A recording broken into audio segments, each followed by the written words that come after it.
Welcome to Sasono Langan Budoyo, Taman Mini Indonesia Indah.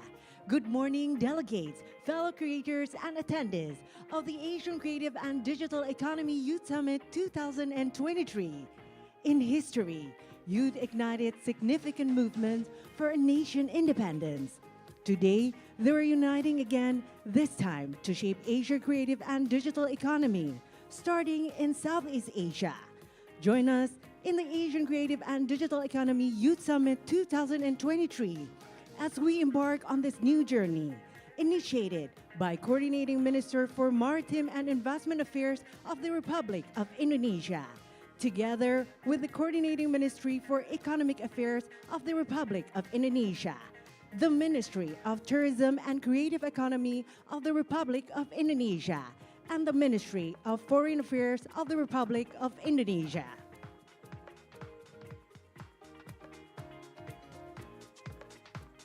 It's a fast-paced, ever-changing digital era, and you've got questions, concerns, and aspirations about your place in this dynamic world.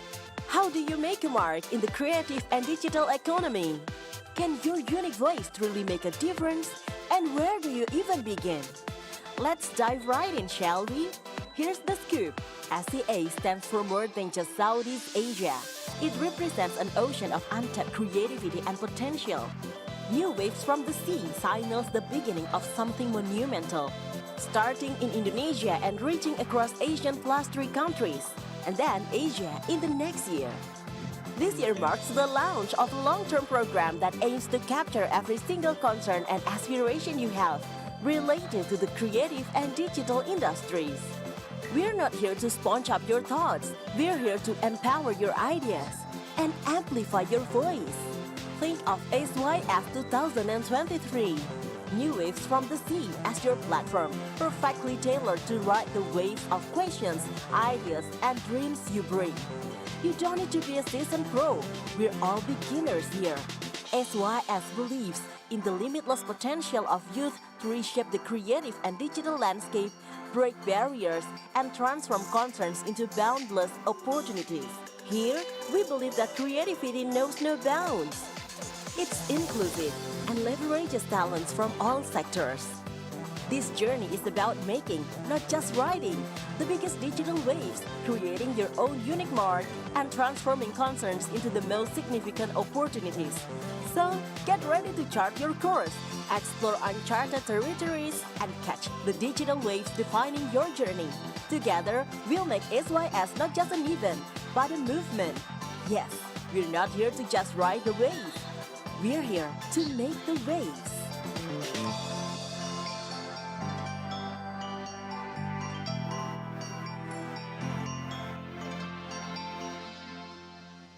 The dynamics of technology development can lead Indonesia to advance its economy. From technology come innovation and building a sustainable ecosystem. Let's dive into driving Indonesia economy through digital transformation with expert staff for digital transformation, creativity, and human resources of the Coordinating Ministry for Economic Affairs, Dr. Rizal Edwin.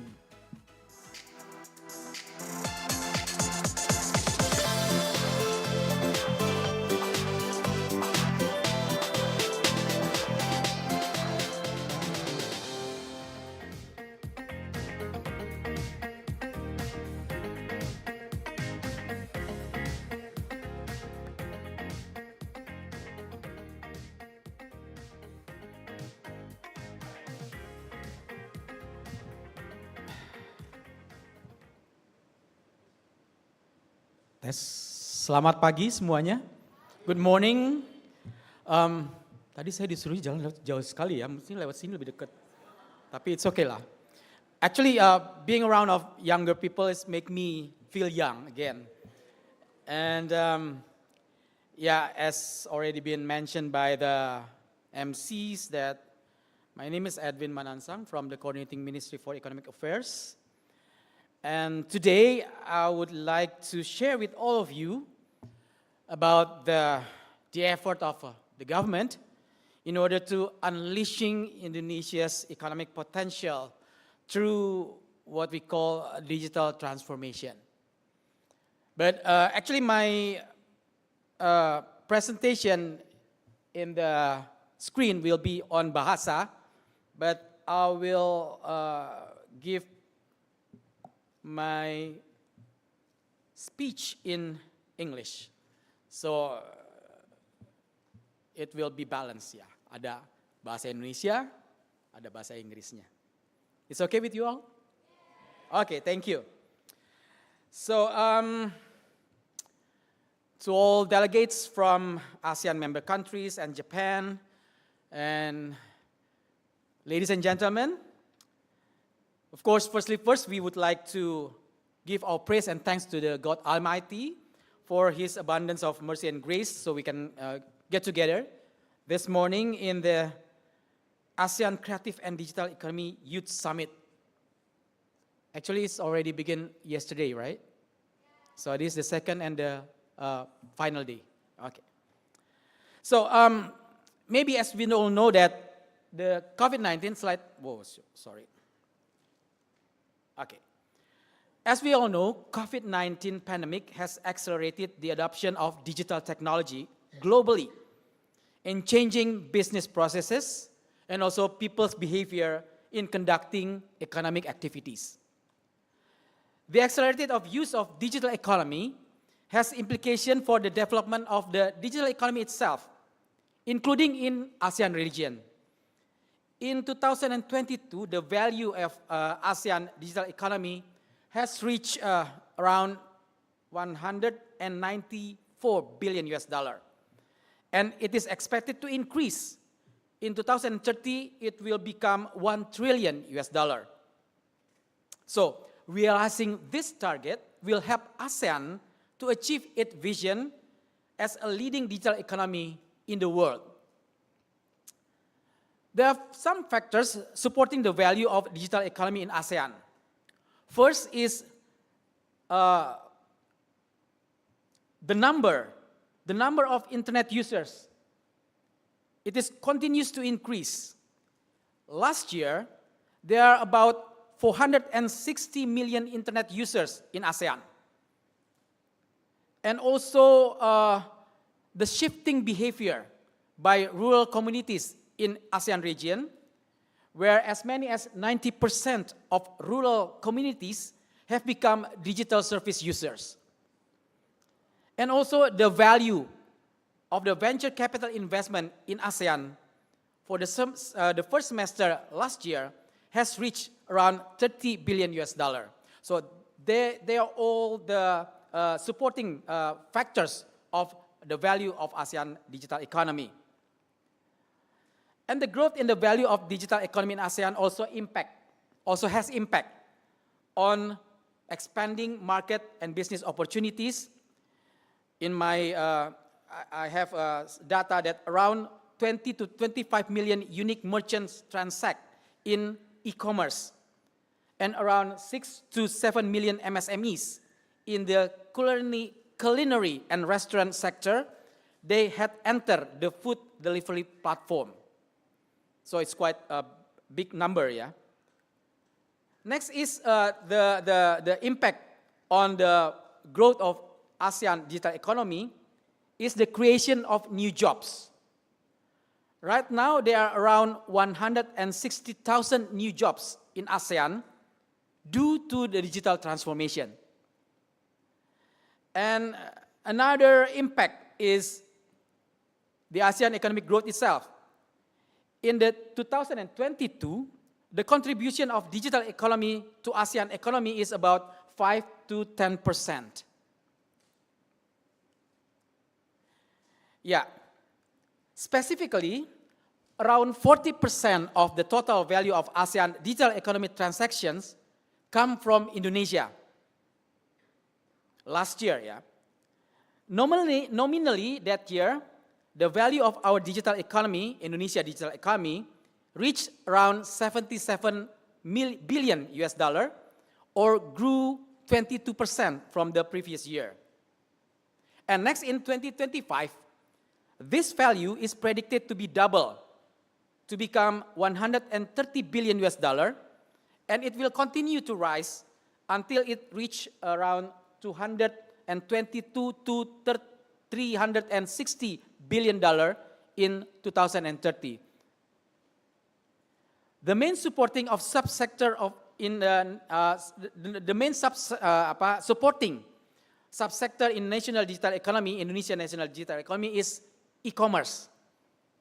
Last year, the e-commerce subsector contributed around $59 billion or around 70% of Indonesia digital economy value. And also investment in digital sector is growing positively. Indonesia deal value investment in first quarter 2022 is amounting about $3 billion, and this is the second highest value after Singapore. So next, the current phenomenon of digital technology adoption is growing in a very accelerated pace or rapid pace. The rapid growth of digital consumers and sellers has implication for people's spending behavior. According to data that we have from We Are Social, there are currently more than 300 million mobile phone users in Indonesia. Is two times the amount of our people, because our people maybe around more than 200 million, but the mobile phone is more than 300 million mobile phone, and also more than 200 million internet customers and more than 160 million active social media users. And also the average time used by Indonesians to access internet is around 7 hours and 42 minutes.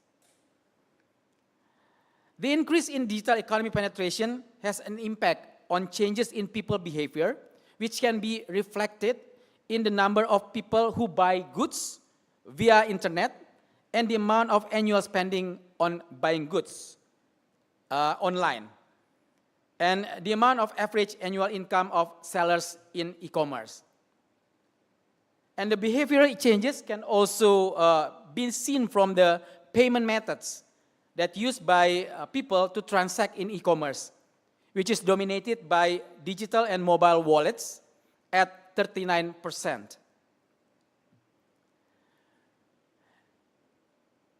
So, ladies and gentlemen, in order to fully realize the potential of digital economy, Indonesia needs to overcome some multiple challenges. Particularly, we need a holistic and coherent vision and strategy, human resources, connectivity infrastructure, and regulatory readiness. So for the first challenges, the digital economy agenda has gained increasing attention across the government institution, government ministries and agencies, and also the policymakers. However, there is no united vision and a holistic and coherent strategy among those institutions in government. This is something that we are addressing through the ongoing development of the national strategy on digital economy. Until now, Indonesia haven't had any fixed national strategy on digital economy. So that's why my ministry, the Coordinating Ministry for Economic Affairs, are now trying to make the national strategy on digital economy. The second challenges that Indonesia is facing is the digital talent shortages, lack of digital talents that we need today. Based on the Indonesia statistics data, the number of ICT workers in Indonesia is only 0.8% of the total workforce. And Indonesia still need like 9 million digital talents until 2030, or about 600,000 talents per year. And the government is currently can produce only around 100,000 digital talents per year, leaving more than 500,000 gap each year. So that's the second challenge. The third challenge is the connectivity infrastructure, which is even more challenging for an archipelago country like Indonesia.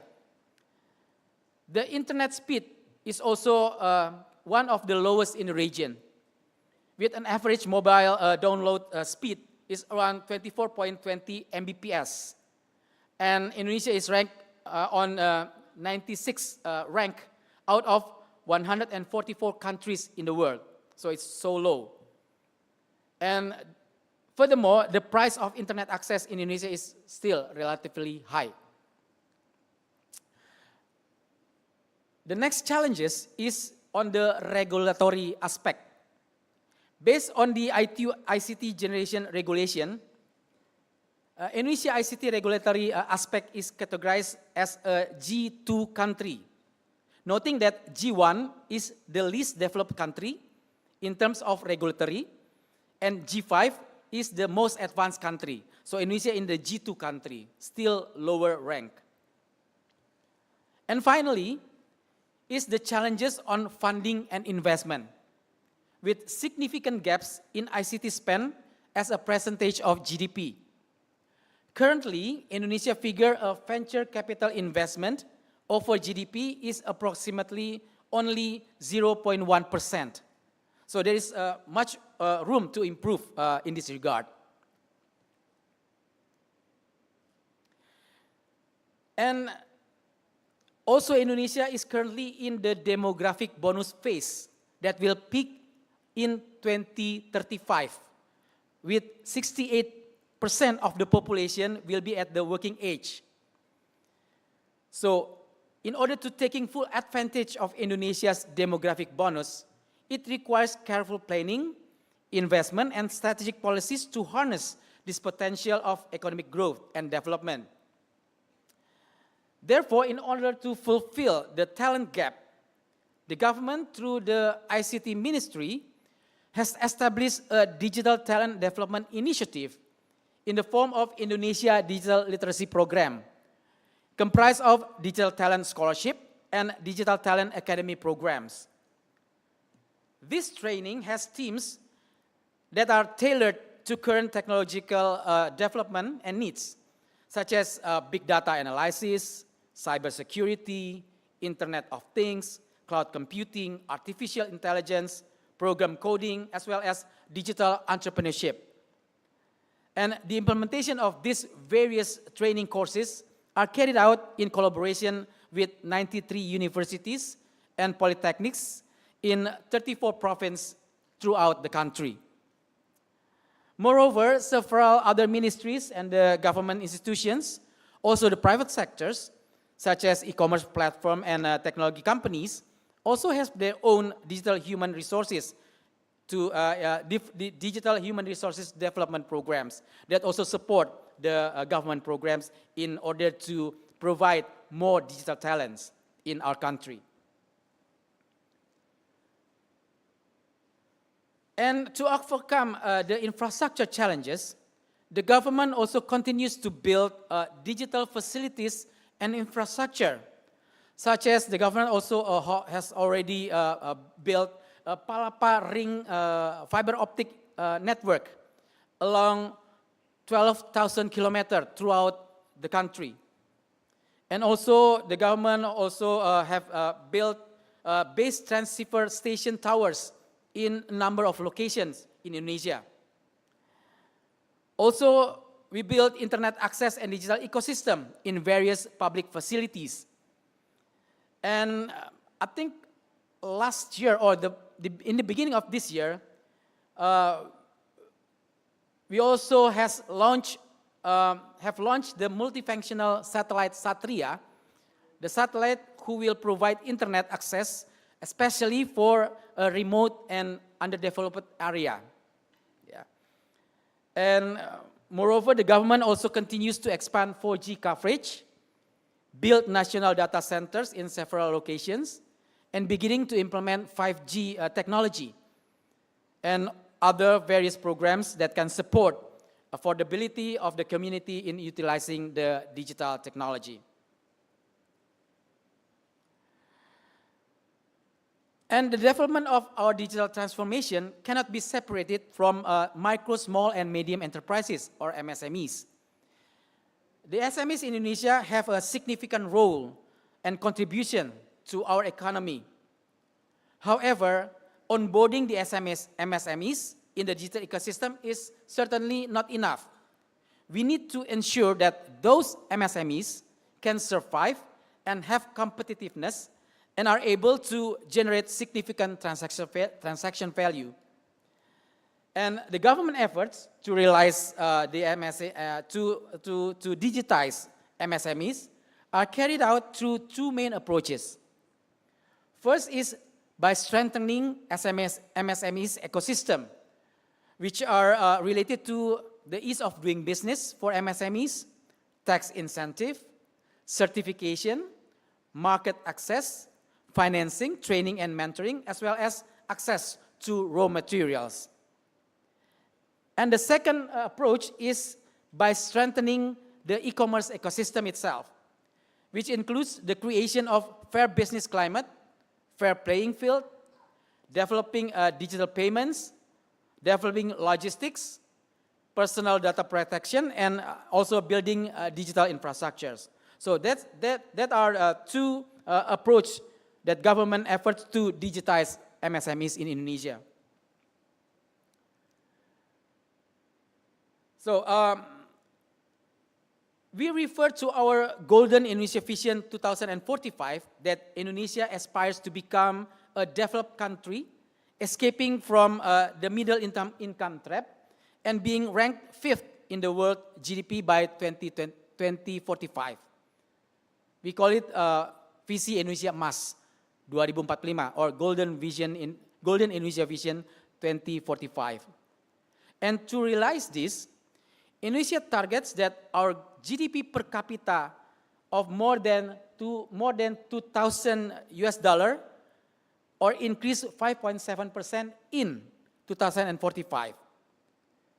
We would like to on par with other developed countries, with raising of middle income class to 80% of the population, of our population in 2045. And the 2045 Golden Indonesia Vision also target Indonesia to be a country that has strong leadership and influence in the international world with a zero poverty rate and also reduced inequality. So that's in general what we would like to be in 2045.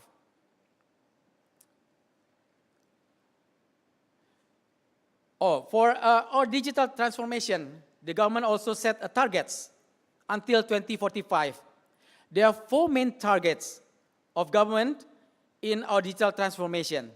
First, in 2045, we would like to become the top 20 digital competitiveness rank. Second, we would like that contribution of digital economy to GDP in 2045 will reach 7.4 to 20.2%. And the third goal is we would like to have our ICT professional will be around 6.7 and to 7.3% of the total workforce in Indonesia.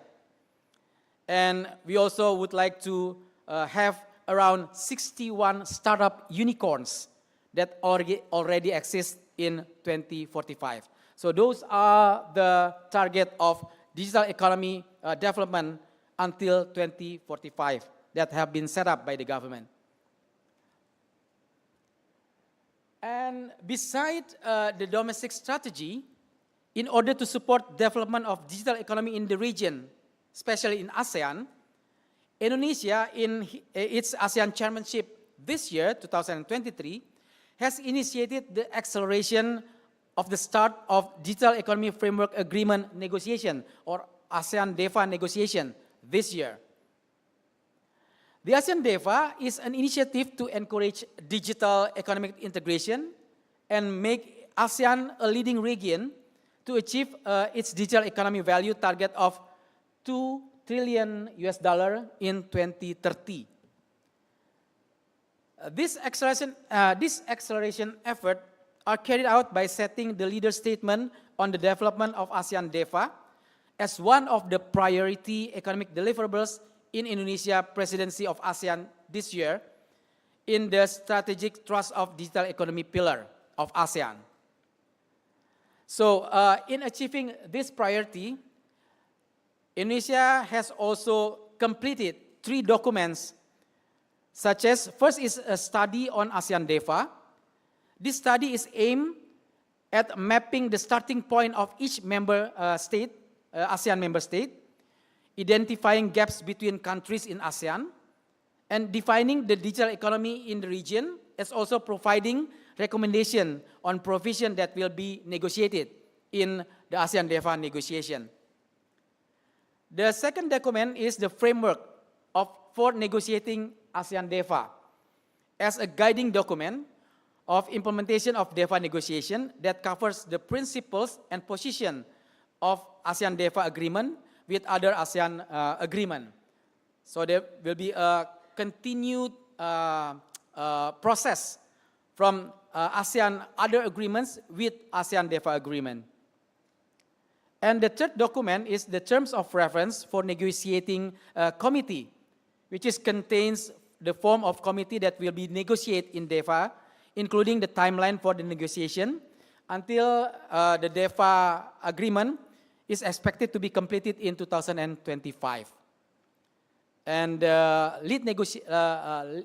lead for negotiation in DEFA agreement right now is Thailand. So Indonesia is the host of ASEAN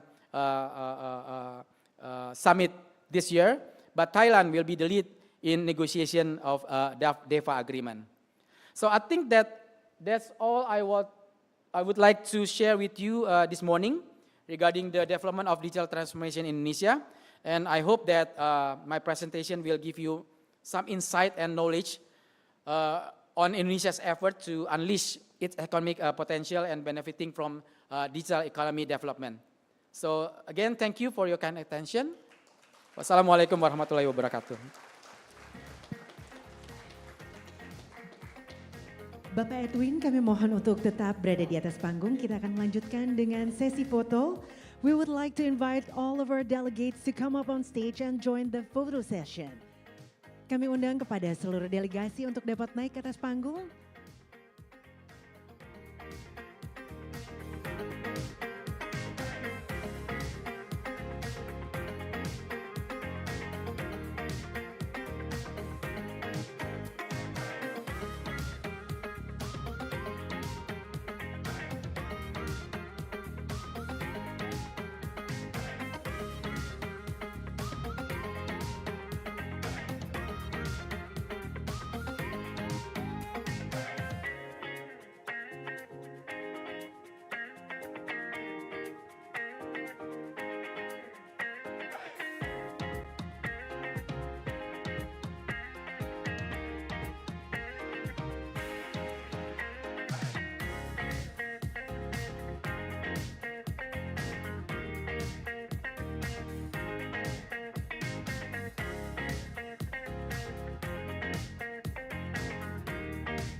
Up next, this topic explores the hurdles of securing funding for creative endeavors, such as art, design, music, or films, and how to navigate the complexities of reaching broader audience and markets. Welcome, founding partner, Habibi Innovation Incubator, Arifin Putra, Head of Arts British Council, Camelia Harahap, founder and CEO Bishare.id, Henrich Vincent, and the session will be led by co-founder, Axwell Labs, Angela Chen Delantar.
Hi, everyone. Good morning. Have you had your first cup of coffee? No, not really? Oh, okay. All right, so we have our first creative talk this morning, and I'll be your moderator. So I'm Angela Chen Delantar, and I am actually parachuted in from Manila, Philippines. So this session will actually be in English. So this session, I think, is something that everybody cares about because it's about getting funding, right, for our projects. So we will be joined by 3 speakers who are very involved in the funding ecosystem, but they represent different types and different spectrums of capital. So I'm going to welcome them on stage, and I invite you to really actively participate. And I think we won't have an opportunity for Q&A for everyone, but when everybody gets on stage, I'll ask you by show of hands to tell us who you are so we can get to know you a bit more. All right, so first I want to welcome Camilla Hararap, who is the head of arts and creative industries at the British Council Indonesia. Let's give her a warm welcome.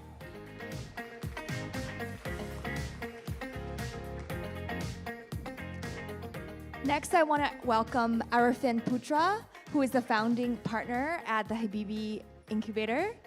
And you may know him as an actor for many, many years.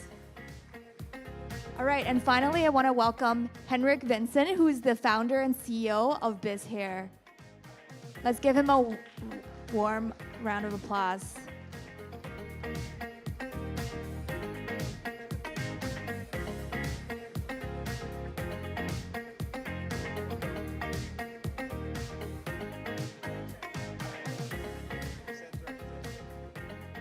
All right, okay. So we want to know your interest in the session to really start it off, right? So let's just do a show of hands. Can you show us if you are a freelancer, creator, gig worker, you offer a service in the creative industry? Can you put up your hand? I see a couple hands go up over there. In the middle, oh, very, very, very keen. All right, on this side, okay. So that's maybe only about 10%, right? Okay. Put up your hand if you're a business owner. If you run your own company, you make a product, you offer a service. Awesome. Okay, so that's about another 50%. And then finally, if you are not in either of those categories currently, but you want to work on a creative project and you're looking for funding. Nobody? So who are the others? Okay, in the front. All right, amazing. Okay, so we won't find out about the others, but I think we already have a clear idea of what is the landscape, at least in the room, right? So I've been tasked with a very difficult job, I think, of moderating these three, just because funding has been a big challenge, not just in the creative industries, but across the board, right? In all industries, in all sectors, and particularly for organizations that are just starting up. So I actually want to start by asking each of you to share a little bit about what is the funding landscape that you see through your work in the creative industries, and share with us also a little bit about what your organization does. And we can start with Camilla. Okay. Hi, thank you. Hi everyone, good morning, selamat pagi. My name is Camelia Harahap, and you can call me Kemi. I'm the head of arts and creative industries at British Council Indonesia.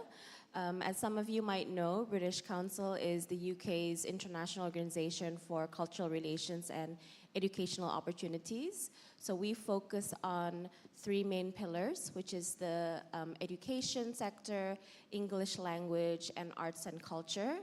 And through arts and culture in particular, what we do is we try to connect UK and Indonesian artists, arts practitioners, cultural practitioners, and creative entrepreneurs to work together with Indonesian arts sector and creative industries.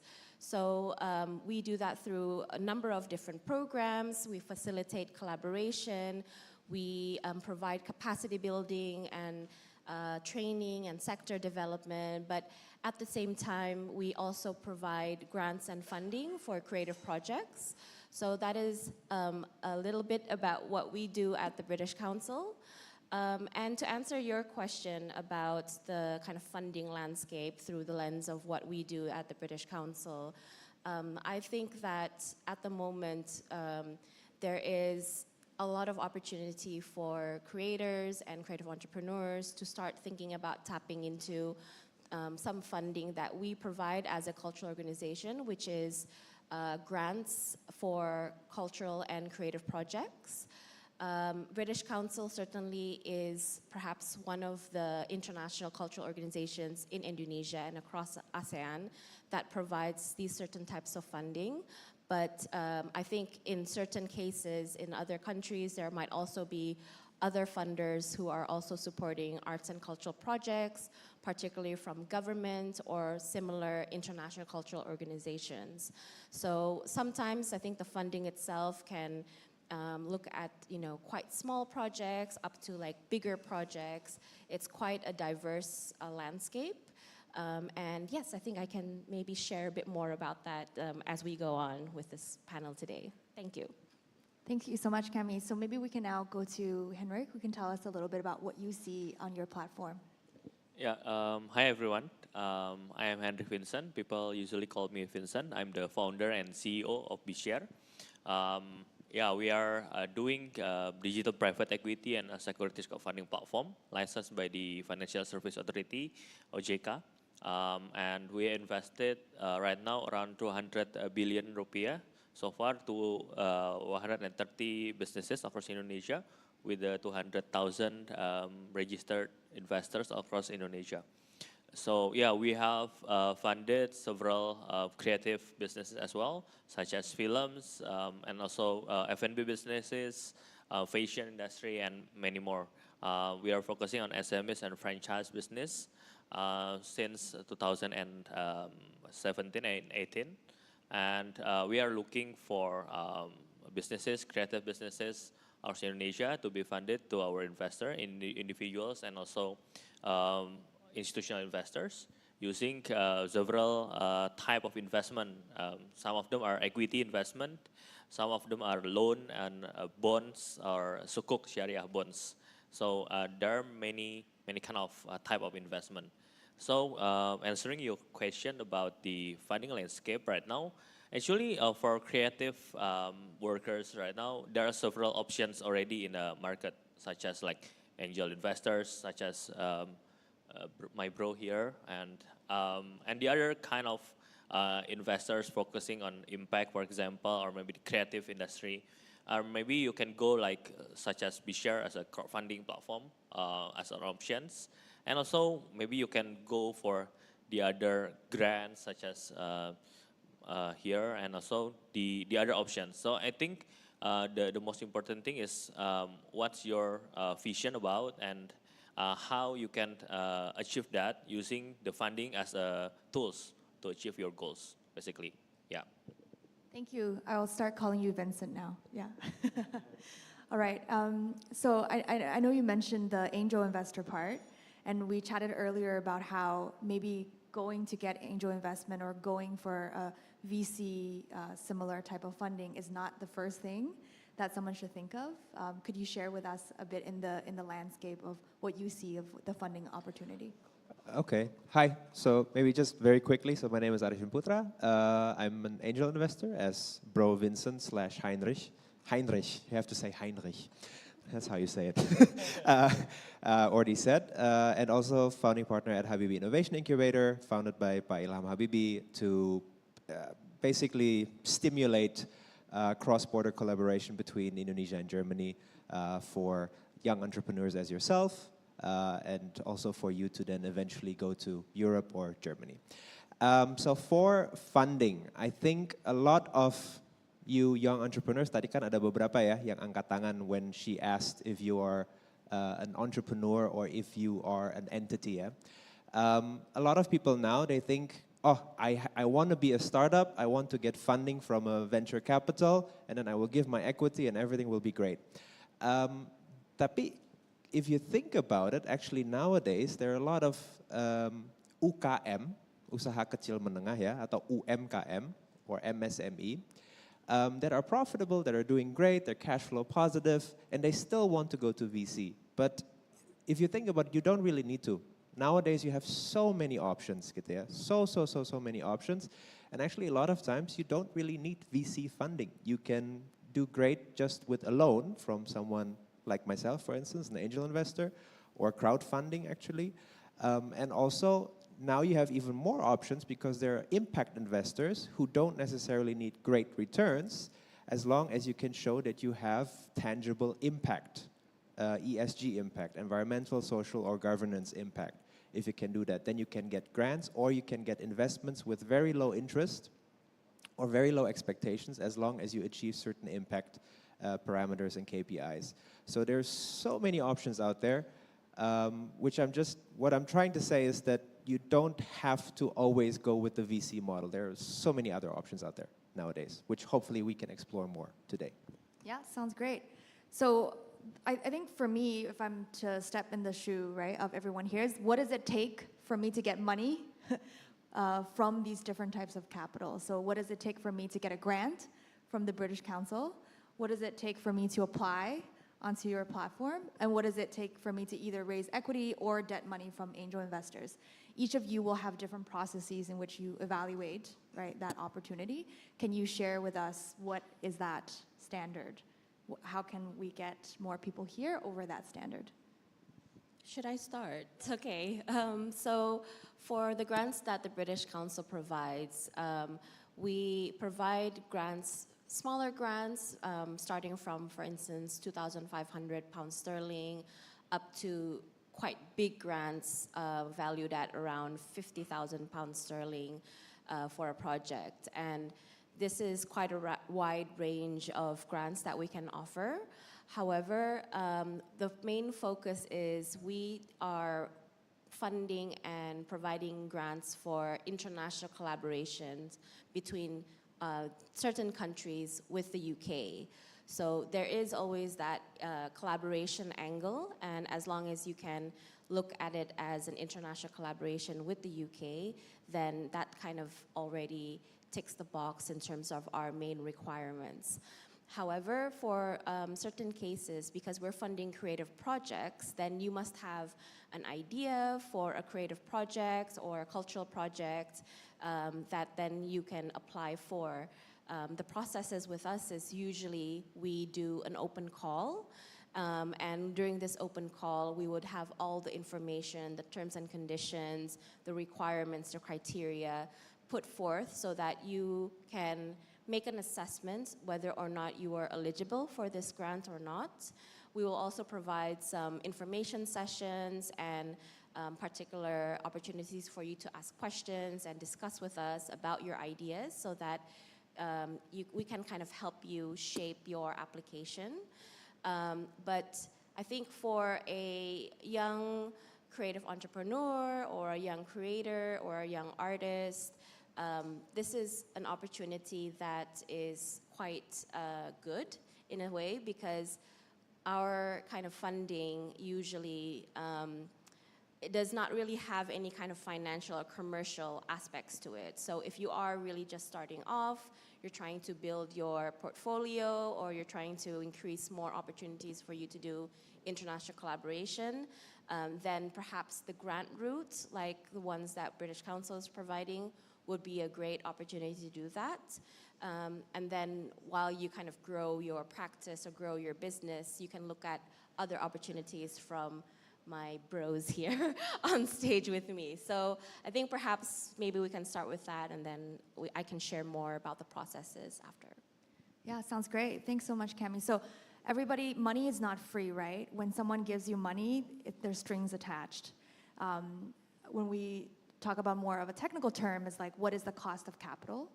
And oftentimes the cost of capital for a grant is your time to apply for the grant, right? Because when you get the grant from the British Council, they don't ask you to pay them back.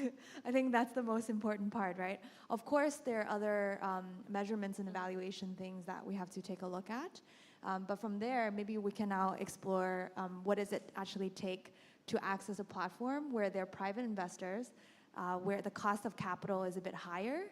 So whether that's from the loans, right, from a debt type of capital, or whether that's equity, which also comes with its own set of cost of capital. Yeah, can you share with us a bit, Vincent? Yeah, thank you, Angela. So in BShare as a security crowdfunding platform, we are actually looking for companies with three types of business, right? First one is equity type of investment. If you are having a company, some of them are entrepreneurs here. We are looking at maybe if you already ran your business for 2 years, for example, with the revenue around 1 billion rupiah per year. So you can apply at us. So we can help you to structure your company to issuing the equity to public investors or private investor that we are having in our platform. So the advantages of the crowdfunding itself, right, it's not only just the funding itself, right? If you're having the public investor, for example, we have a fashion company that invested by us like 200 investors across Indonesia. You get the exposure and awareness as well, not only just the funding.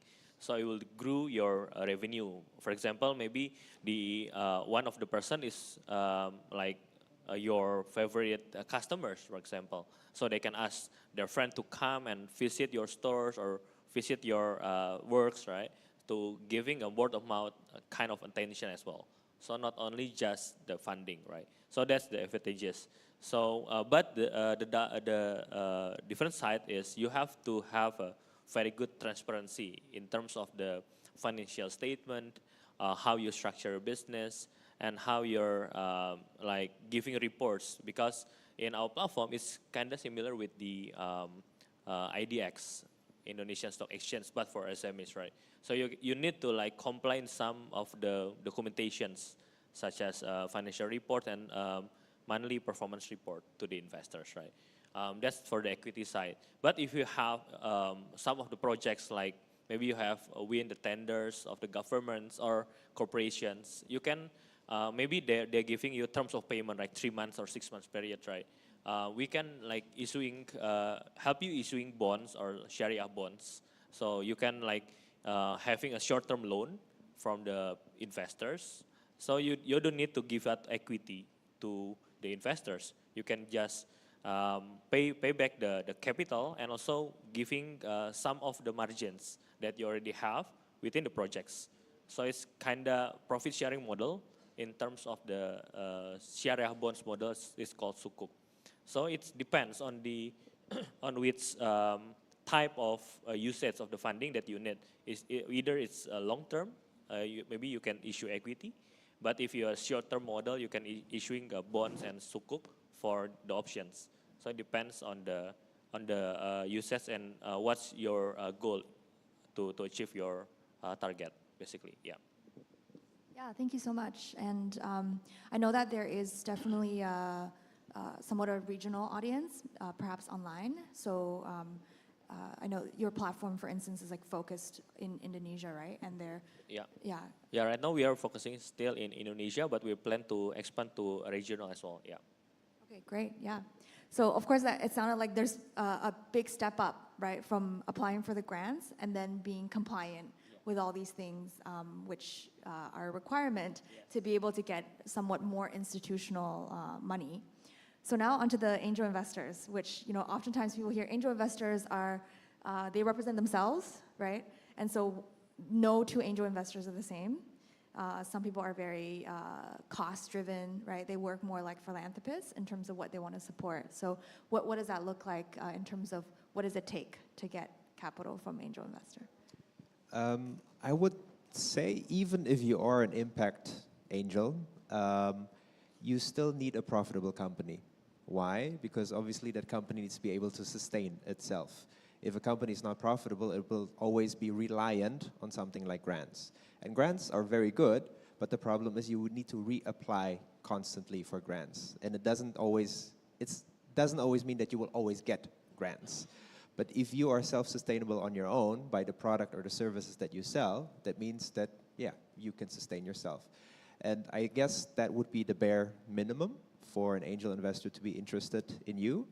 I think also what Vincent or Heinrich already pointed at is that you need to be an entity. You need to be a legal entity, which is either a CV or a PT, yeah? And if you're a CV or a PT, then it makes more sense to either invest or give loans. Actually, if you're a CV, as Heinrich already pointed out, it will be very hard to invest in equity because in a CV you have personal liability, so it's not possible. But if you're a PT, it's share-based, so then you can invest equity. And then also, yes, bookkeeping is very important, transparency. Sadly, in Indonesia, a lot of companies, they don't have very good bookkeeping. It's very bad bookkeeping. Sometimes people have 3 books. Shh. But it's very good to have just one book and to be very transparent about it, and also to have a tax consultant who, when he or she gives you advice, that they can actually quote the laws that are relevant to the advice that they're giving you. Because there are a lot of tax consultants out there who will tell you, gampang, gampang, gampang, it's easy, it's easy. I will handle it for you. Just give me your books and I will handle it for you. That's very dangerous. And it's very hard to then get funding from angel investors and also from institutional investors. Because the thing is this, the question is probably some entrepreneurs here will ask themselves, okay, I can just go to a bank if I want a loan. Why should I go to you? Well, the difference is that a bank, they will ask for collateral. They will ask for the deed on your house. They will ask on the certificate of ownership for your car or whatever asset that you have, they will ask for it. The question is, obviously, if you're a young entrepreneur, maybe you don't have that. Maybe you don't have a house. Maybe you don't have a land. Maybe you don't have a car. Maybe you have no assets. So how do you then get a loan, for instance? Well, then that's where we both come in. Because then we say, okay, if you don't have collateral, it's fine. But for that, sort of as a proxy for the collateral, we need to have very good bookkeeping. We need to know that you are transparent, that you are actually making money, that you are actually profitable, that your business model actually works. And then obviously what helps on top of that is if you get a purchase order from a company, from someone saying, hey, I want to buy 100 of your comic books, or I want to buy 100 of whatever product it is that you're producing. And then with that purchase order, we as lenders or as loan providers, then we can use that sort of as our collateral, as our guarantee that, okay, if I give you a loan, I will probably get my money back, plus interest on top of that. So I would say those are the minimum requirements. Yeah, thank you so much. And I think the theme that I hear across the board is the idea of trust, right? Is how do you build trust? Is it with your portfolio?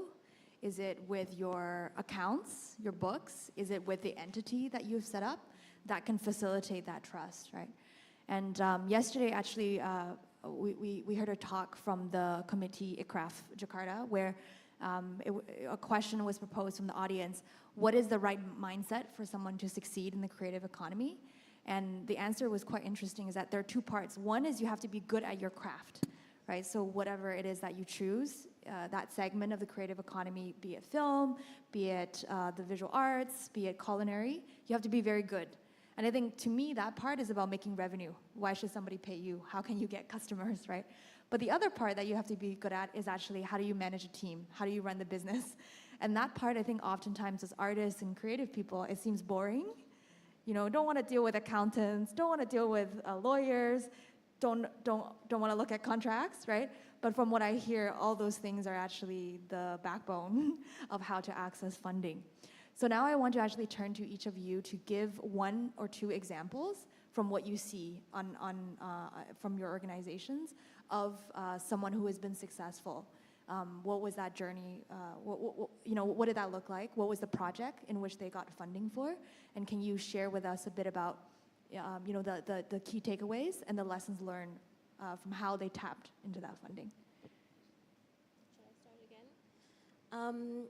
Sure. So I think from examples of grantees or creative projects that British Council has funded, a lot of the times they are individual artists. If they are not entities, so for instance, some of them may already have legal entities, or they are part of an arts collective. But oftentimes there are also individual artists who are quite keen on tapping into these creative funding opportunities. So an example is perhaps in the music sector, for instance. We've been funding a lot of music projects through our Connections Through Culture grants, which is one of our grant portfolios under the British Council. And we provide this across a couple of different countries in East Asia and Southeast Asia. So one of the grants that we funded recently is a music project between a pop rock metal band, all girls hijab wearing band called Voice of Bachaprot, if maybe some of you are aware of them. They are really amazing. They're great. 3 hijab wearing women talking about feminism and really, really interesting topics. They have recently collaborated with a festival in the UK called Women of the World, where they did a residency with Women of the World Festival, and they also created a music track as part of this residency program. So, they are, in a way, they are slightly more well-known as a music band and music artists, but they basically maybe hone their own craft. But what has made them quite successful is that they have a person or somebody that works with them that is called a creative producer, and this person is the one who kind of manages and identifies these opportunities for funding opportunities, for tapping into different markets, for performing in festivals, and oftentimes you know, the best kind of collaborations and success stories is where you might have one person who's an artist, but then another business partner who focuses on the business and how to manage your craft. So I think that kind of collaboration within the music group, Voice of Bachaprat, with their creative producer has been really, really successful because they kind of complement each other in terms of each of their strengths. And that kind of also allows, you know, the girls to focus primarily on their artistry and their creative producer to then open up opportunities to get funding for creative projects like ours. Well, that makes a lot of sense because we can't all be good at everything, right? And so what I heard is the hone your craft and then manage your craft part. Yeah. And then what about you, Vincent, for your platform, the film project that we talked about earlier? Yeah, so like I mentioned previously, so we have invested in some of the creative projects, for example, like F&B business, fashion, and the newest one was film industry. So we have invested in, in collaboration with Idea Pictures, if you have ever heard. So they're very good producers that collaborate with us to invest together. We invested in a film called Romeo Ingkar Janji. It's the film directed and also produced by Jeremy Thomas, one of the great actors. And also the second one is Tulang Belulang Tulang. So it's kinda cultural kind of films that actually using the culture of Batak as the foundations, right, of the films. And also the last part is also the horror films. We invested in The Hole by Hanung Bramantio. So actually we collaborating with those kind of great actors and also great filmmakers to like produce great films. Together we invested with the public investors. So we have like thousands of investors joining part of the collaborations. And we are in the stage of producing the films at the end of the stage, right? So yeah, looking forward for the films to be shown on all the cinemas in Indonesia.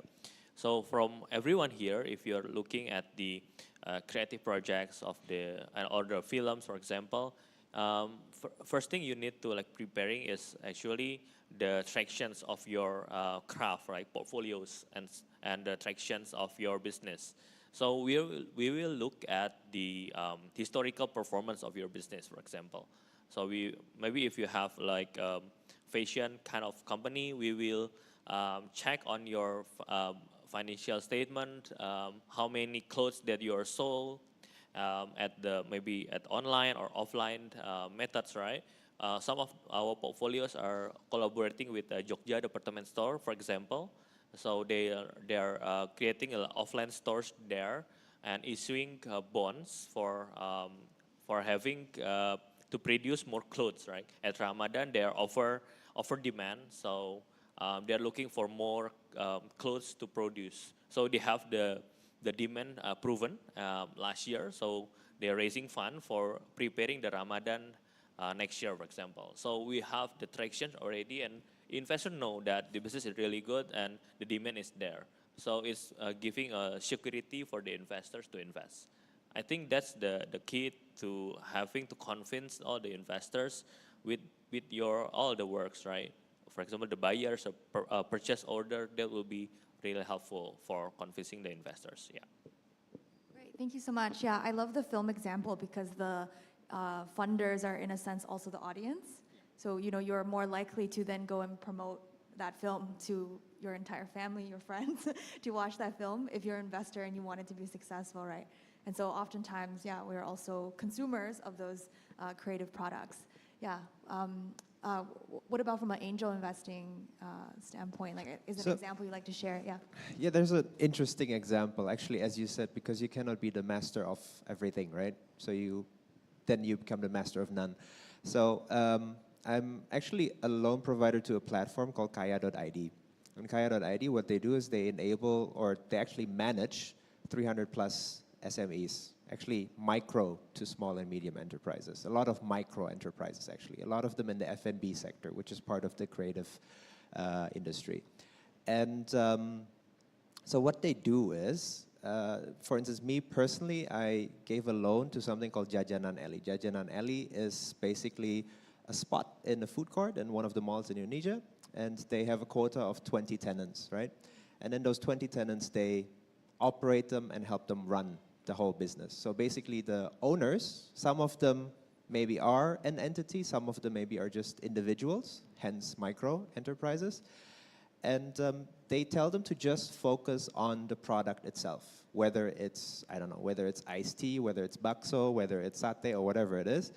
You focus on that, you focus on the operations, and everything else we take care of. So for instance, they handle the marketing, they handle the social media, they handle the product quality itself, so they check the product quality, and then they do market research to find out if it's already selling well or not. They check the sales, they do an escrow account, so basically all the money comes in through an escrow account, and they help them to do financial planning, because, again, a lot of small business owners in Indonesia, what they do is when they get a little bit of money, they're like, beli tanah, I want to buy land, I want to invest. Or, oh, I have some friends and family who need money. Okay, I will give them money first. And then all of a sudden, there's a blurred line between your personal finances and your business finances. And what I like about this platform, Kaya.id, is that they give them tough love. They say, no, it has to be separate. Business is business, personal is personal. If you want, we can set a salary for you. We can set a fee, a fixed fee per month for you. But then the rest, yeah, we manage it for you. And it works. And then these micro entrepreneurs, eventually they become small entrepreneurs or medium entrepreneurs, which I think is absolutely fascinating. And I think that could also be a way forward, because for instance, this platform, what they do is they give loans, yes, but they don't necessarily take equity in the beginning, but in the beginning it's actually revenue sharing. So that, you know, both of you are invested in this company, and obviously the better the company does, the better everyone does. So I think that's a very interesting model as well. Yeah, I love that. It sounded like the creative producer in the case of the band, that became an aggregated, right? They're basically solving the problem of, I'm a person that is looking for a creative producer for my craft, and that platform is serving it for a lot of people. Wow, that's really great. So we have, I think, time for one more question, and then we can actually take one question from the audience. I just wanted to see if the team can help us give a mic later for a public Q&A. But we'll just do, one last question. So we heard... We can throw the mic. Yeah, whoever, if you reach up your hand, let me know. So I want to ask each of you, I know that you, of course, represent the organization that you're part of, but taking that hat off, I guess, a little bit, for you, given that you see a lot of different pitches, right? For Camille, it's grant portfolios, right? It's different individual artists that want to get funding on the platform. A lot of people apply. I'm sure you get personally, approached by a lot of people. What are you the most excited about in the creative economy? What is one area, because there are the 17 segments, right, that are outlined? What is something that you feel needs more funding, deserves more funding, and you would put your, I don't want to commit you to personal money, but you would fund that idea. Maybe that can actually help the audience position themselves.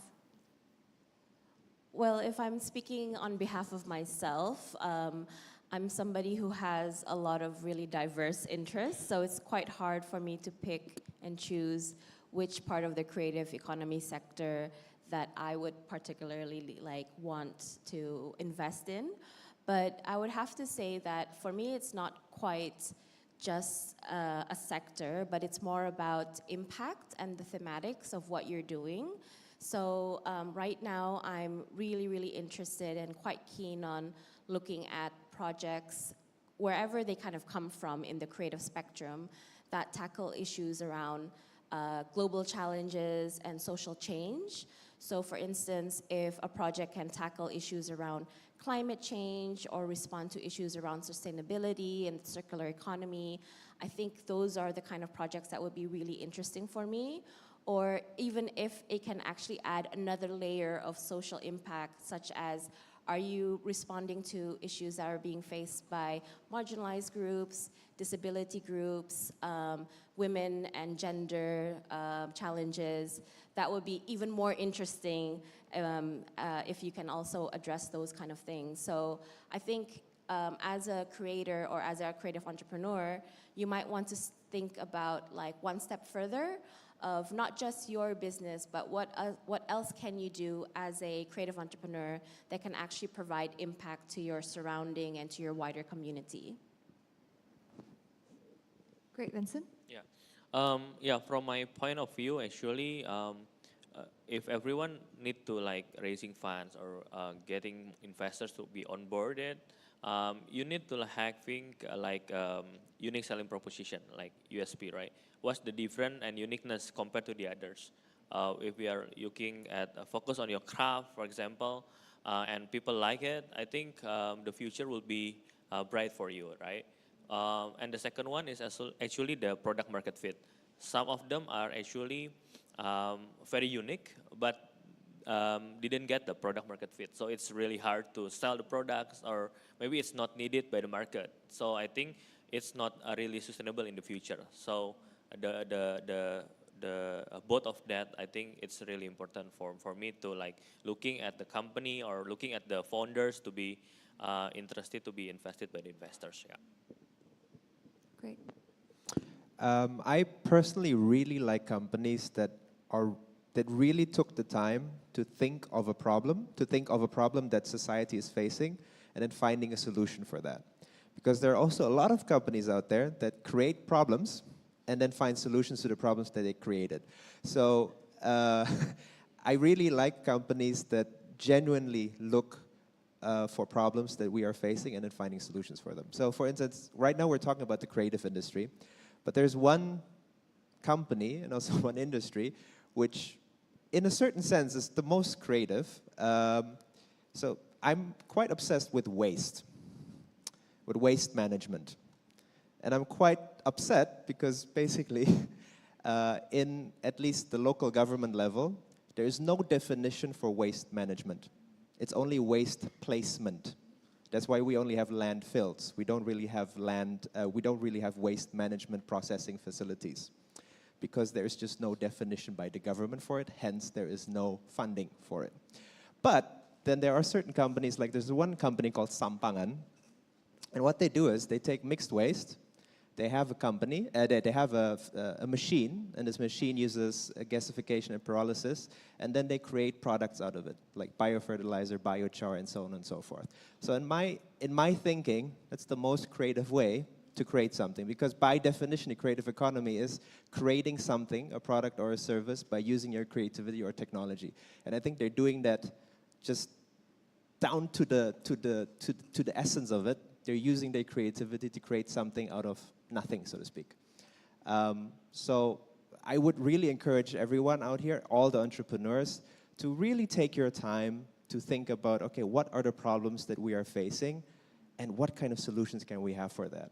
And then I think just by that, then the business model will come by itself, and then I think very highly likely someone like British Council or BizShare or myself, we would be very happy to help you. We would be very happy to help fund you and to help you make that solution a reality, basically.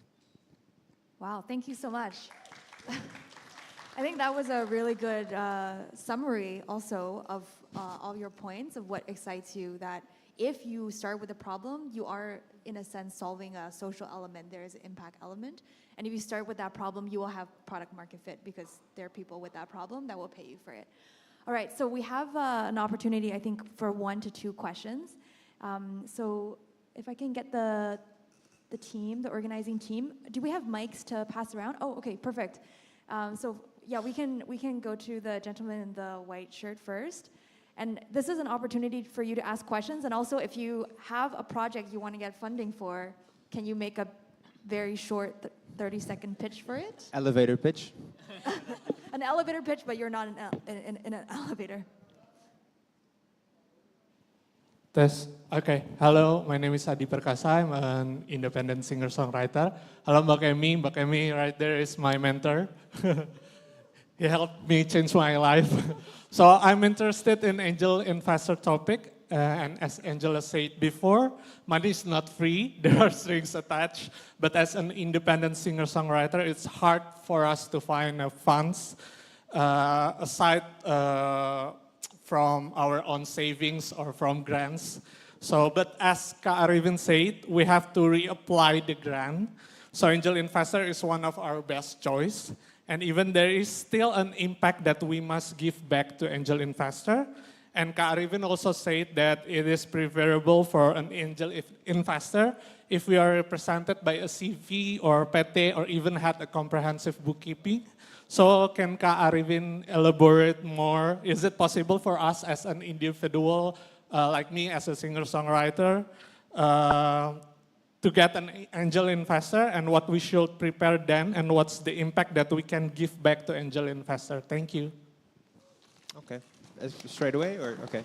So basically, again, as an angel investor, again, I would want to ask you. So as you said, you're an independent songwriter, but I would still ask you, okay, what is your product? What is your business model? How do you generate income? How do you generate revenue? And if there is an impact aspect of it, like what is the impact that you are creating? And then I guess I would take it from there. Preferably, yes, I would definitely go more with a CEFE or a PT. So if you do not have a CEFE or a PT, I would encourage you to have a CEFE or a PT. In your case, probably a CEFE would make more sense, probably not a PT. But then you would not get equity investment. You would probably get loans. So then, for me, it would be important if you say you're a songwriter, so I'm assuming that obviously songs are your product. Then my question would be, those songs, one, do you have IP protection for them? Are you the owner of those songs? Or are you a white label songwriter producer? Basically writing songs for others and then they sort of own those songs.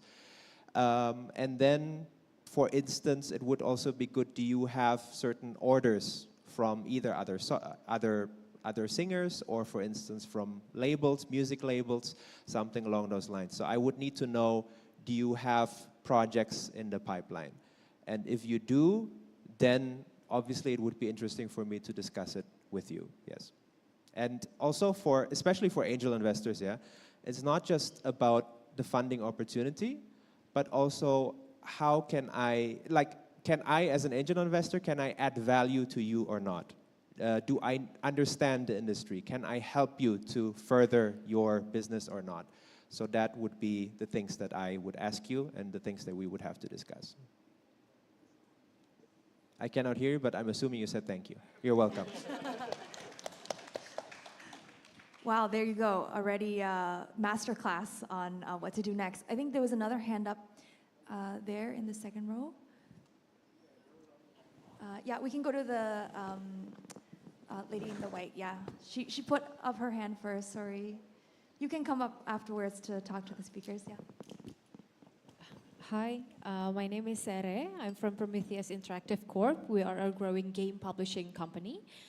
So yesterday in the creative talk session with the game developers from Anantarupa Studios and Agate, we were discussing about the limitation or the barrier for Indonesian gaming industry to thrive more. When in 2022, Indonesian gaming industry gained almost 1.6 billion US dollars in revenue. Yet local gaming developers say their biggest obstacles to thrive more is to gain fundings for them to grow and scale up. So I'm just curious about, like, from the angels or VC or funders' view on gaming industry, is it not attractive enough? And if so, why? And what does it take for local gaming developers to attract fundings? Thank you. Thank you, yeah, so that's a very segment-specific question. I can actually just quickly share a little bit about what I have seen in the Philippines, because actually in the esports arena, I think Philippines is actually or Indonesia is the biggest competitor, right, in Mobile Legend and in those competitions. is that a lot of that is actually being monetized through marketing, through brands and talent agencies that have these esports players. And those are the startups that have been getting a lot of funding. From a gaming development perspective, where the companies are actually publishing those games, I think the question is always like, is there an audience for who can play this game outside of the country, right? Because everybody plays games right now that are made by the Chinese gaming developers, and that's actually their sort of math, right? To say, okay, we developed this for the Chinese market, but now we're gonna share with all of Asia, and that makes sense for us. That's at least what I see in the Philippines, yeah. Would you like to share any insights around that, Vincent? Yeah, actually, from a Bishare point of view, we haven't have experience in the gaming developer kind of business model, but some of them are applying at us, right? In terms of esport kind of segment. So we have found like esport team looking for funding, something like that. And having a business model for like promotions, ads, and something like that. So it depends from a gaming developer point of view. I think it's also the fundamentals of the business itself, right? In terms of where you market the gaming platform, or maybe when you're looking at the game itself, right? How the story and products and how your target market is, right? So it depends on the core of the products and also the business model itself, right? I think the challenges of the gaming is actually the time frame of develop the games, right? And also when you're developing the game, you cannot approach the people and users to like having to play your game before it launches, right? So it depends on that kind of sense. But if you have a very good marketing, people can like waiting list for your game, and I think that's the key strong point when you're talking with the investors. This gaming are full of waiting lists and something like that. I think that's really helpful. Yeah.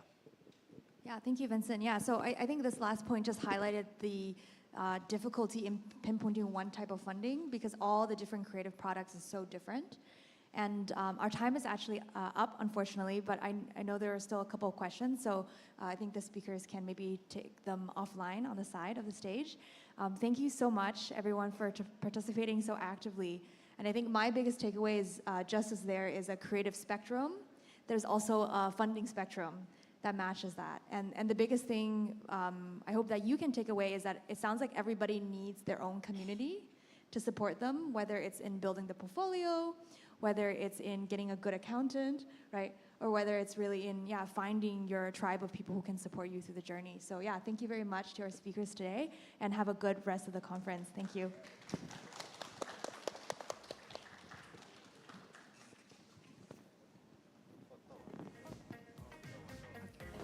We would like to invite our speakers and moderator to join for a photo session.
After our current session, we'll be taking a short break. Silakan kunjungi food truck area untuk mengisi ulang tenaga Anda, dan kunjungi exhibition area untuk melihat karya-karya dari para kreator di gedung Sasono Utomo. Use this time to refresh and recharge at our food truck area, and also you can visit exhibition area at Sasono Utomo. As we prepare for our next exciting session, Crafting Asian Cultural Narrative, Bridging IP Development and Animation, which will commence at 1 p.m. Siap-siap, jangan ketinggalan. Selama tanggal 1 sampai 15 November, ada diskon terbesar di Lazada. 11-11. Makin kerasa diskon terbesarnya kalau kumpulin Lazada Coins. Caranya, klik ambil koin yang ada di homepage Lazada dan kumpulin koinnya dari sekarang supaya harga check out jadi lebih murah.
My face above the water.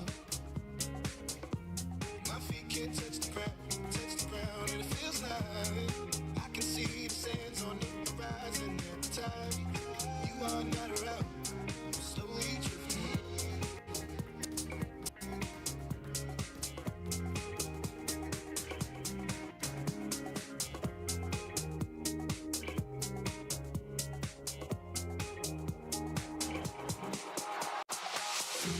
My face above the water. My feet can't touch the ground, and it feels like I can see the sands on the horizon every time you are not around. I'm slowly drifting, drifting away, wave after wave, wave after wave. I'm slowly drifting, drifting away, and it feels like I'm drowning, pulling against the stream, pulling against the. My face above the water. My feet can't touch the ground, and it feels like I can see the sands on the horizon every time you are not around. I'm slowly drifting, drifting away, wave after wave, wave after wave. I'm slowly drifting, drifting away, and it feels like I'm drowning, pulling against the stream, pulling against the wave, drifting away, wave after wave, wave after wave. I'm slowly drifting, drifting away, and it feels like I'm drowning,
We will soon begin to change with a new wave from sea.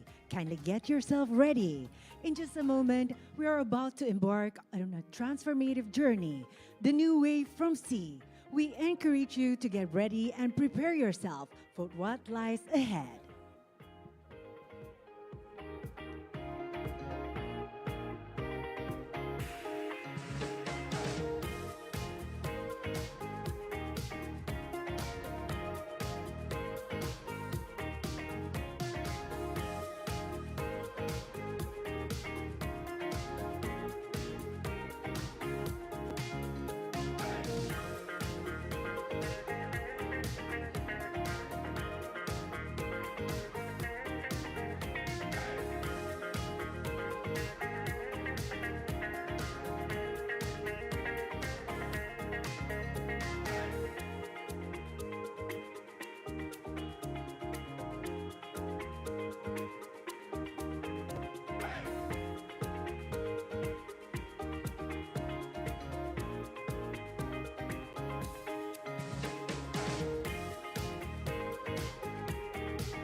The preservation of cultural authenticity can emerge through animation.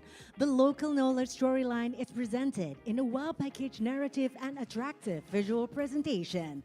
Let's dive into cultural heritage preservation through animation with CEO Juara Raga Adidaya and the licensing guy Mokhtar Sarman, co-founder and creative director Kawi Animation, Roni Gani, and program director of Jarum Foundation, Primadi Serat, and moderated by animator and film director Rian Adriandi.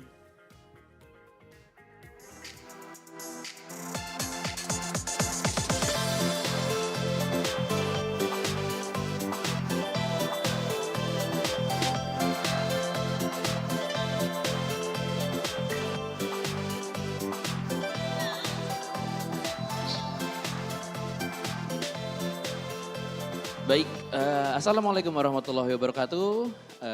Selamat siang semuanya. Selamat datang di sesi Crafting Asian Cultural Narrative, Bridging IP Development and Animation ya. Hari ini moderatornya adalah saya Rian Adriandi, biasa dipanggil Rian. Saya sudah berkecimpung di industri kreatif mungkin dari tahun 2011 ya. Cuman baru aktif di dunia IP dan animasi dari tahun 2019. Saat ini saya menjadi Head of Animation Development di Visinema Studios. Jadi sedikit gambaran untuk sesi kita hari ini. Ini adalah sesi Crafting Asian Cultures Narratives, Bridging IP Development and Animation.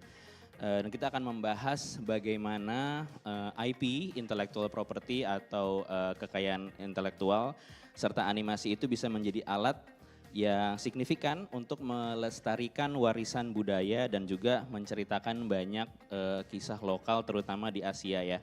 Karena di masa global ini beragam narasi budaya di Asia itu harus dijaga dan animasi itu bisa menjadi salah satu tools paling kuat untuk melakukan itu gitu. Nah, hari ini kita sangat beruntung sekali karena di sesi ini kita akan berbicara, akan berdiskusi, akan mendapatkan banyak sekali knowledge pastinya, insight karena kita akan diskusi bersama 3 narasumber yang sangat luar biasa sekali. Saya ingin mengundang satu persatu ke atas panggung. Yang pertama Bapak Mohtar Sarman, selaku CEO dari Juara Raga Adidaya dan juga The Licensing Guy. Ya Pak, tepuk tangan boleh. Kemudian kita juga punya Roni Gani, selaku co-founder dan creative director dari Kawi Animation. Tepuk tangan.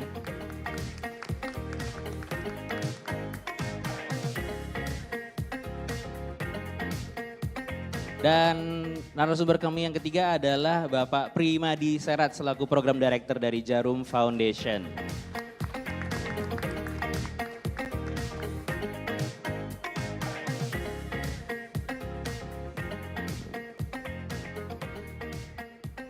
Ya, jadi kita akan berdiskusi santai aja ya Pak ya. Gitu.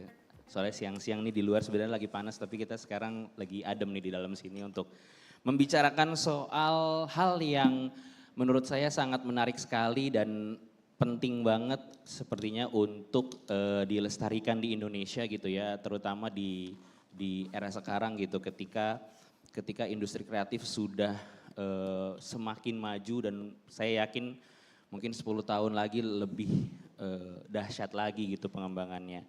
Mungkin saya akan mulai untuk nanya ke para panelis gitu ya. Mungkin nanti bebas mau yang jawab siapa dulu. Kira-kira dengan background bapak-bapak sekalian yang memang berbeda-beda, apa yang menjadi sesuatu yang paling dinikmati dalam melakukan kontribusi terhadap pengembangan IP di Indonesia dan bagaimana yang para panelis lakukan itu bisa berhubungan dengan membawa narasi budaya Indonesia. Gitu. Mungkin dari Pak Mohtar, silakan. Selamat siang semuanya. Terima kasih untuk kesempatannya bisa sharing. Iya. Tadi kalau saya mau jawab pertanyaannya Mas Rian, yang paling fulfilling mungkin sesi-sesi seperti ini ya saya rasa ya. Kita bisa berbagi pengalaman kita juga ya kan, bagaimana kita memberikan motivasi, memberikan sharing supaya kreator-kreator muda ini bisa belajar juga dari pengalaman kita. Tapi at the same time saya rasa saya enjoy sekali juga bisa belajar dengan kreator-kreator muda ya kan. Tren-tren apa yang sedang update. Jadi ini is a two way, apa ya saya bilangnya two way exchange ya, sama-sama belajar supaya industri kekayaan intelektual kita atau industri ekonomi kreatif kita bisa terus berkembang. Oke. Nah, kalau berbicara soal pengembangan intellectual property gitu ya. Seberapa besar sih hubungannya intellectual property dengan warisan budaya gitu, terutama mungkin di Indonesia gitu ya. Mungkin dengan background Bapak sebagai dari The Licensing Guy gitu, itu ada bisa apa yang di-share Pak? Kalau kita bicara ke budaya ya, kita bicara budaya di Asia ya. Kita di Asia ini, saya rasa warisan budayanya sangat-sangat kaya, ya. Khususnya di Indonesia. Ya. Kita nggak bicara IP dulu, saya bicara budaya dulu. Kita mempunyai berbagai macam suku dengan culture masing-masing. Belum lagi kita bicara lagu, bicara cerita, bicara makanan. Jadi kita ini kaya banget dari segi budaya.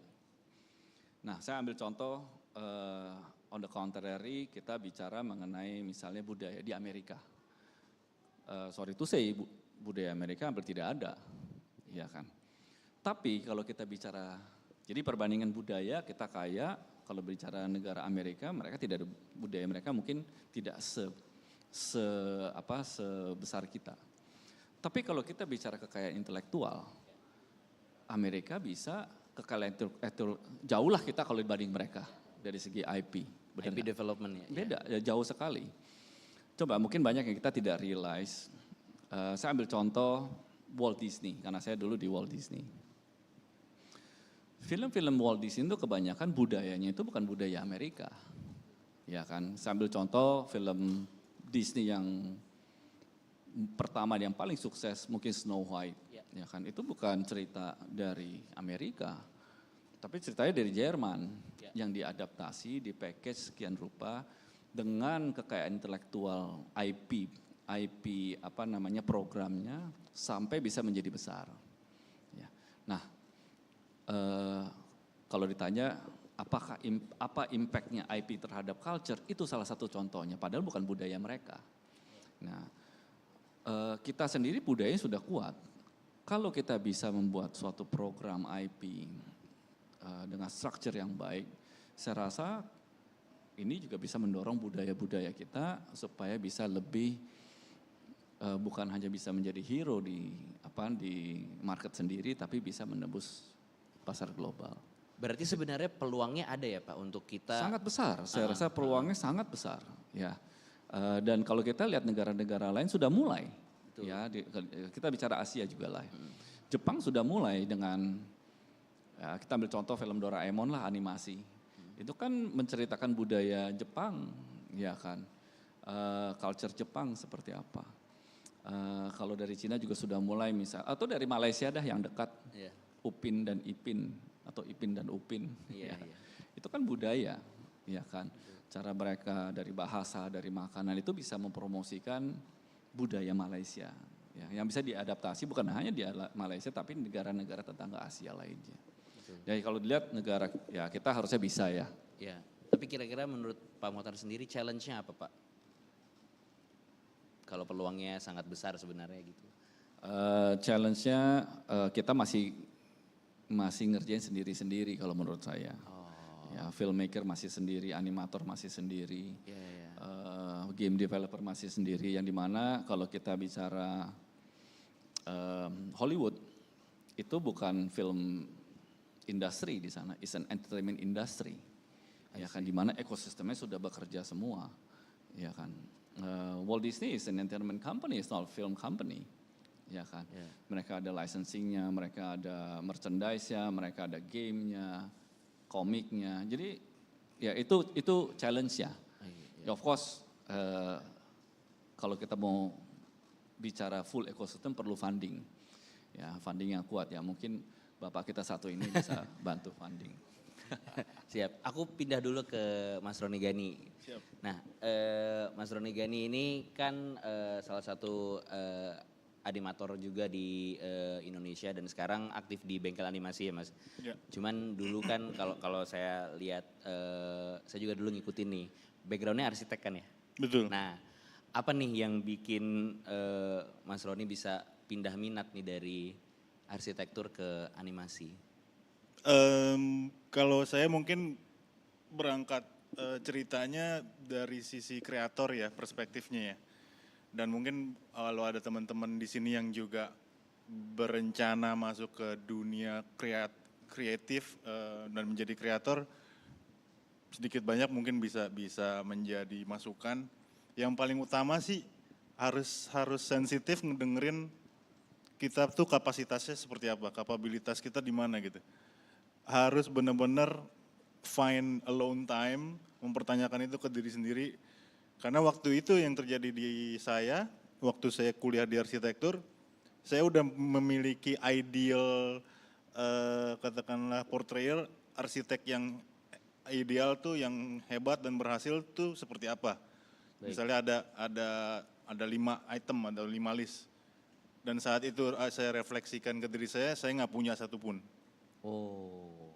So itu jadi kayak Callingnya ya. Yeah. Berarti kalau gue terusin di jalan ini, gue nggak akan end up jadi arsitek, gue akan end up jadi draftsman misalnya, tukang gambar Jadi di industrinya. Ya. Tapi gue akan masuk ke industrinya, positioningnya di mana gitu. Apakah gue akan jadi leadernya? Tentu dengan waktu dan experience yang berjalan ya. Atau dengan kapasitas diri gue dengan industrinya itu, gue akan mentok di mana gitu. Nah pada saat itu saya ngelihat seperti itu, dan saat yang bersamaan saya diperkenalkan dengan teknologi 3D computer animation, karena waktu itu dipakai buat visualisasi tugas kuliah arsitektur kan. Jadi pada saat itu angkatan saya jadi transisi di mana analog ke digital. Yang sebelumnya angkatan sebelumnya itu gambar tuh masih pakai meja gambar, yang miring gitu ya, gede, terus pakai penggaris dan lain-lain. Itu kita disiapkan untuk masuk ke era digital di mana pakai AutoCAD, pakai 3D Max untuk visualisasi desain kita biar lebih efektif dan efisien dan up to date dengan teknologinya. Nah, tapi kan nggak ada guru. Iya. Karena kan kita harus transisi itu kita yang mulai dan sendiri ya. Belum ada yang experience untuk ngajarin. Betul. Jadinya yang mau nggak mau kita belajar sendiri. Nah dalam proses belajar sendirinya itu saya nyasar. Saya nyasarnya ke ternyata si 3D software ini itu udah lebih banyak dipakai justru di industri visual effects sama animation. Dimana waktu itu yang sangat populer film-film produknya adalah Shrek sama Toy Story pastinya. Oke, berarti awal 2000 ya? Awal 2000-an. Shrek itu 2001 kalau nggak salah. 2003, 2004. Iya, awal 2000-an berarti ya. Okay. Jadi dan itu kan lagi maksudnya kayak bisa dianggap disruptif terhadap dari sisi how to do-nya. How to do the craft-nya. Karena kan tadinya 2D animation terus ada 3D. What is this thing? Dan itu sangat populer dan jadi menarik minat saya, dan ternyata ada kesempatan untuk ke arah sana. Terus begitu saya explore lagi, oke, peluang kerjaannya gimana nih sekarang? Kalau craft-nya kan kayak gitu, bisa kita pelajarin sendiri, bisa kita mulai untuk belajar sendiri. Terus saat saya explore peluangnya, justru ini sebuah industri di mana yang kesempatannya sangat terbuka bagi mereka yang punya portfolionya bagus gitu. Jadi terbuka untuk siapa aja, nggak peduli dari negara mana, nggak peduli dari backgroundnya seperti apa. Skill base ya. Ya, educational backgroundnya seperti apa, very skill base.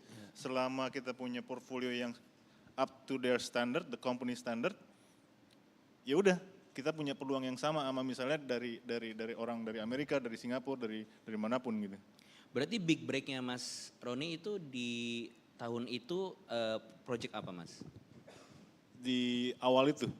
No, it's still far from the big break. Oh masih. Okay. Dan ini yang perlu dipahamin juga, prosesnya panjang dan butuh perseverance dan konsistensi ya. Nah artinya pada saat itu Mas Roni mengasah skill sendiri? Iya. Nggak ada sekolah. Oke. Nggak ada sekolah, internet juga masih masih ini ya, modemnya musik dubstep itu ya, dial up itu. Kan? Masih ngandelin warnet, saya ke warnet bawa duit 6.000 buat 1,5 jam, 30 menit, 2.000. Kalau boleh share sedikit, berarti saat itu cara belajarnya gimana Mas? Apakah lihat reference kemudian mengulik sendiri atau maksudnya untuk tahu basic foundation animation gitu maksudnya tanpa ada akses sekolah, tanpa ada guru gitu ya. Itu apa yang Mas Roni serap gitu dan cara ngajarin diri sendirinya tuh gimana pada saat itu? Basically ikutin tutorial aja sih. Oke. Tutorial kumpulin sebanyak-banyaknya, dilihat dulu, terus kemudian dicoba sendiri, ya kemudian pasti akan stuck. Karena again nggak ada mentor kan. Yeah. Tapi mungkin kalau stucknya nggak bisa di-resolve, ya udah pindah ke project lainnya gitu.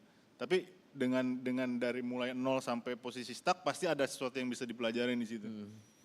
Nah, sebenarnya yang menarik dari pertanyaan itu adalah akhirnya yang terbentuk dari sistem pembelajaran saya waktu itu dan mungkin kalau saya lihat sekarang dari kebanyakan institusi pendidikan yang di animasi masih di ranah hard skill. Hard skill. Karena kita kan ngikutin kayak kita mau belajar anyaman atau kain tenun gitu. Itu kita ikutin tutorial, jadi kita nggak tahu kenapa dia bikinnya kayak gitu, cuman udah reasoningnya nggak paham tuh.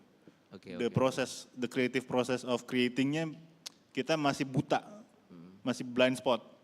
Cuma langsung belajar mekanismenya, Yang pembuatannya. penting jadi kainnya nih. Betul, tapi kenapa dia motifnya kayak gitu dan lain-lain itu kita masih lacking. Dan ini mencerminkan kondisi yang masih lumayan terjadi juga di industri animasi lokal kita ya. Kita kebanyakan masih memang di ranah production dan execution gitu, not the creation. Makanya tadi saya sangat setuju dengan Pak Mohtar bilang saat harus ada ekosistem dan sinergis antara filmmaker, creator, konseptor, scriptwriter dengan eksekutor. Kita di sini animator dan lain-lain itu sebagai eksekutor. Sehingga demand dari industrinya dan supply SDM-nya tuh ketemu gitu ya. Betul. Jadinya it's a closed loop of ecosystem gitu.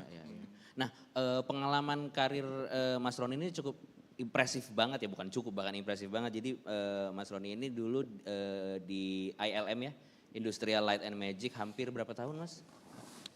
Di ILM-nya dari tahun 2012. Oh, berarti lebih dari 10 tahun. 2011 karena saya ikut proyek pertama saya di Avengers yang pertama. Kan Avengers pertama di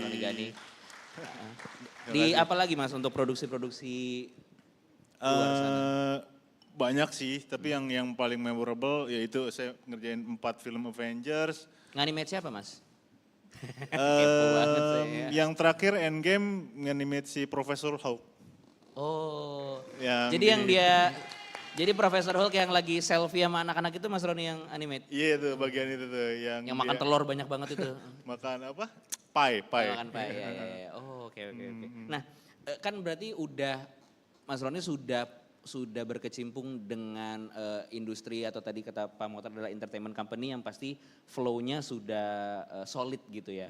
Nah dari pengalaman Mas Roni ini bekerja untuk maksudnya in a way mengerjakan IP orang gitu ya. Nah kira-kira menurut Mas Roni ada nggak yang mempengaruhi pandangan Mas Roni terhadap bagaimana di Indonesia budaya kita tadi itu juga bisa dieksekusi sebaik di luar gitu?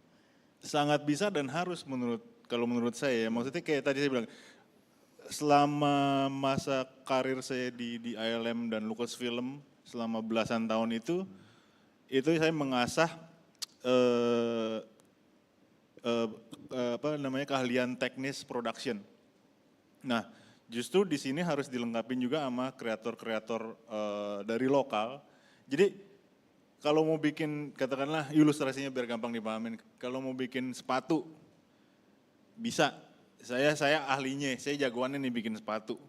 Tapi mau bikin sepatunya dengan kiblat atau taste Amerika, Eropa, atau Indonesia. Nah itu kan tergantung dalam tanda kutip desainer atau kreatornya. Saya harus, kalau misalnya katakanlah ada cerita Jaka Sembung atau apalah kita asal sebut aja ya.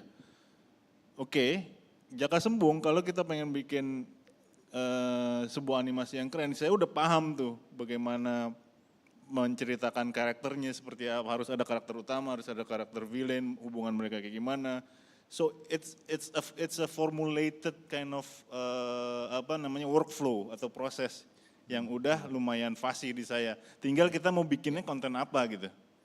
Oke. Ya kan, saya udah jadi kayak mesin pencetak, Ya. tinggal mesin pencetak ini mau dimasukin apa, kita mau bikin apa. Oke. Nah itu kan berarti base-nya adalah knowledge reset ya, research in a way gitu ya. Nah mungkin aku boleh pindah ke Pak Primadi dulu gitu. Nah kalau tadi kan udah bercerita bahwa sebenarnya besar sekali potensi untuk kita menggunakan animasi untuk mengembangkan IP dengan warisan budaya gitu. Nah, bagaimana kira-kira di Jarum Foundation itu menciptakan sumber daya manusianya yang punya kapabilitas riset juga Pak gitu, selain melakukan animasi? Jadi kami pikir dulu awal tahun 2015-2014 kami menyiapkan satu sekolah menengah kejuruan ya, SMK animasi di suatu lereng gunung di Jawa Tengah di Kabupaten Kudus, yang tujuannya supaya anak-anak desa di sekitar situ punya kesempatan menjadi animator. Itu tantangannya berat. Pertama karena buat orang-orang desa kalau nggak jadi PNS pegawai negeri itu kok nggak elit itu kerjaannya. Jadi menjadi animator gambar doang mau jadi apa nantinya itu. Nah itu satu tantangan tersendiri. Satu. Stigma itu ya. Stigma itu. Kedua, setelah kami mendapatkan talent, tadi talented kids-nya kita udah dapat, dilatih segala macam jadi animator bisa.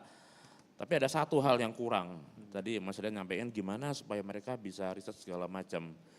Itu perjalanannya panjang ternyata, nggak bisa kita ngelatih anak untuk menjadi scriptwriter, bikin konsep pada usia 16-17. Kalau kemampuan literasi dan kemampuan critical thinking mereka tuh rendah. Yeah. Ini yang terjadi sekarang di Indonesia sayangnya pada umumnya. Jadi proses untuk idea creation itu kami siapkan sejak anak di usia TK, usia 5-6 tahun. Karena kalau kita nyiapinnya usia 16, iya tadi Mas Wani bilang hard skill kalau bikin doang, bikin rigging atau bikin modeling bisa. Yeah.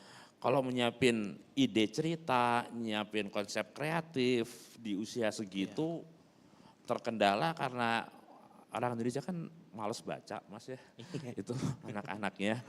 Satu hal itu yang kita dorong supaya kemampuan literasi mereka punya pemahamannya luas sejak kecil.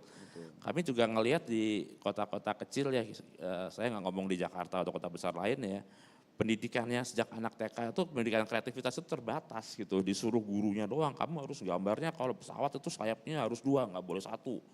Lah anak TK kan nggak bisa digituin, terserah dia dong mau bikin sayapnya 10 kayak sayapnya 3. Nah itunya hal-hal itu yang kita sering mendapatkan akhirnya kesulitan, ini gimana anak-anak ini ya, udah umur 17 bisa skillnya dapat, dia ngajarin pakai Autodesk Maya, pakai Blender ngerti. Tapi pemikiran di balik itu, pemikiran kritisnya dia, kreativitasnya itu terhambat dari pendidikan sebelumnya.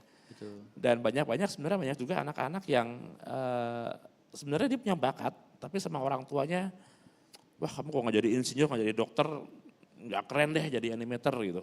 Itu masih banyak sekali itu. Nah, itu yang makanya peran kita gimana menyiapkan bahwa jadi animator tuh profesi yang sangat bergengsi, contohnya ya beliau-beliau ini gitu. Jadi kesimpulannya nggak bisa kita bilang, ya anaknya harus riset penelitian di saat mereka sekolah atau kuliah. Betul, tapi mau dipahami itu proses panjang yang harus pendidikan mulai usia dini udah mulai dibiasakan. Oke. Padahal seperti yang tadi Pak Mohtar bilang, contohnya Disney gitu ya. Berarti kan ketika mengambil sebuah cerita katakanlah dari dongeng Eropa gitu ya. Berarti kan memang ada kreatif proses cara mereka membuat itu menjadi mass appeal gitu kan ya. Artinya gimana ya kita kan contohnya kalau misalnya saya lihat sebenarnya kan aslinya di novelnya, di buku-buku cerita aslinya kan dongeng-dongeng yang dijadikan animasi oleh Disney kan sebenarnya cukup dark ceritanya gitu ya. Ada Frozen itu based on Snow Queen gitu kan, ada kebencian antara kakak adik, sisters, maksudnya itu benar seperti Pak Primadi bilang tadi, memang bukan hanya doer dan skill pemahaman soal software aja atau karakter design atau dunianya gitu, tapi juga creative thinking untuk bagaimana itu bisa menjadi sesuatu yang bisa mewarisi budaya Indonesia dan menjadi IP yang sukses gitu. Betul. Untuk kasusnya dulu 2016 kami minta anak-anak fokus bikin karya dengan kearifan lokal Indonesia. Itu pada bingung semua. Satu, bingung karena memang bangsa Indonesia kan bangsa penutur ya. Kita kan nggak punya banyak manuskrip, nggak kayak di Eropa, di mana-mana itu. Semua kan tertulis ya sejarahnya itu. Kalau kita kan menutur kan kakek ke cucunya, cerita ini itu. Tapi kan nggak ada manuskripnya tuh. Ya, betul. Itu mungkin kesulitan tuh. Di mana carinya ya? Dulu juga nggak pernah baca. Hanya, oh ya saya pernah dengerin cerita sama kakek saya seperti ini itu. Tapi bahannya nggak ada gitu. Itu sebenarnya juga tapi juga suatu peluang di mana sebenarnya kayak cerita-cerita kayak Jakarta Tarup lah, kayak Sangkuriang lah, Bandung Bondowoso lah. Itu kan kalau di film kan bagus sebenarnya. Tapi mereka tuh nggak kebayang itu kayak gimana itu. Itu memang karena satu memang kemampuan literasinya rendah, kedua memang resource-nya juga nggak banyak mereka bisa dapatkan. Itu satu hal memang di Idea Creation itu kami jujur mengalami masalah yang cukup serius di Indonesia pada umumnya. Sehingga kami 2016 tuh fokus gemblengnya anak TK sama SD untuk menjadi calon creator nanti ke depannya. Jadi itu inisiatifnya Foundation dari sedini mungkin. Sedini gitu mungkin, ya.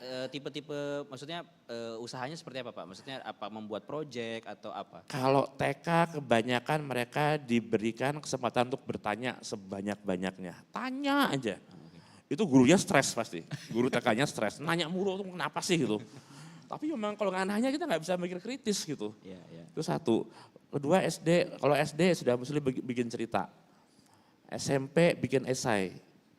Esai itu simpel lah bikin satu lembar cerita mengenai apa yang kamu lihat sehari-hari. Itu satu hal. Jadi waktu kamu tahun 2015 bikin SMK animasi, ngelatih menjadi rigger, jadi modeler bisa, itu nggak susah dilatih. Hard skill-nya nggak susah.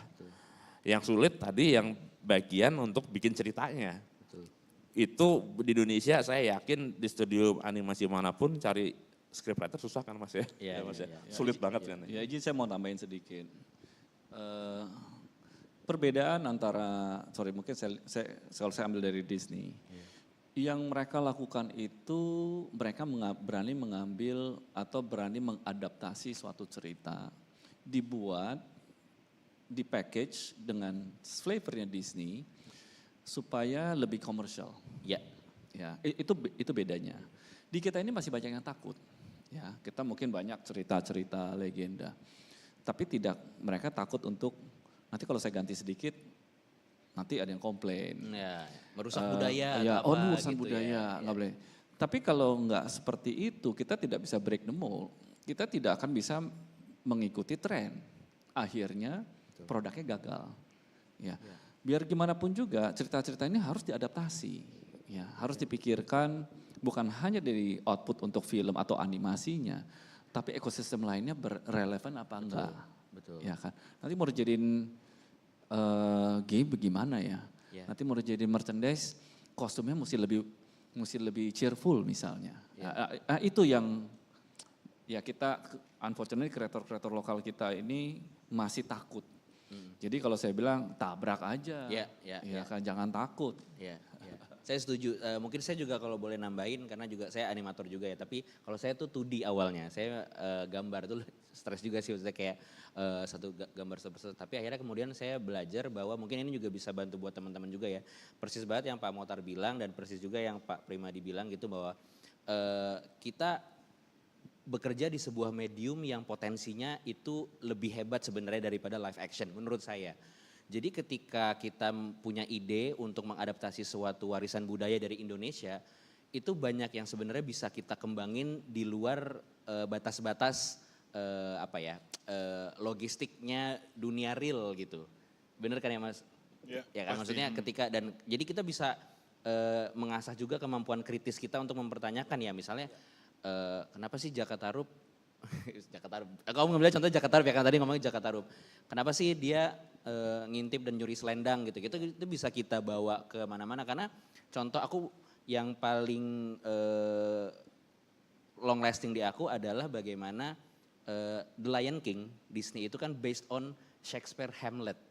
Tapi dia bisa ngambil ceritanya itu terus di package menjadi fable gitu kan, hewan gitu. Kemudian cerita asli Beauty and the Beast si Cantik dan Si Buruk Rupa, itu kan tidak ada karakter-karakter lilin, kemudian Lumiere, Cogsworth, kan sebenarnya di Asia tidak ada, tapi itu bisa dikembangin lagi, ditambahin karakter-karakter tambahan atau bikin semuanya jadi menarik dan tambah jadi musikal gitu kan, itu sesuatu yang sayang banget kalau kita takut untuk mengembangkan Ya, ceritanya ide-idenya itu. Cerita gitu. itu kan medium, ya kan. Tapi outputnya kan itu value. Betul. Ya kan, itu yang selalu, ya kenapa bisa sukses? Karena value-nya itu ya tetap tidak berubah. Betul. Ya kan, prosesnya atau bukan proses, saya bilangnya stylenya mungkin berbeda. Ya. Ya mengikuti trend, tapi value-nya yang mau disampaikan itu tidak berubah. Betul. Ya, that's most important thing. Dan sebenarnya kan yang Pak Primadi bilang tadi kan kita tidak punya manuskrip ya Pak. Artinya kan sebenarnya in a way kisah-kisah Indonesia ini public domain sebenarnya kan. Mungkin ada yang udah nonton film yang kaosnya saya pakai ini, Turning Red, Pixar ya udah nonton ya. Maksudnya ini kan dia ada satu tradisi bulan merah gitu ya di budaya Cina gitu. Kemudian dia bisa ngeblend itu dengan cerita puberti. Maksudnya itu kan sesuatu yang bisa jadi unik gitu. Jadi mungkin menurutku juga ketika ada teman-teman misalnya, oh saya pengen adaptasi cerita Timun Mas gitu. Kita nggak harus bertahan di convention cerita yang ada gitu. Bikinlah Timun Mas ternyata mau apa, mau jadi sci-fi atau apa gitu kan. Maksudnya kita nggak ada batasannya sebenarnya. Ya, coba contohnya film animasi Raya. Ya kan. Itu kan cerita tentang Southeast Asia.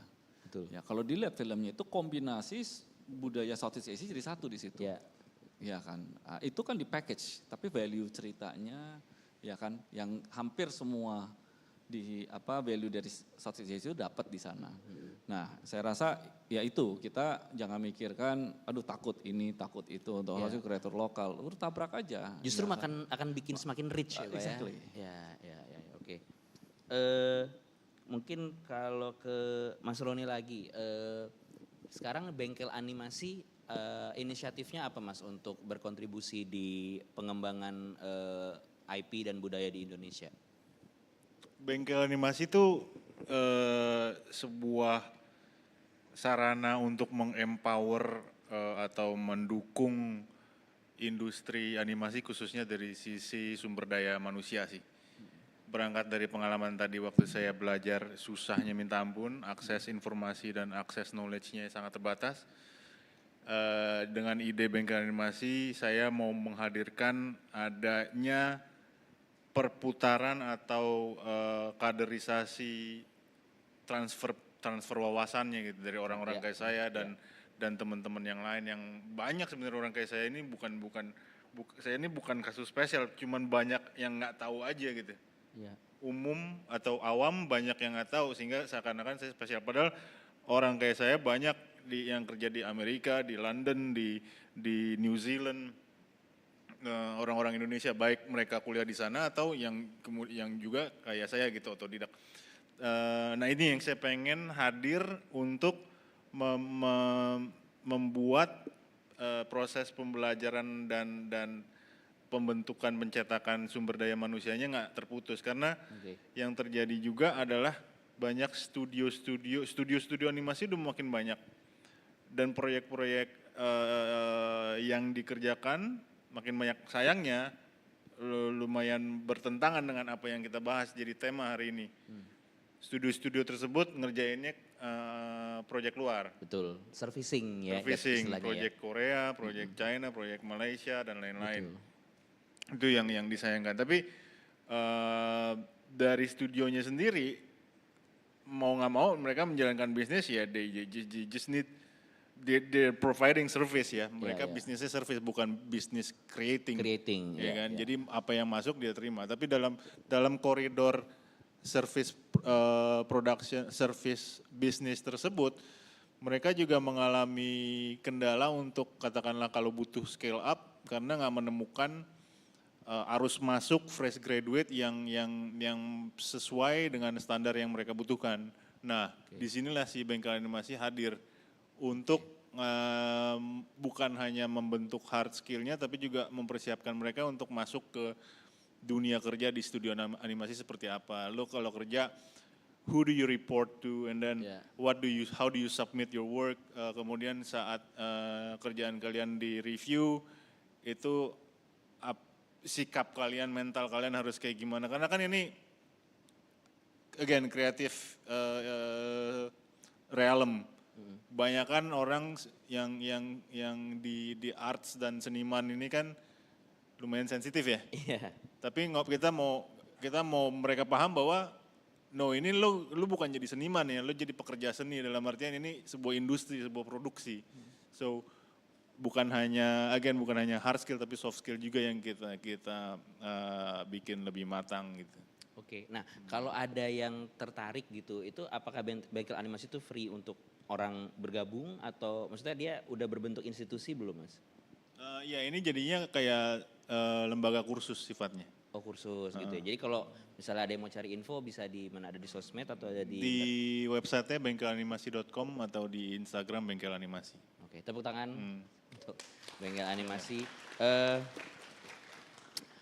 Ini menurut saya adalah salah satu sesi yang sangat valuable banget ya untuk kita belajar caranya gitu untuk mengembangkan warisan budaya Indonesia dalam bentuk IP dan kemudian diaplikasikan dalam medium animasi. Kita bisa belajar tadi dari para panelis yang kita tangkap adalah jangan terpaku sama ketakutan untuk mengembangkan sebuah ide kreatif, kemudian keluarkan pertanyaan-pertanyaan kritis, apa yang bisa kita lakukan dengan medium dan teknis yang bisa kita pakai gitu ya di animasi gitu, dan memang harus ada kerjasama community-nya gitu ya, maksudnya bukan sendiri-sendiri gitu. Jadi menurutku datang ke event seperti Asia Summit ini juga salah satunya gitu ya untuk hadir di pembicaraan seperti ini gitu.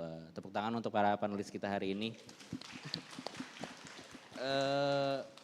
Ada yang mau bertanya? Kita akan buka sesi Q&A. Boleh ya sesi Q&A ya, silakan. Dari yang sebelah sini, mikrofonnya. Tes, thank you. Ya. Oke, thank you. Ini inspiring banget ya teman-teman animator ada di sini gitu dan praktisi di industri animasi juga. Kita tahu industri animasi di Indonesia maturity levelnya itu perjalanannya panjang banget gitu ya. Yang saya tahu tahun 2009 kita pernah punya film animasi Meraih Mimpi, Nia Dinata gitu ya. Terus kita juga punya sejarah animasi di TV nasional. Mungkin teman-teman baru tahu baru-baru ini kita ada punya Nusa, terus kita punya si Juki juga yang juga IP-nya luar biasa besar. IP Indonesia juga kaya dengan adanya muncul lagi IP yang kemudian di reborn dari karya almarhum Era Kosasi melalui Bumi Langit. Kemudian ada juga IP Indonesia lainnya gitu ya di digital comic seperti Tai Lalat yang akhirnya bisa menjadi animasi, kolaborasi dengan Shinchan, terus bikin store di Bandung dan lain-lain. Pertanyaan saya adalah, dari sekian banyak potensi kreator di Indonesia, apa commercialization model yang sustainable, yang bisa dipakai untuk nggak cuman menjadi konten yang tadi servisinya ke luar negeri aja gitu, tapi menjadi raja di negeri sendiri. Gitu, seperti One Piece, seperti Dragon Ball, seperti Detektif Conan, seperti Korean movies gitu ya, dan lain-lain. Itu aja, thank you. Terima kasih. Mas siapa tadi? Sultan. Sultan, oke. Mungkin kalau commercialization Pak Mohtar sepertinya paling tepat untuk menjawab. Terima kasih Mas Sultan atas pertanyaannya. Balik lagi yang tadi saya sampaikan, animator atau filmmaker Indonesia masih belum melihat ekosistem. Ya, hanya fokus output dari animasinya, terkecuali mungkin dengan si Juki. Ya. Kebetulan perusahaan saya represent Monster Studio, yang di mana ada Mekamato. Ini perusahaan dari Malaysia, animasi di Malaysia. Film Mekamato sendiri yang baru dirilis akhir tahun lalu, itu menjadi film all time movie di Malaysia nomor 5 kalau tidak salah. Dari semua film, live action maupun animasi. Animasi itu sangat diapresiasi pertama-tama di sana ya. Kalau kita lihat di Indonesia, dari top 10 all time film Indonesia itu mungkin 8 atau 9 film horor. Ya, animasi itu masih belum terlalu diapresiasi. Nah, itu juga salah satu dukungan, mereka bisa sukses salah satunya itu karena dukungan dari pemerintah Malaysia sendiri juga sangat baik. Ya. mereka punya MDEC dan sebagainya. Anyway, that's a different discussion. Tapi balik lagi mengenai pertanyaan mengenai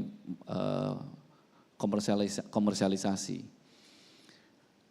Monster Studio mempunyai yang saya bilang licensing program.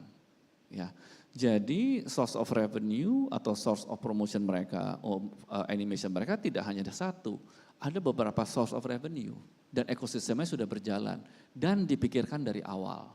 Jadi IP manajemennya ini sangat penting. Ya, oke, produknya animasi, bagaimana preparation untuk bisa menjadi produk. Pada waktu filmnya keluar, produknya sudah ada. Filmnya sudah mulai turun, gamenya naik. Nah itu harus pikiran dari awal. Nah ini yang belum ada di sini. Ya. Nah kalau mau sukses, mau lebih long lasting, saya rasa itu yang harus dikerjakan dari awal. Banyak film-film yang di sini itu IP itu sebagai afterthought. Filmnya sudah mau rilis, baru mereka sebulan kemudian, baru sebulan sebelumnya baru mereka mikir, nanti merchandise-nya gimana ya? Betul. Jadi tidak dipikirkan dari awal. Ya, I hope that answer your question. Mungkin aku boleh tambahin sedikit ya Pak. Mungkin aku lebih dari sisi bantuan dari point of view ketika kita menciptakan gitu. When we talk about commercialization, aku rasa success story yang selalu terjadi adalah komersialisasi akan berhasil ketika kita berhasil mengubah seseorang dari customer menjadi fans. Karena ketika customer ya dia hanya beli untuk kemampuan, maksudnya fungsi jangka pada saat itu aja. But when you can turn someone menjadi fans, ada apa ya, sendok lah misalnya, tapi gambarnya Yoda misalnya ya. Harganya 3 juta juga fans akan beli gitu. Maksudnya kita keputusan komersialisasinya itu akan menjadi emosional, bukan lagi rasional gitu ya. Maksudnya ini agak sedikit, bukan manipulatif tapi maksudku ketika kita berhasil membuat seseorang menjadi fans, dia akan punya emotional attachment terhadap apa yang kita buat gitu. Nah tadi benar banget menurutku dari Pak Mokhtar, ketika kita create sesuatu harus dipikirin dari awal gitu. Ini gimana cara bikin dia sustain beyond movies, beyond series. Apakah cuma komik aja terus berhenti gitu. Tapi udah dipikirin gitu, nanti ini kalau misalnya ternyata orang pada suka sama seriesnya, possible nggak ya dia ketemu di off-air event, possible nggak dia bisa jadiin sesuatu yang bisa dia pakai, sehari-hari gitu. Dan itu yang aku rasa kreator mesti mulai pikirnya tuh ke sana ketika dari awal ya Pak, 360 gitu. Ya satu lagi, film atau animasi itu lifespan-nya itu sangat pendek. Betul. Ya, kita film itu atau animasi mungkin 1 atau 2 bulan. Yeah. Ya, that is the what we call key period. Ya. Nah, kalau tidak disiapkan dengan baik, momentumnya sudah lewat, udah tidak bisa di-capitalize lagi, tidak bisa di-commercialize dengan baik. Makanya timing pada waktu mau launch film, mau rilis merchandise, mau rilis game, mau rilis komik itu timingnya sudah harus dipikirkan dari awal. Ya. Nah, setelah filmnya sudah drop, how to sustain it? Nah itu juga harus dipikirkan supaya ini bisa menjadi long term IP. Karena film itu pendek sekali. Betul. Ya kan. Nah, bikinnya lama, tayangnya sebentar. Betul, bikinnya lama, tayangnya sebentar. Tapi kan itu dia, banyak filmmaker itu cuman yaudah weekend pertama harus sukses ya, film kan begitu ya kan. Harus sustain, tapi tidak dipikirkan kalau sudah drop apa yang bisa kita continue, bisa di-sustain supaya film keduanya itu bisa sukses. Ya, jadi jangan ada void. Itu gimana caranya supaya, ya itu dia, ekosistemnya harus jalan dan harus pikirin dari awal. Kalau enggak momentumnya hilang. Betul. Mungkin Mas Ron bisa tambah. Nah ya mau nyambungin aja sih langsung. Tadi kan dari Rian mentionnya kreator harus mengenvision bagaimana eksekusi itu bisa relevan dari sisi licensing dan merchandising. Tapi yang aku pengen tambahin di sini, stakeholdernya nggak cuman kreator sebenarnya. Betul. Karena untuk yang tadi Pak Mokhtar bilang itu bisa terlaksana disambut saat filmnya udah fasenya udah selesai, disambut sama game, disambut sama apa, itu harus sinergi sama bisnis, orang yang punya kapasitas bisnis juga gitu. Jadi IP ini bukan hanya sesuatu yang karena IP jadi sifatnya orang-orang kreatif doang, no. Yeah. ranah orang bisnis, ranah entrepreneur, ranah katakanlah orang yang punya konsep dan lain-lain itu sangat besar untuk IP ini berhasil. Kreasi adalah hanya satu faktor dan satu fase dalam dunia IP gitu. Jadi si kreator juga harus willing to listen masukan dari katakanlah bisnis perspektif. Nggak bisa, gue nggak mau ini anak gue, this is my baby, gue nggak mau. Gue orangnya hitam, gue maunya hitam gitu, dark gitu kan.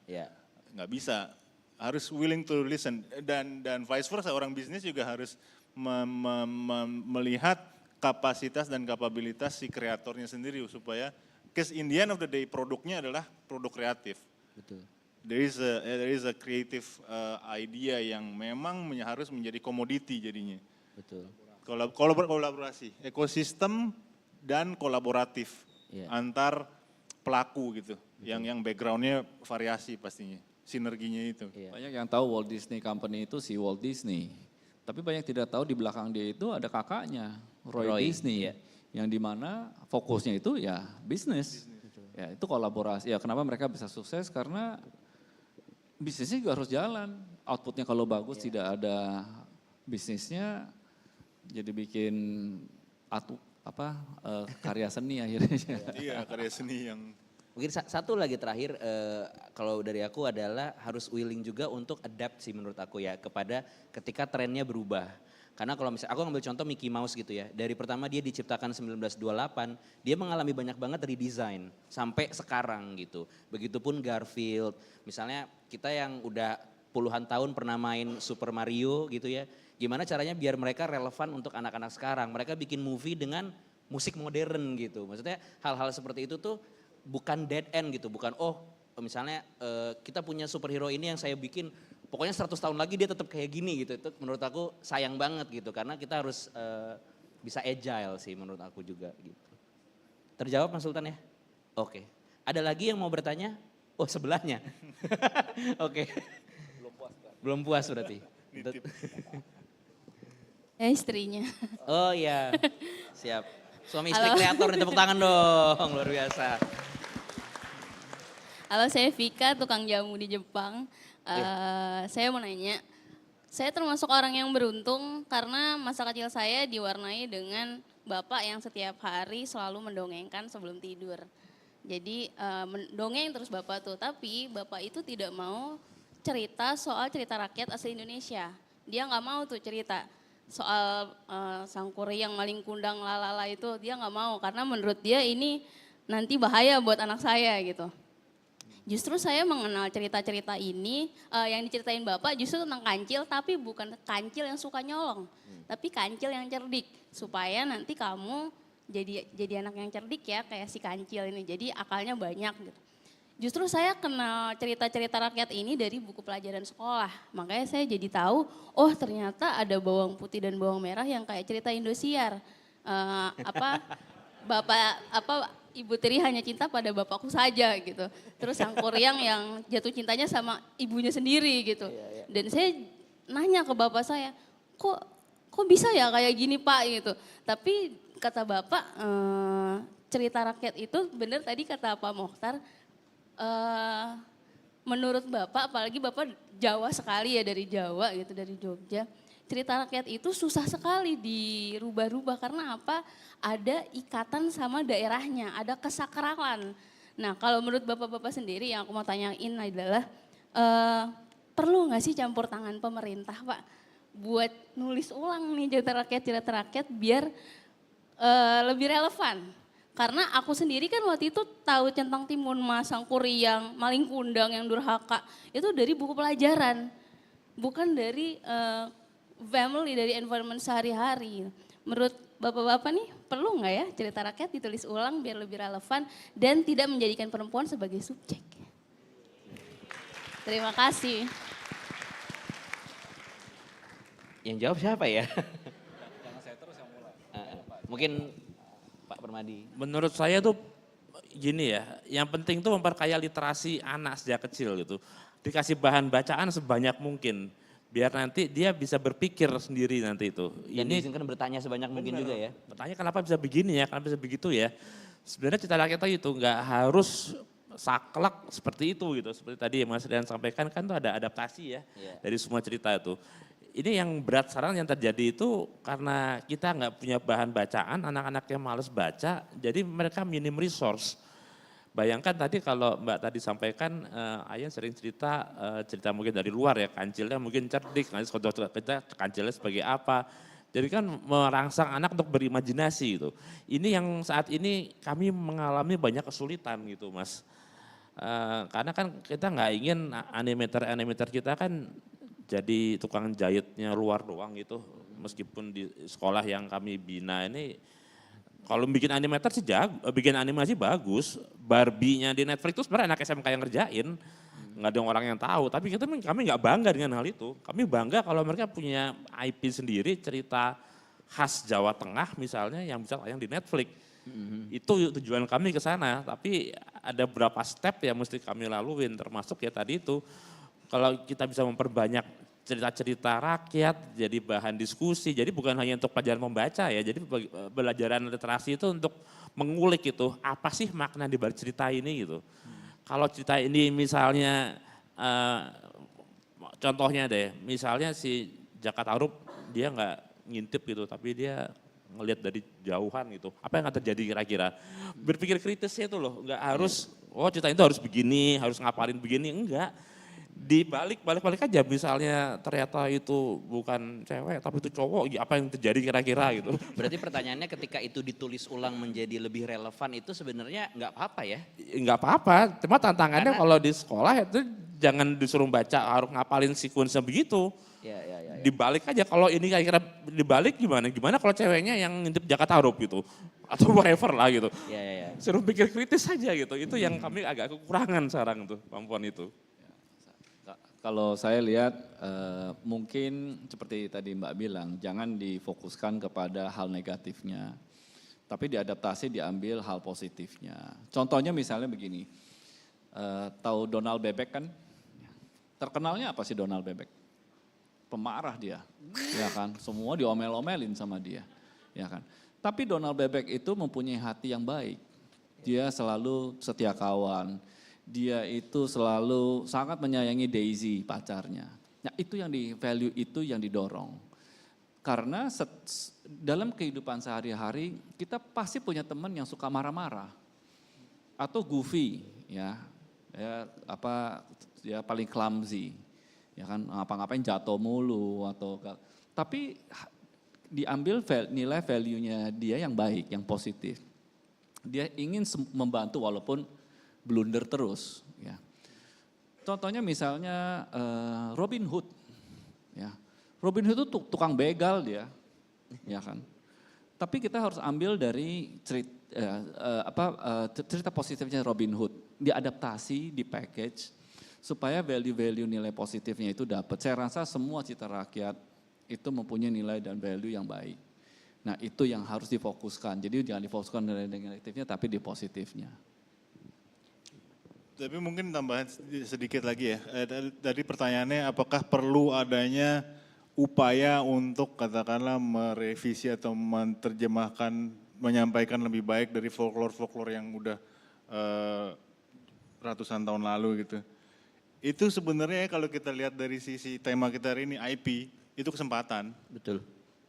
Kesempatan di mana dari masyarakat ada kehausan, ada kebutuhan mendapatkan storytelling, baik untuk diri dia sendiri atau untuk keluarganya, untuk bisa dinikmatin sama-sama di bioskop, di TV, sambil anaknya dikasih tahu, dijelasin, tuh si Sangkuriang kenapa dia kayak gitu-gitu gitu. Itu bisa jadi kesempatan bukan hanya untuk pemerintah justru, tapi swasta juga menghadirkan konten atau entertainment yang bisa memenuhi kebutuhan tersebut gitu. Jadi pertanyaannya bukan apakah harus pemerintah yang ubah, justru ini peluang yang bisa juga dilirik sama swasta, sama bisnis person, bisnis environment gitu. Bahwa adanya kehausan dari penonton Indonesia untuk menyaksikan sesuatu yang dari tadi saya pengen sebut relatable buat dia. Betul. Buat keluarga dia, buat kultur dia.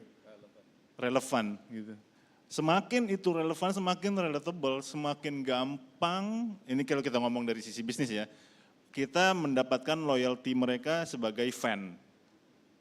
Jadinya, katakanlah ketimbang mereka milih Iron Man atau Captain America dan lain-lain, tapi ada jagoan lokal, mereka pasti secara insting akan langsung pengennya ke jagoan lokal mereka gitu.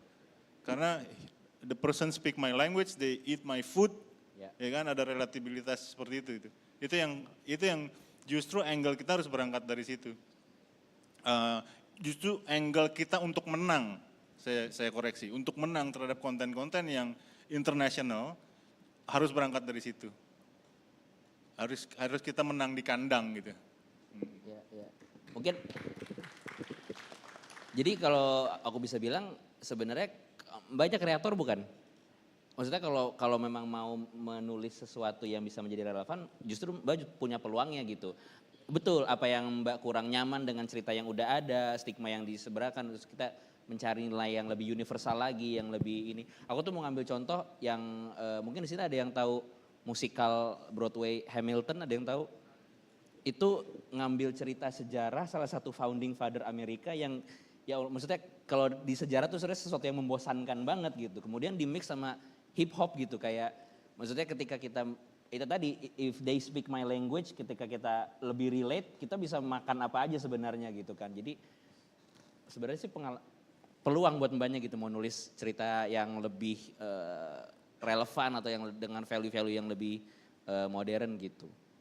Gitu ya, terjawab ya? Oke. Ada lagi? Oke, ada 2. 3, masih ada waktunya? Masih bisa ya? Oh, berapa lagi bisa? 1? Oh, udah habis. Oh, gak apa-apa deh, 1 deh. Terakhir. Saya Indra, kebetulan saya temennya Mbak Vika juga tadi yang nanya. Waduh, ini dari awal, ntar kita bertiga nanya ya. Ini sinergi namanya, sinergi. Sebelum berangkat kita gitu, belajar tapi, sinergi nih. Tapi duduknya kita nyebar biar nggak terlalu kelihatan sebelah-sebelahan katanya gitu. Ya, saya mau nanya sih tentang benchmark animasi ya. Kan kalau kita tuh, ya kita lihat dari Nusa gitu. Dari Rico The Series juga gitu kan. Kalau dilihat kayaknya dari eksekusinya, outputnya gitu kan benchmarknya lebih ke Disney gitu kan ya, Pixar atau semacam itu gitu. Yang mungkin secara eksekusi output visual 11-12 menurut saya yang masih amatir ini gitu. Sedangkan saya juga baru berkecimpung di dunia ini gitu ya, baru start banget gitu, masih belum ngerti. Saya ngerasa benchmark yang ada itu yang semua sorotannya ke arah sana gitu, saya ngerasa sih agak berat ya karena dari sisi eksekusi, visual dan ya terutama storytelling sih mungkin bisa dipelajari gitu, tapi emang itu berat juga sih. Cuma saya ngelihat apakah kita yang baru bermulai ini supaya bisa lebih diterima itu harus mengikuti benchmark Pixar dan teman-temannya ini gitu ya. Sementara saya ngelihat juga sendiri kayak Into the Spider-Verse gitu kan juga berusaha breaking itu kan ya, yang udah ada gitu ya. Dan mungkin kayak Pushing the Boats, terus yang lainnya itu berusaha ninggalin benchmark yang udah bertahan. Jadi mau nanya aja sih sebenarnya kita yang baru berkecimpung di sini lebih enaknya apakah kalau nyiptain sendiri kan nggak mungkin ya, pasti kita sedikit banyak terreferensi sama kiblat-kiblat ini gitu. Sebaiknya gimana sih kita untuk yang kita baru terbatas dengan dari sisi budget, kemampuan gitu, dan apa mungkin kita bisa, kalau ini kan semua pemainnya udah 3D animasi, gimana kalau misalkan 2D atau 2D aset animasi yang lebih secara eksekusi lebih terbatas lagi gitu. Itu gimana sih sarannya gitu buat kita-kita yang baru mulai ini dan berusaha ngikutin jejak mereka juga gitu. Iya gitu aja sih, terima kasih. Tepuk tangan dong, pertanyaannya bagus banget ini. Terima kasih Mas Indra ya. Mungkin Mas Roni mau jawab duluan. Pertanyaannya mulai dari mana, aku selalu jawab mulai dari apa yang kita bisa akses. Ya. Jangan overthink until the point that you don't really do anything. Karena misalnya tadi kamu bilang kiblatnya kalau ke Pixar itu yang menjadi pakem, itu yang kemudian dikonsumsi at global scale. berarti gue harus bikin kayak gitu. Jadinya takut dan gugur dulu sebelum bahkan bergerak dan belajar dan berkembang gitu. Tapi untungnya kamu mention tentang Spider-Verse dan Puss in Boots. Untungnya ada juga yang terjadi sekarang kayak bukan saya menghindari kata rasa bosan tapi jenuh. Mungkin ada kondisi jenuh terhadap visual style tertentu yang kiblatnya seperti ke Pixar pada tahun-tahun kebelakangan. Dan saat dia hadir itu membawa sesuatu yang fresh dan jadinya diterima gitu. Tapi apakah ini kemudian menjadi seleksi alam, berarti maksudnya yang Pixar udah gugur dan ini yang jadi baru? Belum tentu. Bisa jadi ini sebuah sebuah situasi yang mereka akan live along side by side gitu. Ada yang lebih stylistic, ada yang lebih fotorealistik atau lebih kartuni seperti Pixar itu. Nah, dari situasi ini, again saya balikin ke statement saya tadi, apa yang kamu bisa akses? Dan bikin itu seoptimal mungkin dan seunik mungkin. Gitu.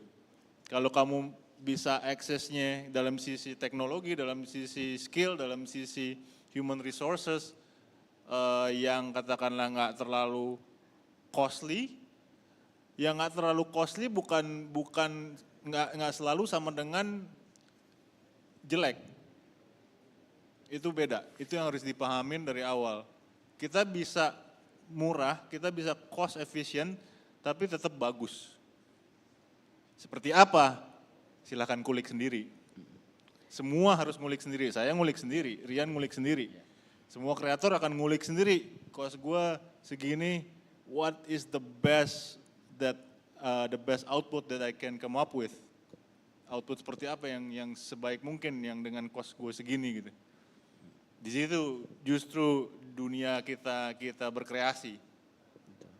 Gitu kira-kira. Kalau aku boleh tambahin, aku tahu waktunya udah habis, tapi aku lompat dari poinnya Mas Roni, start with what you can itu bagaimana caranya supaya walaupun cost efficient tapi tetap bagus, fokus di story and character kalau aku. Fokus di story and character. Aku ngambil contoh historinya Pixar ya. Pixar itu tahun 94 bikin Toy Story karena shadernya belum bisa bikin kulit manusia.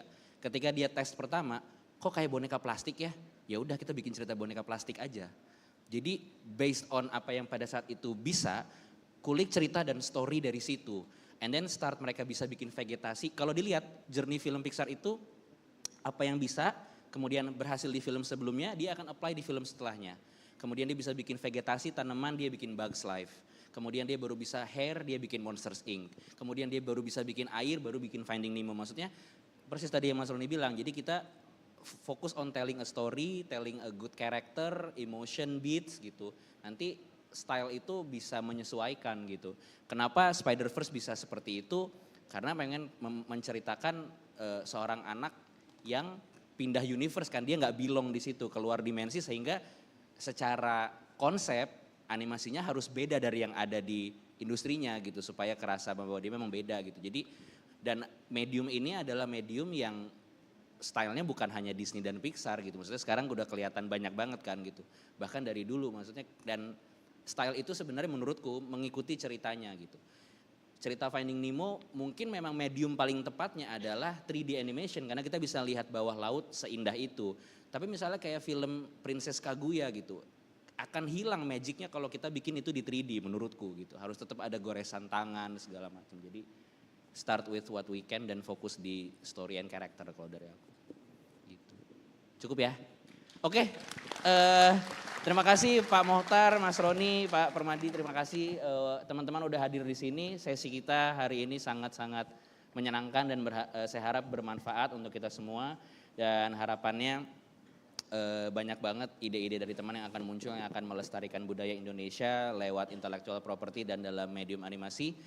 Saya Rian Adriandi, sekali lagi terima kasih, selamat sore. Ya, kita foto dulu ya. Backgroundnya sini. Oh, oke.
Up next, a portion of delicious food has excellent power for a nation to exchange values and build connections with other countries. Let's embark on culinary diplomacy adventure with culinary storyteller Ade Putri Paramadita, founder and executive chairperson of Jafara Indonesia, Helianti Hilman, and moderated by co-founder Second Floor Coffee, Muhammad Badarudin.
Assalamualaikum warahmatullahi wabarakatuh. Selamat sore teman-teman. Perkenalkan saya Muhammad Badarudin, biasa dipanggil Bang Badar. Saya adalah co-founder dari Second Floor Coffee, sebuah specialty coffee yang berasal dari Bali. Dan di kesempatan sore hari ini saya sangat berterima kasih untuk menjadi moderator di sesi kita yang kedua ya di hari ini, di hari kedua maksudnya, mengenai culinary diplomasi. Dan sebelumnya saya akan memperkenalkan dua orang wanita yang sangat inspiratif yang akan menjadi narasumber kita di sore hari ini. Yang pertama adalah Nyonya Ade sebagai seorang culinary storyteller. Jadi ini profesi yang sangat unik dan saya pengen banget nih ngulik dari Nyonya Ade nih ya. Kira-kira story behind it, kenapa jadi seorang culinary storyteller dan gimana misinya Nyonya Ade memperkenalkan kuliner Indonesia ke dunia. Kemudian yang kedua saya akan panggil Mbak Heli sebagai founder dari Jafara, sebuah perusahaan yang mempunyai misi untuk memperkenalkan ingredients, food dan benda-benda yang terkait kuliner Indonesia yang terlupakan sehingga dikenal oleh dunia. Nah, silahkan duduk Mbak.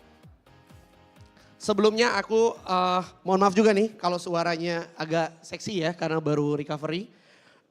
Di sini aku pengen tanya dulu nih, teman-teman ada yang backgroundnya di kuliner atau di bisnis kuliner?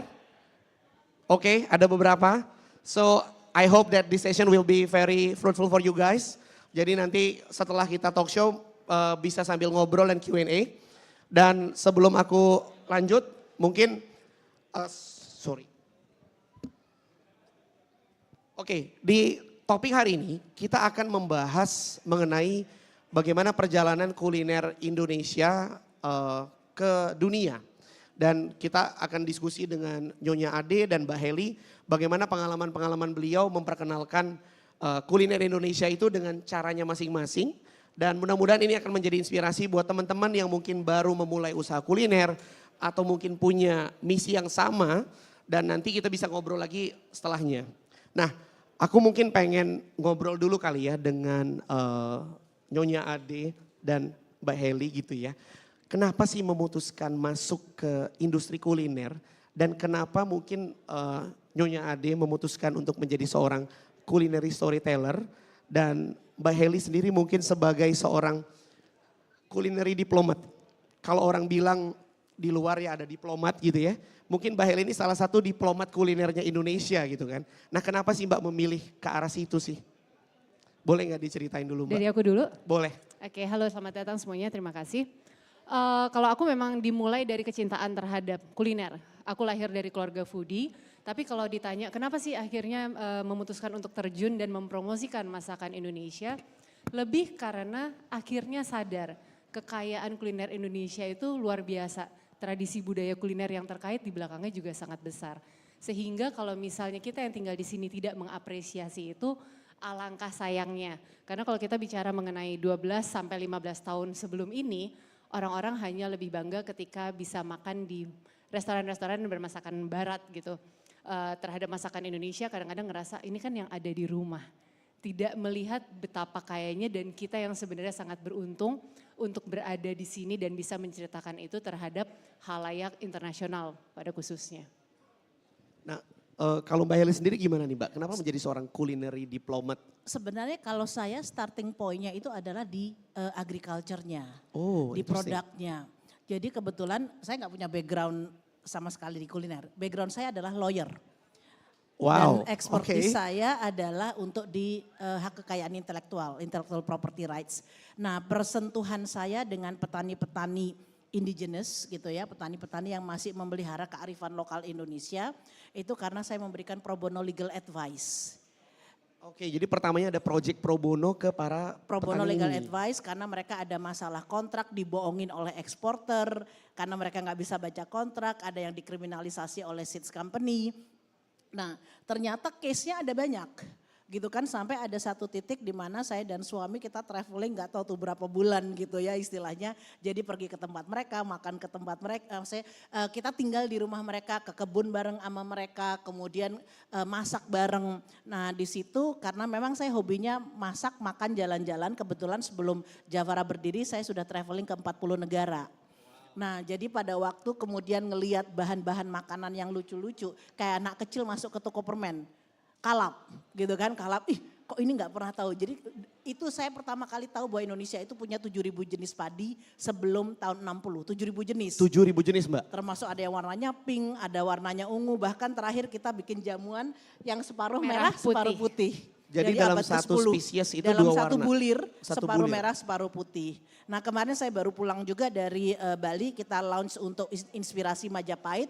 Kita pakai beras yang dipakai dari abad ke-13, khusus dari desa yang melayani Raja-Raja Majapahit. Nah jadi sebenarnya dari situ kita belajar satu secara keanekaragaman hayati sangat kaya. Kedua dari sisi kebudayaan pangannya itu juga sangat kaya, bahkan sesuai dengan tren-tren global health diets. Nah jadi mulai banyak yang gluten intolerance, vegan, segala macam. Jadi semua tren yang sekarang seksi itu sebenarnya di Indonesia udah ada semua. Dan itu saya ketemu di kampung-kampung itu. Jadi kalau orang dulu bercanda gitu ya, orang makan salad gitu ya, kita udah punya gado-gado sebenarnya kan. Nah sekarang orang bilang edible flower. Iya. Ya Allah dari dulu kita makan bunga pepaya, Kembang jantung turi. pisang, kembang turi, bunga Iya. kecombrang, bukan hal yang baru. Iya. Gitu. Nah jadi kalau saya berangkatnya dari produk. Nah habis itu kami di-challenge oleh petani-petani bagaimana supaya warisan pangan Indonesia itu bisa pass on ke next generation. Jangan sampai punah. Karena pesan, saya ingat itu pesan Mbah Suko, dia bilang begini, Mbak Heli lupakan Mbah Suko, saya sudah tua. Tapi bagaimana warisan pangan yang diberikan oleh Tuhan untuk bumi Nusantara jangan sampai punah, janganlah kita menjadi umat yang tidak bersyukur. Sudah diberikan berlimpah tapi kita abaikan. Itulah yang kemudian terjadi stunting, malnutrisi. Seharusnya nggak perlu. Kenapa? Karena itu berlimpah. Nah akhirnya saya percaya bahwa sustainable consumption akan hanya terjadi apabila ada sustainable production. Sustainable production akan lahir karena sustainable consumption. Untuk sustainable consumption maka produk itu harus dibawa ke pasar. Biarlah konsumen berpartisipasi untuk mengkonsumsi terus sehingga ada insentif bagi petani-petani untuk terus menanam. Jadi sebenarnya kalau kita lihat tak kenal maka tak sayang tuh beneran berlaku di industri ini ya Mbak ya. Betul. Karena mereka nggak tahu makanya mereka nggak sayang dan mereka nggak konsum gitu ya. Betul. Nah ada komentar suami saya bilang gini, Dede mereka nggak perlu lawyer. Yang mereka perlukan adalah akses ke pasar yang respectful dan fair. Waktu itu kerjaan saya sebagai konsultan untuk international organization. Kerjaan saya cuma bikin proposal sama bikin laporan. Terus kata suami saya, sebenarnya kerjaan kamu tuh manfaatnya apa sih gitu. Nah jadi dari situ akhirnya udah jadi bagian dari solusi aja mata rantai gitu. Wow, interesting nih Mbak. Jadi aku lihat ada beberapa poin nih. Pertama mengenai warisan leluhur, kemudian masalah sustainability, kemudian masalah budaya. Nah ngomong-ngomong soal budaya, ini kan something yang sangat Indonesia itu punya banget kekayaannya. Dan aku pengen tanya nih ke Nyonya Ade khususnya sebagai seorang storyteller, culinary storyteller. Kira pada saat perjalanan Nyonya Ade sebagai seorang storyteller, itu apa sih learning mungkin atau experience yang mungkin paling besar atau paling memorable dalam perjalanan Nyonya Ade sebagai seorang culinary storyteller mengenai budaya kuliner Indonesia sendiri? Oke, kalau misalnya ceritanya sendiri sih sangat panjang. Apa yang kita mau ceritakan dari balik sebuah pangan gitu ya, sebuah menu misalnya. Tapi yang paling challenging adalah bagaimana mengenalkan orang untuk tasting bareng. Misalnya salah satu yang sering aku lakukan adalah membawa tamu dari luar negeri, biasanya antara tim chef atau beberapa tamu kenegaraan. Misalnya datang ke Jakarta harus dibawa kemana aja nih, nyobain apa. Sebagai storyteller kita pengen sekali menceritakan sesuatu yang sangat eksotik. Tapi tidak semudah itu. Tidak semua orang itu cukup eksperimental dan punya jiwa eksploratif untuk mencoba sesuatu yang totally new. Jadi sebenarnya kita harus melihat asalnya mereka dari mana. Apa yang biasa mereka santap. Sehingga kalau kita mengenalkan sesuatu dimulai dari kira-kira makanan yang mereka nggak kaget. Contoh paling mudah misalnya hampir semua negara kenal chicken soup. Biarpun beda-beda resepnya. Jadi di situ aku akan mudah untuk masuk lewat soto ayam, for example. Kita punya chicken soup, but this is our version of chicken soup. Semua orang rata-rata di setiap negara mengenal barbecue dengan caranya masing-masing, dengan bumbunya masing-masing. Jadi itu juga titik termudah kita untuk mengenalkan sate. Sate di Indonesia itu kan lebih dari 50 jenis ya Mbak ya. Berbagai daging, berbagai saus, dan kompleksitas itu yang membuat sate kita jadi sangat menarik. Kalau biasanya orang Malaysia bilang they have their own sate gitu. Iya kita juga punya, sedikit berbeda karena apa? Kita tidak hanya punya peanut sauce, kita punya saus kacang, bahkan ada beberapa sate yang bumbunya itu terbuat dari tempe. Ya jadi menarik bahwa kita tidak perlu ragu, oh orang gak akan suka. Kita tinggal cari point of view-nya, kalian makan apa? Kita cari bahan yang serupa, tapi mulai ditarik bahwa inilah bedanya. Apakah rempahnya, apa cita rasa tertentu atau metode tertentu. Itu yang jadi menarik. Nah kalau misalnya ditanya apa sih cerita yang paling berkesan, akhirnya adalah ketika bisa menceritakan tentang kekayaan tradisi budaya pangan Indonesia ke halayak luas, halayak internasional. Misalnya lewat masakan. Karena kadang-kadang orang kalau cuma baca, oh menarik banget. Everything is on Google. Kamu bisa lihat, oh, wah masakan Indonesia hebat banget nih, ada rendang, ada gudeg. Tapi cuma membayangkan itu tidak cukup. Harus dikasih coba. Makanya buatku sangat beruntung ketika bisa mendapatkan kesempatan untuk pergi ke luar negeri, masak untuk beberapa acara.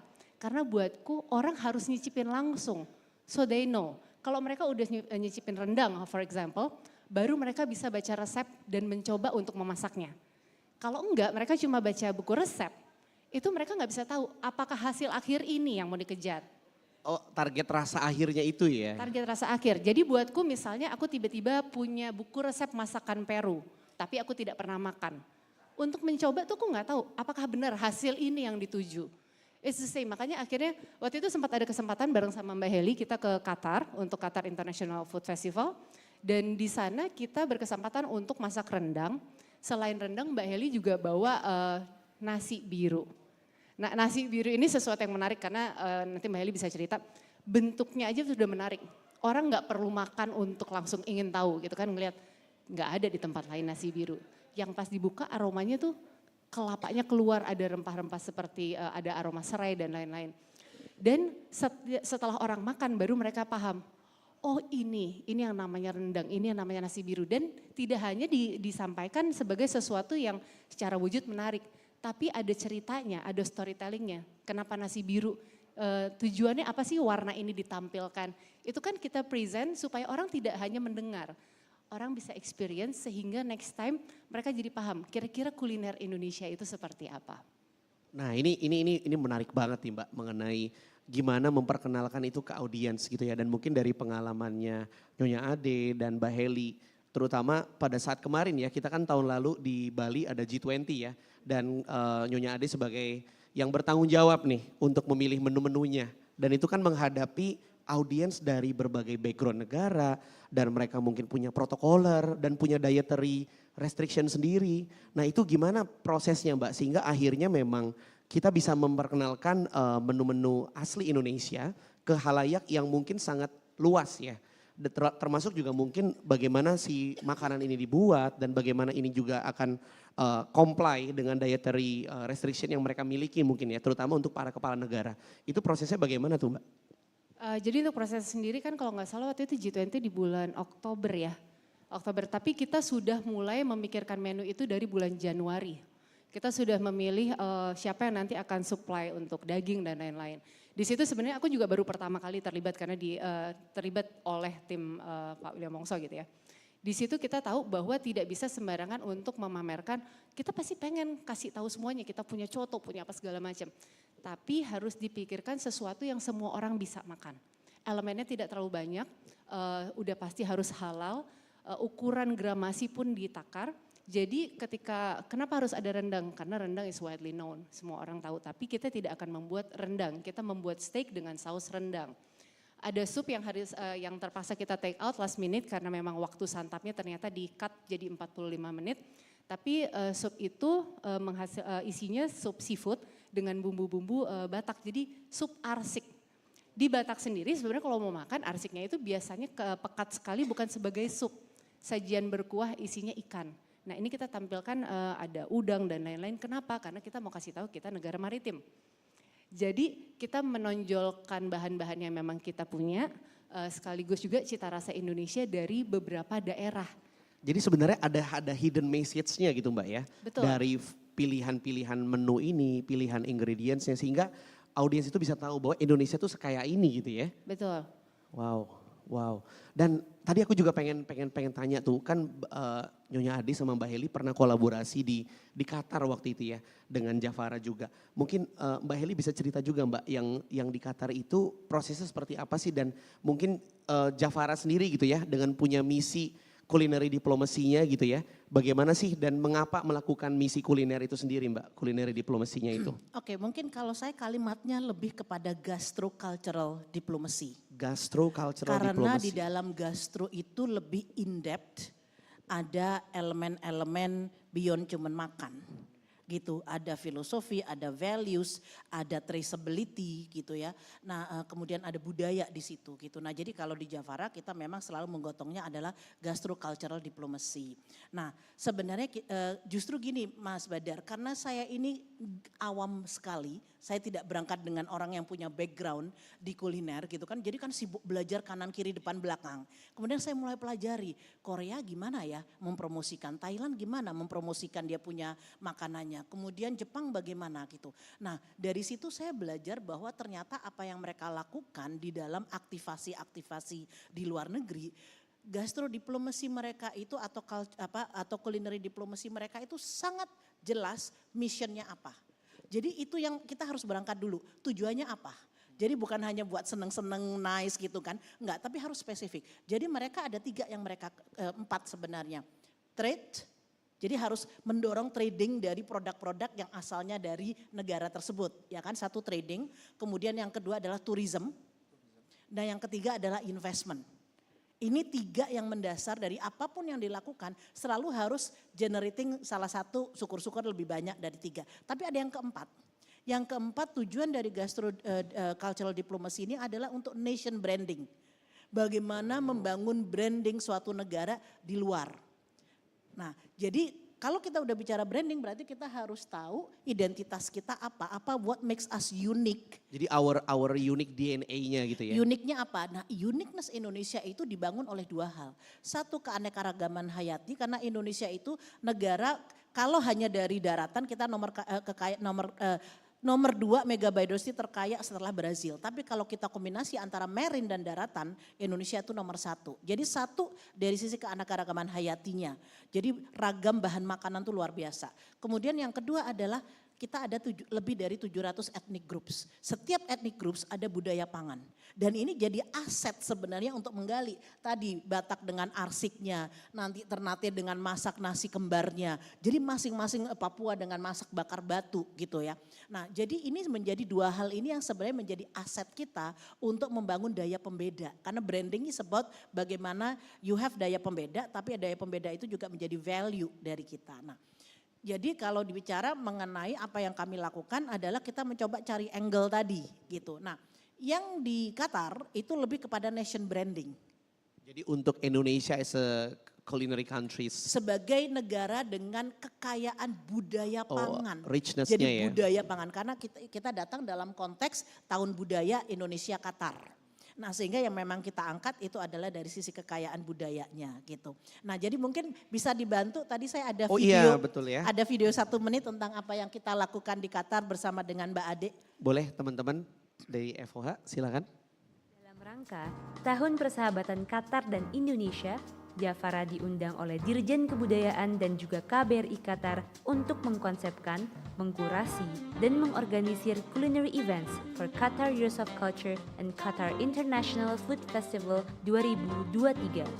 Ini merupakan bentuk nyata Jafara untuk aktif mempromosikan produk pangan warisan Indonesia secara global, yaitu melalui kegiatan gastrodiplomacy. Founder Jafara, Ibu Helianti Hilman, menggandeng food storyteller Ade Putri dalam rangkaian acara tersebut. We are very honored and happy karena beberapa produk Jafara digunakan pada jamuan Qatar Creates hosted by Sheikha Al-Mayasha. Salah satu event yang Jafara gelar adalah Cultural Dinner. Selain menyajikan menu makanan fusion, di mana bahan pangan terpilih dari Indonesia meets Qatari cuisine, Ibu Helianti Hilman juga menceritakan tentang cultural origin dari ingredients tersebut. Selanjutnya, ada event live cooking demo featuring Indonesia's heritage food culture yang disaksikan oleh publik. Ibu Helianti memasak nasi biru dan Ade Putri memasak rendang dengan daging domba untuk memperkenalkan makanan khas Indonesia di Qatar as part of gastrodiplomacy. Masih ada acara lainnya yang Jafara ikuti selama di Qatar. Yuk cek video part 2. Wow, menarik banget ya teman-teman ya.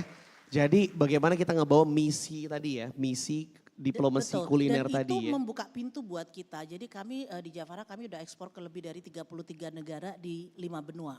Wow. Nah yang menarik sebenarnya bukan ekspornya. Yang menarik adalah bahwa produk kami datangnya dari remote and rural Indonesia. Dari pelosok dan pedesaan Indonesia dan dihasilkan oleh komunitas. Tapi standarnya udah masuk ke standar internasional. Nah berarti kan kalau kayak gitu Mbak, pada saat mereka mencoba tadi ancient ingredients, traditional food atau bahkan mungkin national foodnya Indonesia, itu akan men-trigger curiosity-nya mereka. Yang mana mungkin kalau yang aku lihat salah satu apa yang dilakukan adalah pasti memanggil mereka untuk datang ke Indonesia. Untuk merasakan secara langsung, untuk melihat langsung bagaimana bahan-bahan ini diolah di daerahnya misalnya begitu ya.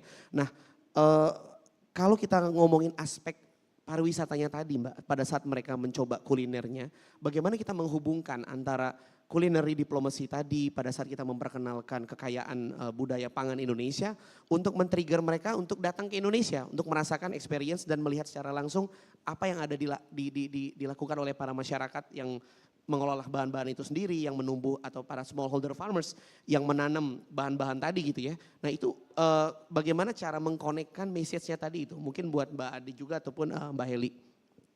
Kalau belakangan ini aku sudah melakukan beberapa culinary trip bekerja sama dengan beberapa partners gitu ya. Jadi yang kita lakukan bukan hanya mengenalkan orang dengan makanannya. Karena orang kalau mikirin culinary trip berarti kenyang terus nih ya.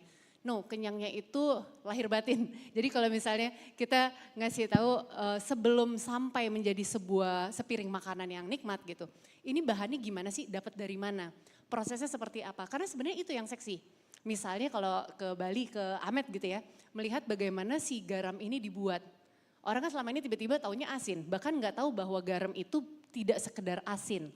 Setiap garam yang dihasilkan dengan berbagai proses dari berbagai sumber mata air atau dari air laut misalnya, itu akan menghasilkan kadar asin yang berbeda, bentuk yang lumayan unik. Karena kalau dari Jafara ada satu garam yang aku sampai sekarang kayak kok garam bentuknya piramid, dibuatnya gimana? Bentuknya piramid? Bentuknya piramid dengan ukuran yang berbeda, ada yang kecil, ada yang besar. Dan ini ternyata dilakukan secara natural. Justru proses-proses ini yang menarik. Kemarin misalnya kayak aku pergi ke daerah Brebes, ada namanya garam rebus. Kita orang Indonesia pun kan akan bertanya, kok garam rebus? Dan garam itu makanya kalau di resep nggak bisa dibilang setengah sendok teh atau apapun, karena sebenarnya kita harus icip dulu.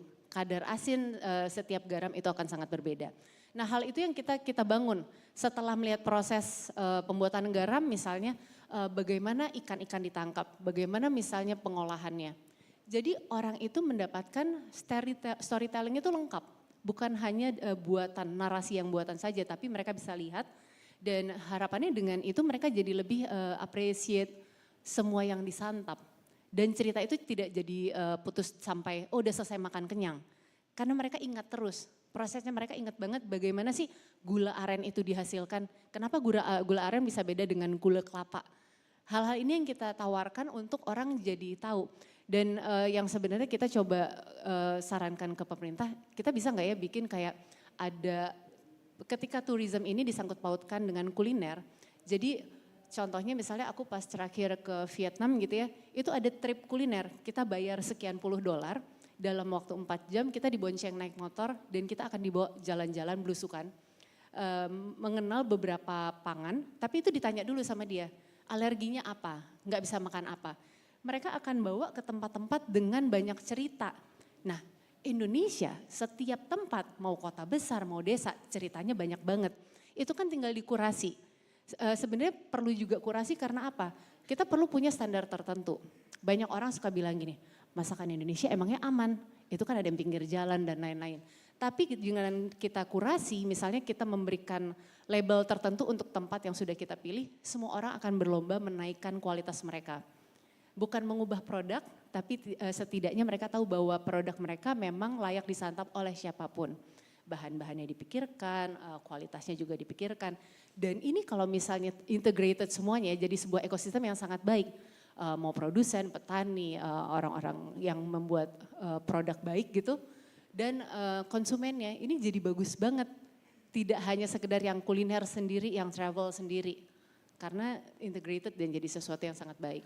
Nah berarti kan tadi keywordnya adalah bagaimana tadi integratednya, experience-nya dikurasi dan mereka mengetahui bahwa ini gak cuma enak gitu ya, tapi ini juga comply with the standard global health dan seterusnya gitu ya. Dan kalau aku lihat kan ini juga salah satu misinya Javara ya Mbak ya, dimana untuk memperkenalkan bahan pangan yang mungkin terlupakan, tapi bagaimana ini juga tetap bisa, ini tetap comply loh.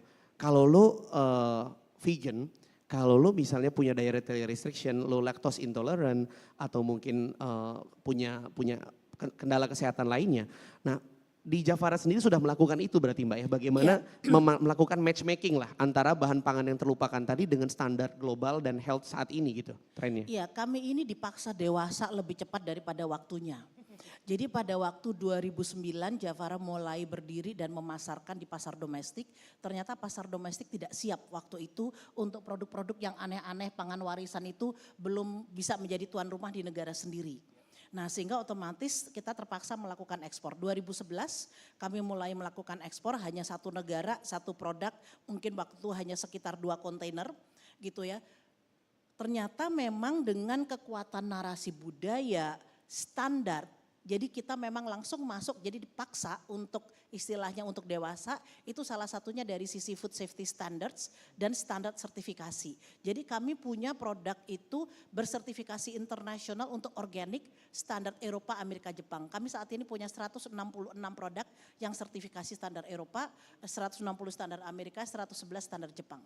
Dan kita punya the longest list certified organic. Dan kembali lagi saya ingatkan ini adalah produk basisnya komunitas, bukan industri, bukan pabrikan. Jadi yang menarik di situ gitu kan, produk boleh produk kampung, tapi standarnya bisa masuk ke supermarket internasional. Nah jadi justru tantangan terbesar tadi seperti menjembatani tadi itu menjadi salah satu kunci. Nah bagaimana kami mencoba untuk mencegat semua lini terkaitannya dengan tadi pariwisata, kita cegat di semua sisi. Jadi di negara-negara tujuan itu kami melakukan seperti yang dilakukan di Qatar, kami sudah lakukan di Italia, bahkan sampai di Sisilia. Sampai ke Sisilianya Karena ya? produk Javara diekspor ke Italia sejak 2012, 220 toko dari Sicily sampai ke utara Italia. Gitu. Nah, kami sudah melakukan di Portugal, di Spanyol, di Afrika Selatan. Jadi itu memang kita harus muter. Kenapa? Tak kenal maka tak sayang gitu kan. Karena nobody knows Indonesia. Thai food everybody knows kan. Tuh, kemudian Japanese, Korean gitu kan. Even Malay itu juga cukup kencang. Tapi Indonesian food orang masih apa sih? Ujungnya nasi goreng lagi gitu kan. Seperti itu gitu. Bahkan ada yang mengira di Jerman dulu nasi goreng dikiranya itu Chinese food. Karena semua Chinese restoran jualan nasi goreng dengan nama nasi goreng. Nah, jadi satu kita jegat dari sana karena akhirnya mereka ngelihat begitu, nasi biru, ternyata nasi biru itu ada maknanya. Ini dari ancient culture kita itu simbol permintaan maaf. Jadi kalau ada message-nya ya? Message-nya adalah sebagai wujud permintaan maaf. Jadi setiap warna infuse itu ada message-nya. Warna kuning adalah celebration dan rasa syukur. Makanya ada identik tumpengan tuh nasi kuning Nasi gitu kuning itu karena itu adalah selebrasi gitu. Nah, jadi itu yang kemudian kita perkenalkan. Itu kan kita nyegatnya di pasar. Kemudian begitu pasar tertarik, kemudian kita nyegatnya di mana? Makanya kita meng-create di Kemang itu flagship store. Nah, di mana flagship store itu kita mengatakan one store, one archipelago. Karena semua produk terbaik dari Aceh sampai Papua ada di sana.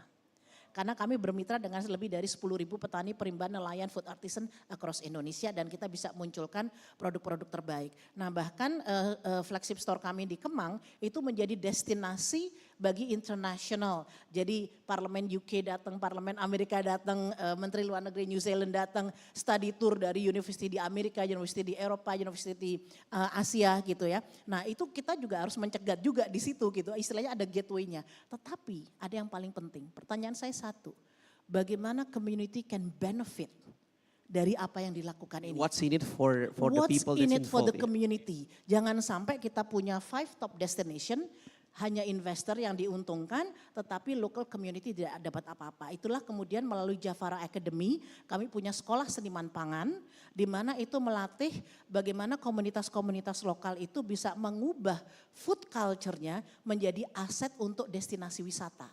Nah boleh dibantu untuk disetel, saya ada 1 minute video, itu adalah program gastrocultural tourism program kita di Flores, di mana kita memberikan pelatihan buat komunitas-komunitas itu untuk bisa menawarkan apa yang mereka punya sebagai suatu destinasi wisata. Di bagian pertama videonya itu adalah apa yang sudah mereka praktekkan di desanya. Yang bagian kedua adalah setelah mereka pelatihan, karena pelatihannya sebenarnya hanya cuma 5 hari, hari ke-6 ke-7 kita paksa mereka jualan tiket. Oh jadi berbayar? Langsung praktek, langsung berbayar. Karena kita ingin menunjukkan ke mereka bahwa apa yang mereka pelajari, apa yang mereka punya, it's worth to sell. Dan itu bisa menjadi source of revenue buat mereka. Boleh dibantu untuk videonya?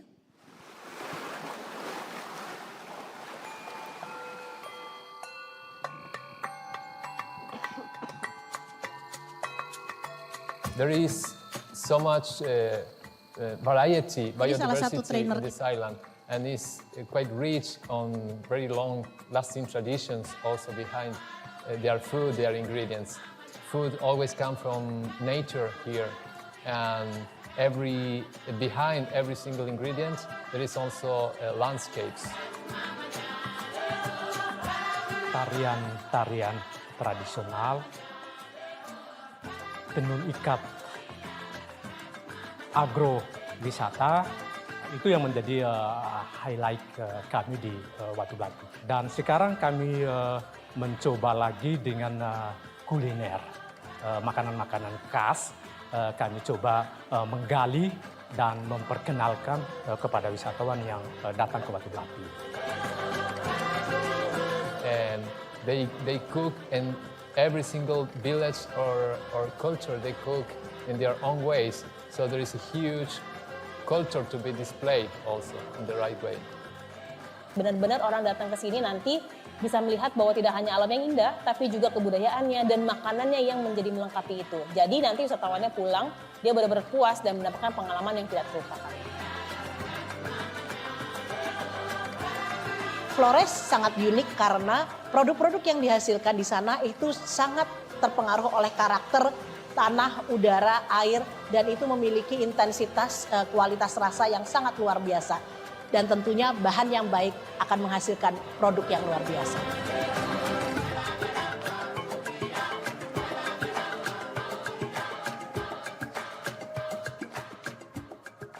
Nah, proses Wow. pembelajaran ini. Tepuk tangan nih teman-teman. Luar Proses biasa. pembelajaran ini menarik selama 5 hari. Kenapa kita hadirkan salah satu trainer kita itu memang ahli di community based tourism. Martin Vera itu chef dari Argentina tapi yang dia jadi pengajar dan researcher di University of Science Gastronomy di Italy. Kebetulan dia sedang sabbatical, kemudian dia volunteering dan dia akhirnya sini aku bikinkan kurikulumnya untuk yang di Flores gitu kan. Nah, jadi sebenarnya proses itu menarik. Kenapa? Karena mereka kadang-kadang tidak bisa menghargai apa yang mereka punya. Mereka mereka tuh nggak merasa tahu apa yang ya? mereka punya tuh nggak worth it. Itu karena inferiority complex. Inferiority complex. Nah, kenapa akhirnya kita paksa mereka untuk begitu pelatihan langsung hari ke-5 ke-6 kita jualan tiket. Itu proses untuk menentukan harga tiket itu menarik. Karena gini, saya bilang gini, paling nggak jual 500.000. Oh tidak bisa mama, terlalu mahal itu, kami tidak enak hati. Itu kan bahan-bahan kita ambil dari kebun, tidak ada harganya gitu kan. Nah terus aku bilang, udah karena mereka ngotot ya sudah kita oke lah gitu fine 350.000. Tapi tadi waktu sempat lihat nggak ada tamunya yang saya minta pegang mic. Ya, ya. Karena saya challenge, saya tanya untuk dia jawab di depan semua peserta pelatihan kami komunitas itu. Kalau kamu harus bayar ini seharusnya kamu bayar berapa? Mereka bilang 750.000. Wow, 3 kali lipatnya 3 hampir kali ya. lipat, Wow. hampir 3 kali lipat. Betul, value nah, add-nya di situ jauh banget. akhirnya mereka dengar sendiri. Oh, ternyata value-nya seperti itu ya, gitu. Karena tadinya mereka tidak menganggap bahwa apa yang mereka punya segitu udah mahal. Kemudian ada itu dilema kedua. Dilema keduanya begini, kalau kita tourism, pariwisata, itu kan menunya harus dikit-dikit ya. Gitu nggak bisa banyak-banyak karena mereka pengen icip-icip. Biar dapat semua gitu ya. Orang kampung nggak bisa, mereka bilang tidak sopan. Dia bilang ceplokin banyak di piring, padahal menunya ada 14, bayangkan. Ya kan dari 1 sampai 14 bisa pingsan itu kan. 14 course tapi full gitu Nah ya. terus tapi saya bilang dia bisa mama kecil-kecil aja.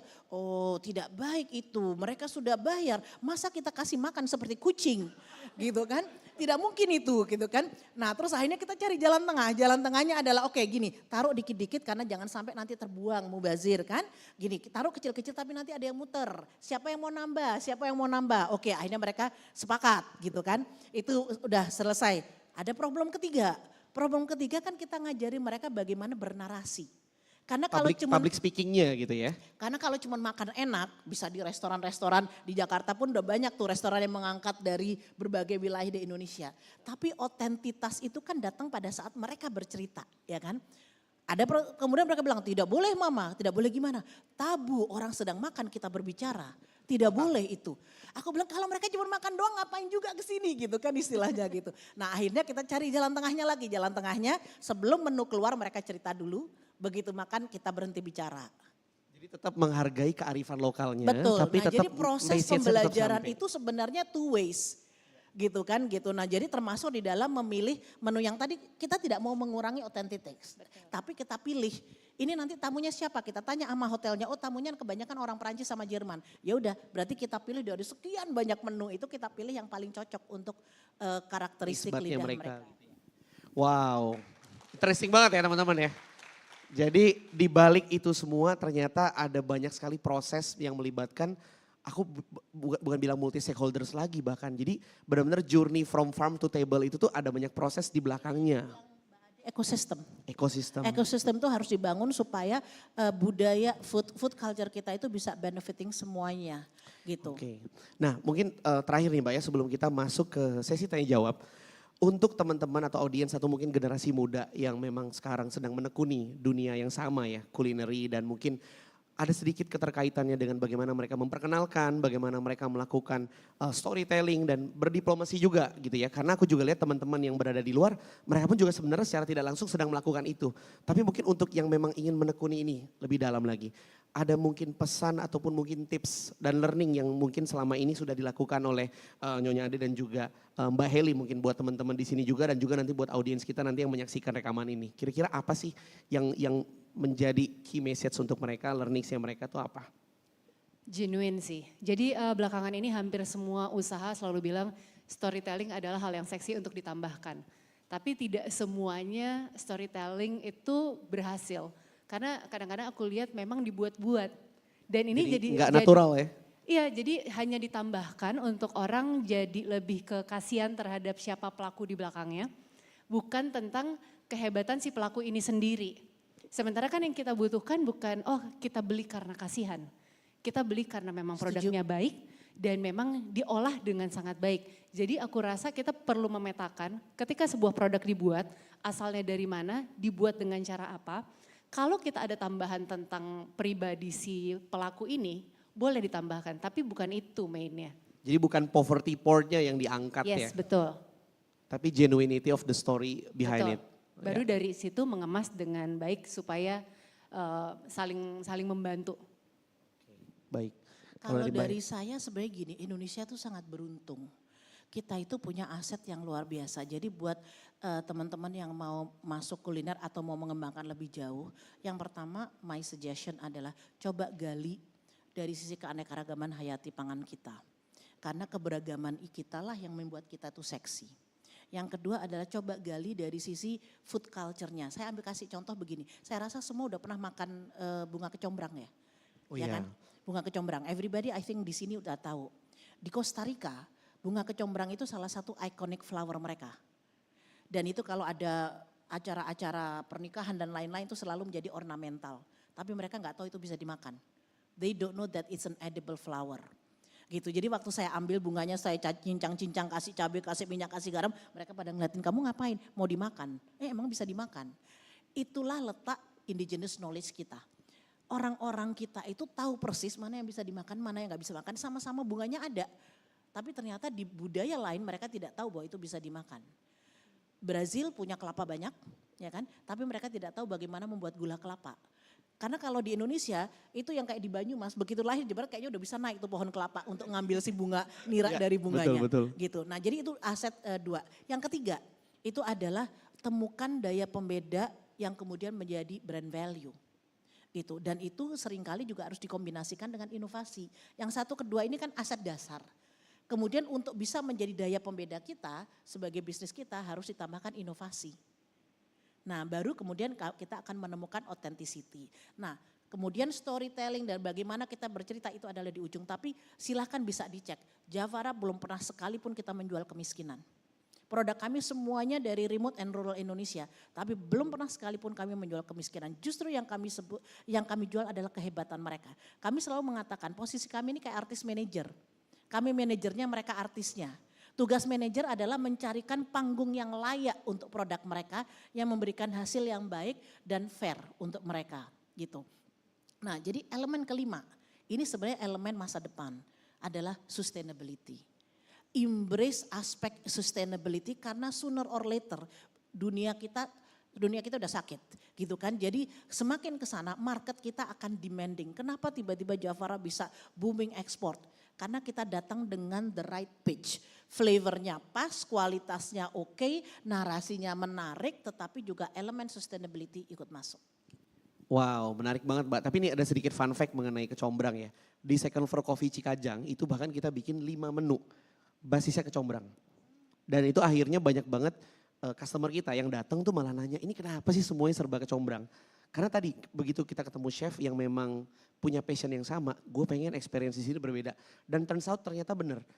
Yang tadinya mungkin gak tertarik gitu ya, mereka akhirnya nyobain semua. Lodeh kecombrang, nasi goreng kecombrang, nasi bakar pakai kecombrang 3 macam, dicobain semua akhirnya sama mereka.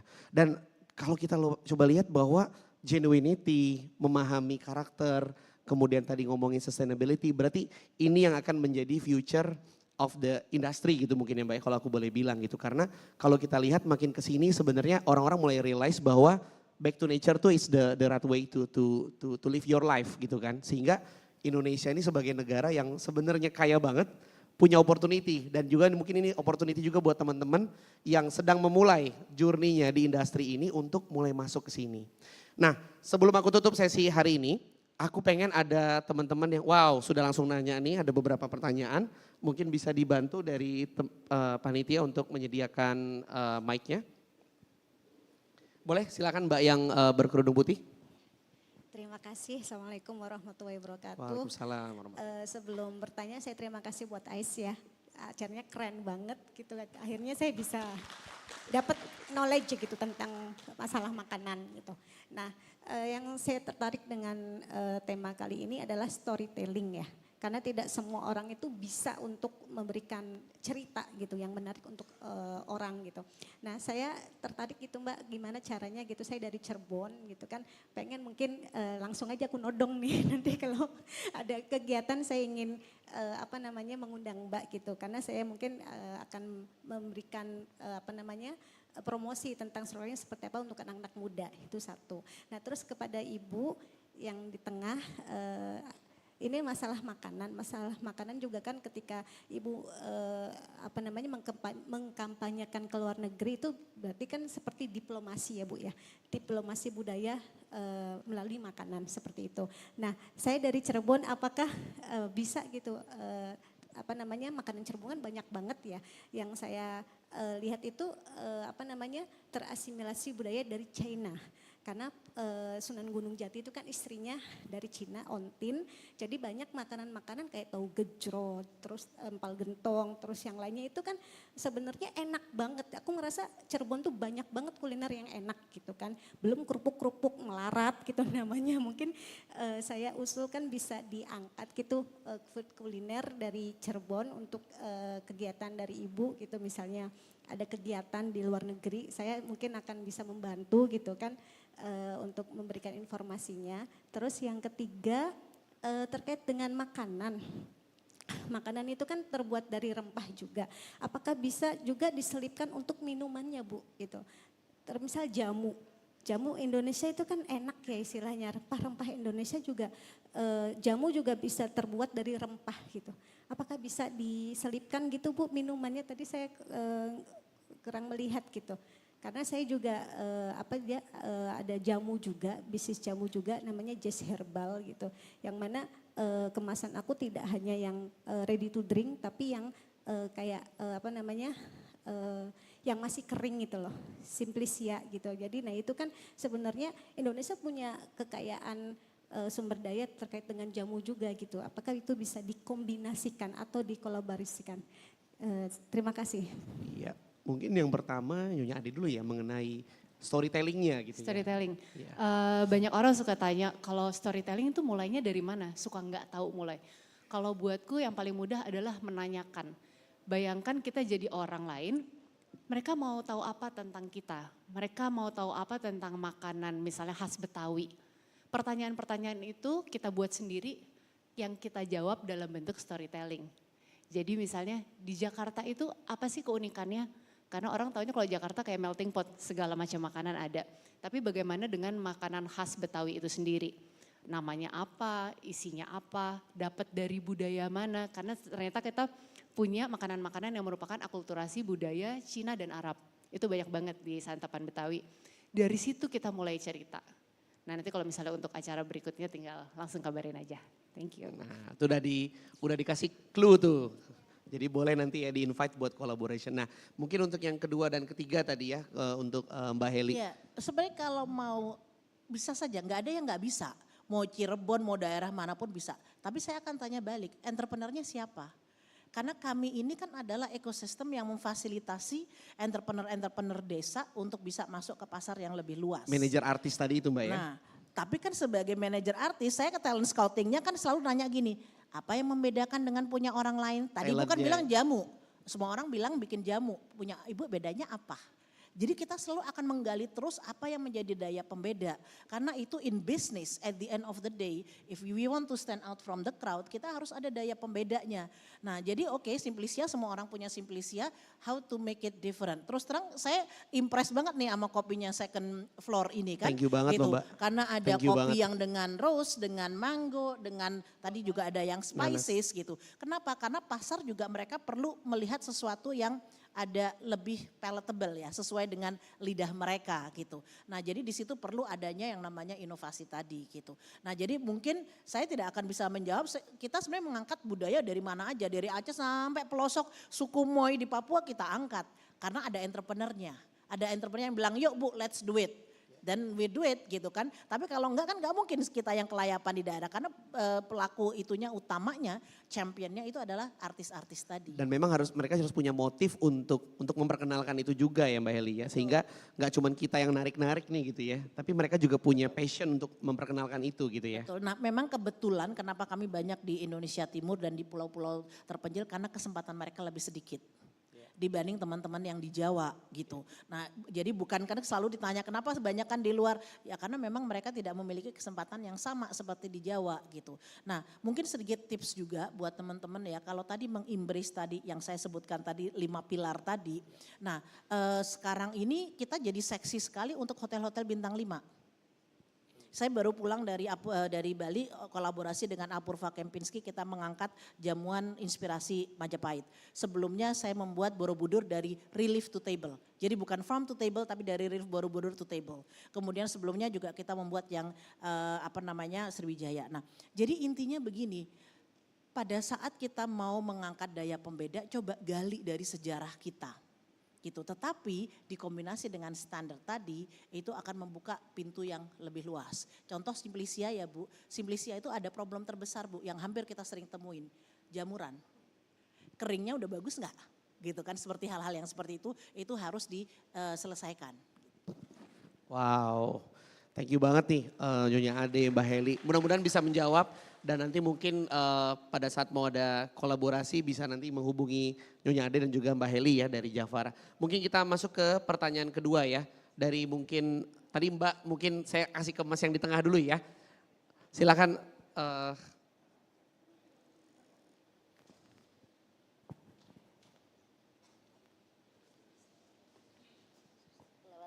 Dari depan mungkin ya. Oke udah ada nih.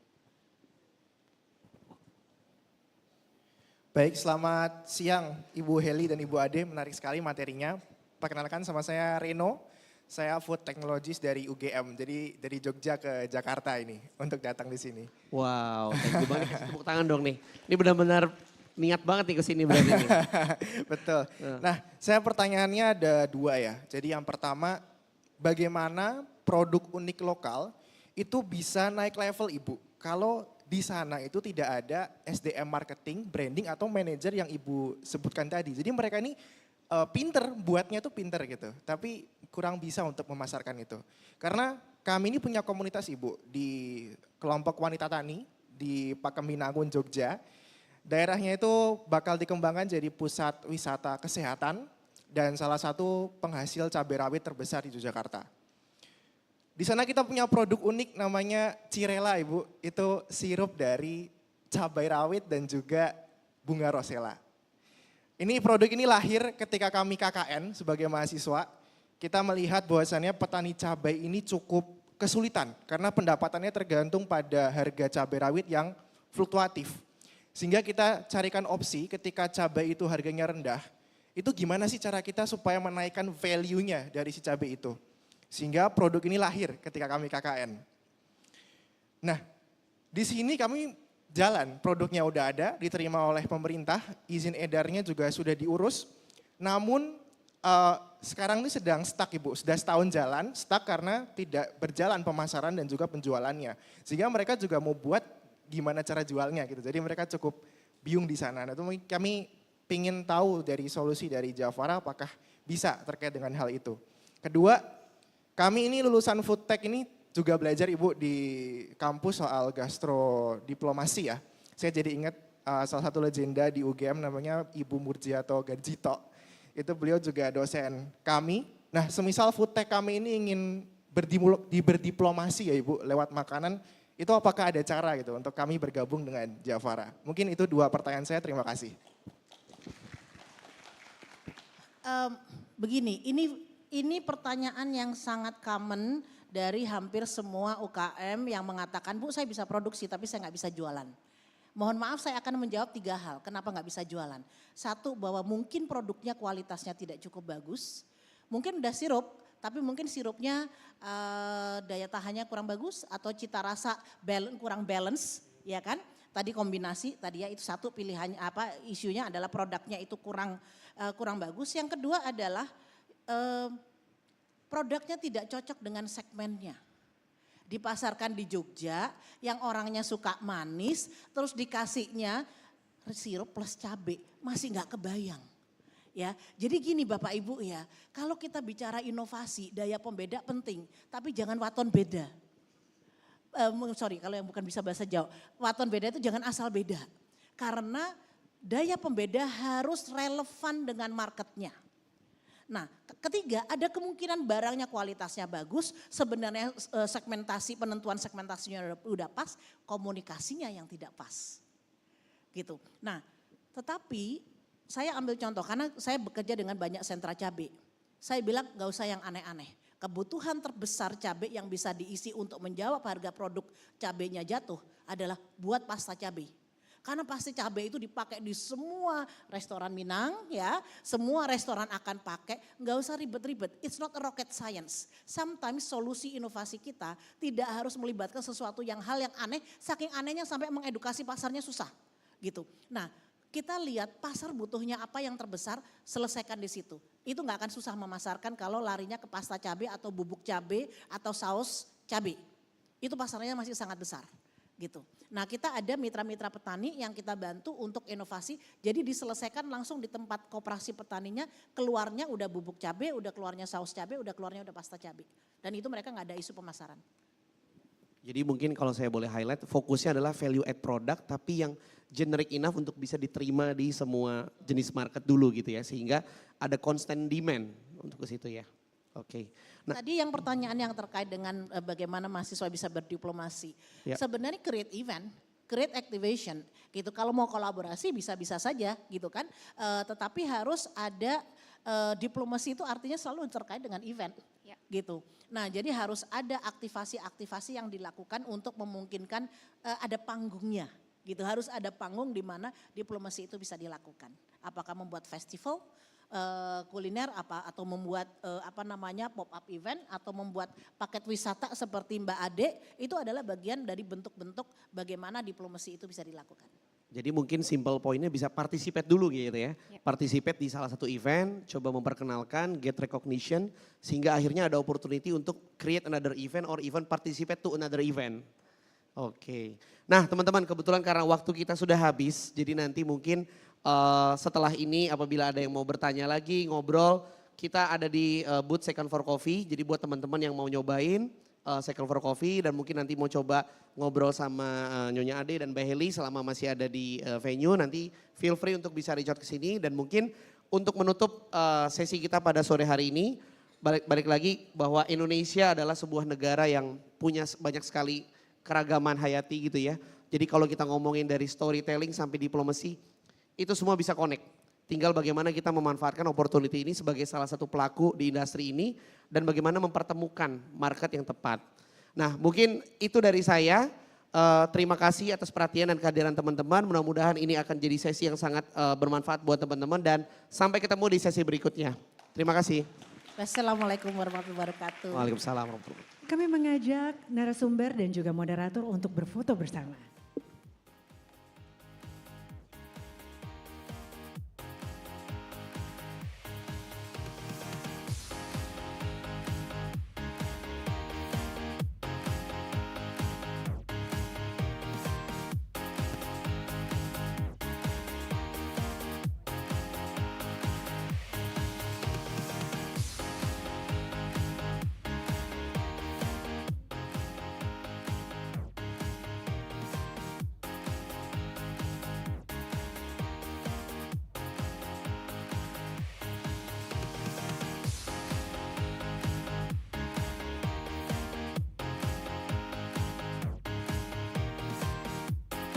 Cultural exchange and idea transfer have the potential to build a creative economy for the future of Asia. But how can that potential be maximized? Explore the potential of the creative economy in the future with the CEO of Indico, Andy Cristianto, founding partner of GDP Venture, Anthony Lim, and head of Committee of Digital and Creative Economy, Indonesia Chamber of Committee, Ricky Pasig. Also, this discussion will be moderated by Head of Study Program SBM ITB, Sony Rustiadi.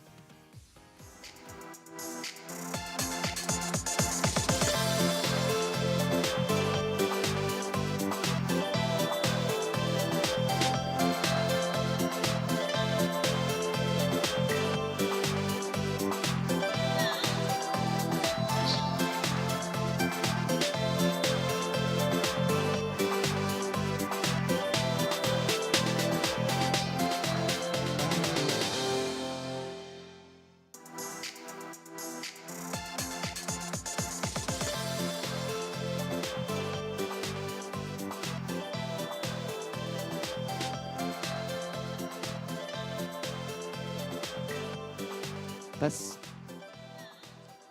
Oke, Assalamualaikum warahmatullahi wabarakatuh.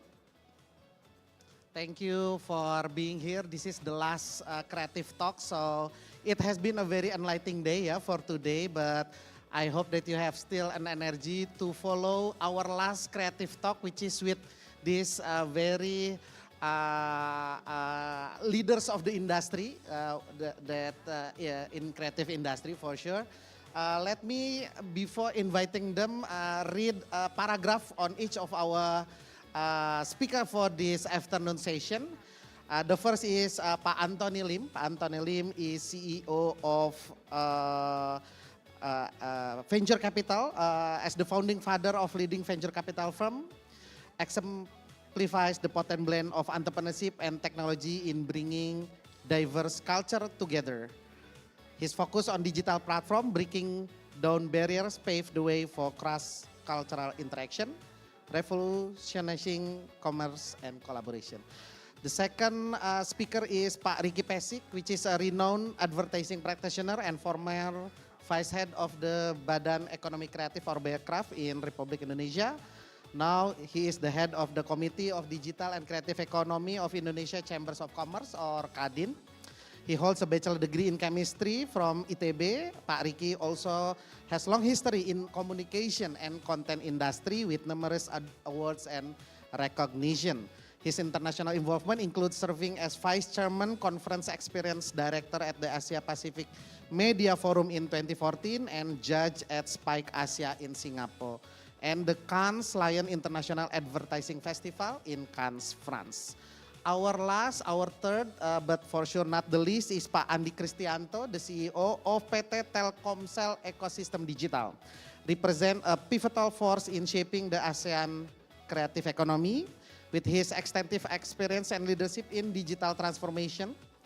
Pak Andi is poised to steer Telkomsel Ecosystem Digital towards a new era of innovation and economic growth. His vision for the digital landscape holds the promise of cross-sectoral solution that caters to the ever-evolving needs of the Indonesian populace. Although the committee has briefed me that we are going to conduct in English, but I will just let the people speak, whether you want to lead, whether you want me to lead in Bahasa or in English. Okay, so the people have spoken. And without further ado, let's have a very big applause to our three speaker for our afternoon sessions.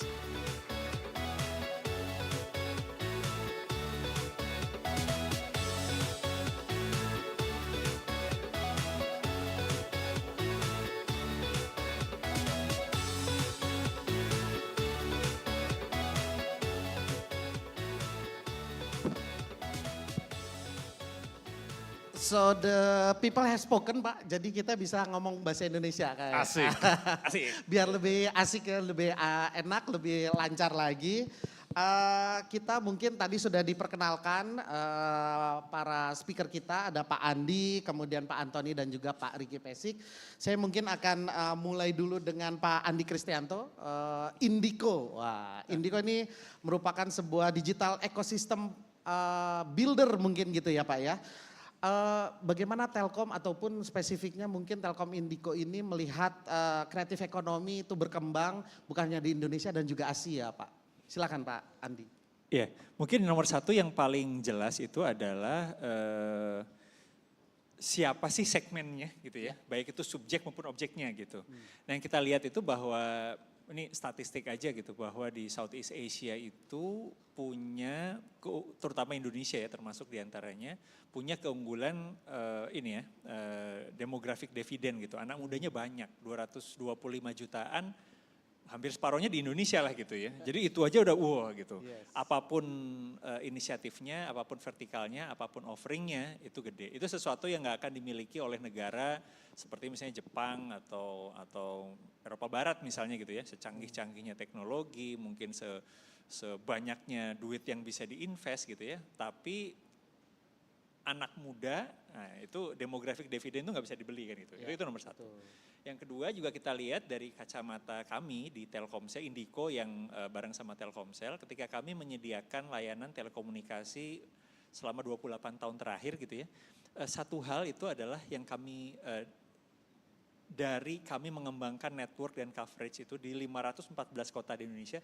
Saya mungkin kalau nggak di Telkomsel nggak tahu tuh kota Indonesia total 514. Mungkin sekarang nambah dikit 520 Pak ya.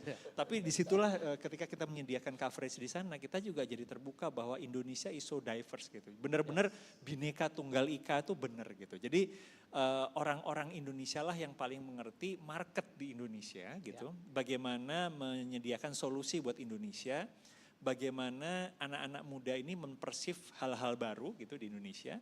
Nah PR-nya berikutnya tinggal nih sekarang nih dari kami menyediakan network, menyediakan teknologi, menyediakan bridging solusi gitu ya dari anak-anak yang mungkin menjadi pasar. Nah PR terbesarnya sekarang buat Indonesia itu bagaimana kita bisa membantu anak-anak muda ini untuk bisa jadi produktif di negara sendiri. Nah itu yang kita lihat dari beberapa vertikal, saya ambil contoh satu games lah misalnya. Games itu kan buat anak-anak muda sesuatu yang come intuitively gitu ya. Tapi 99% games itu dari luar gitu ya.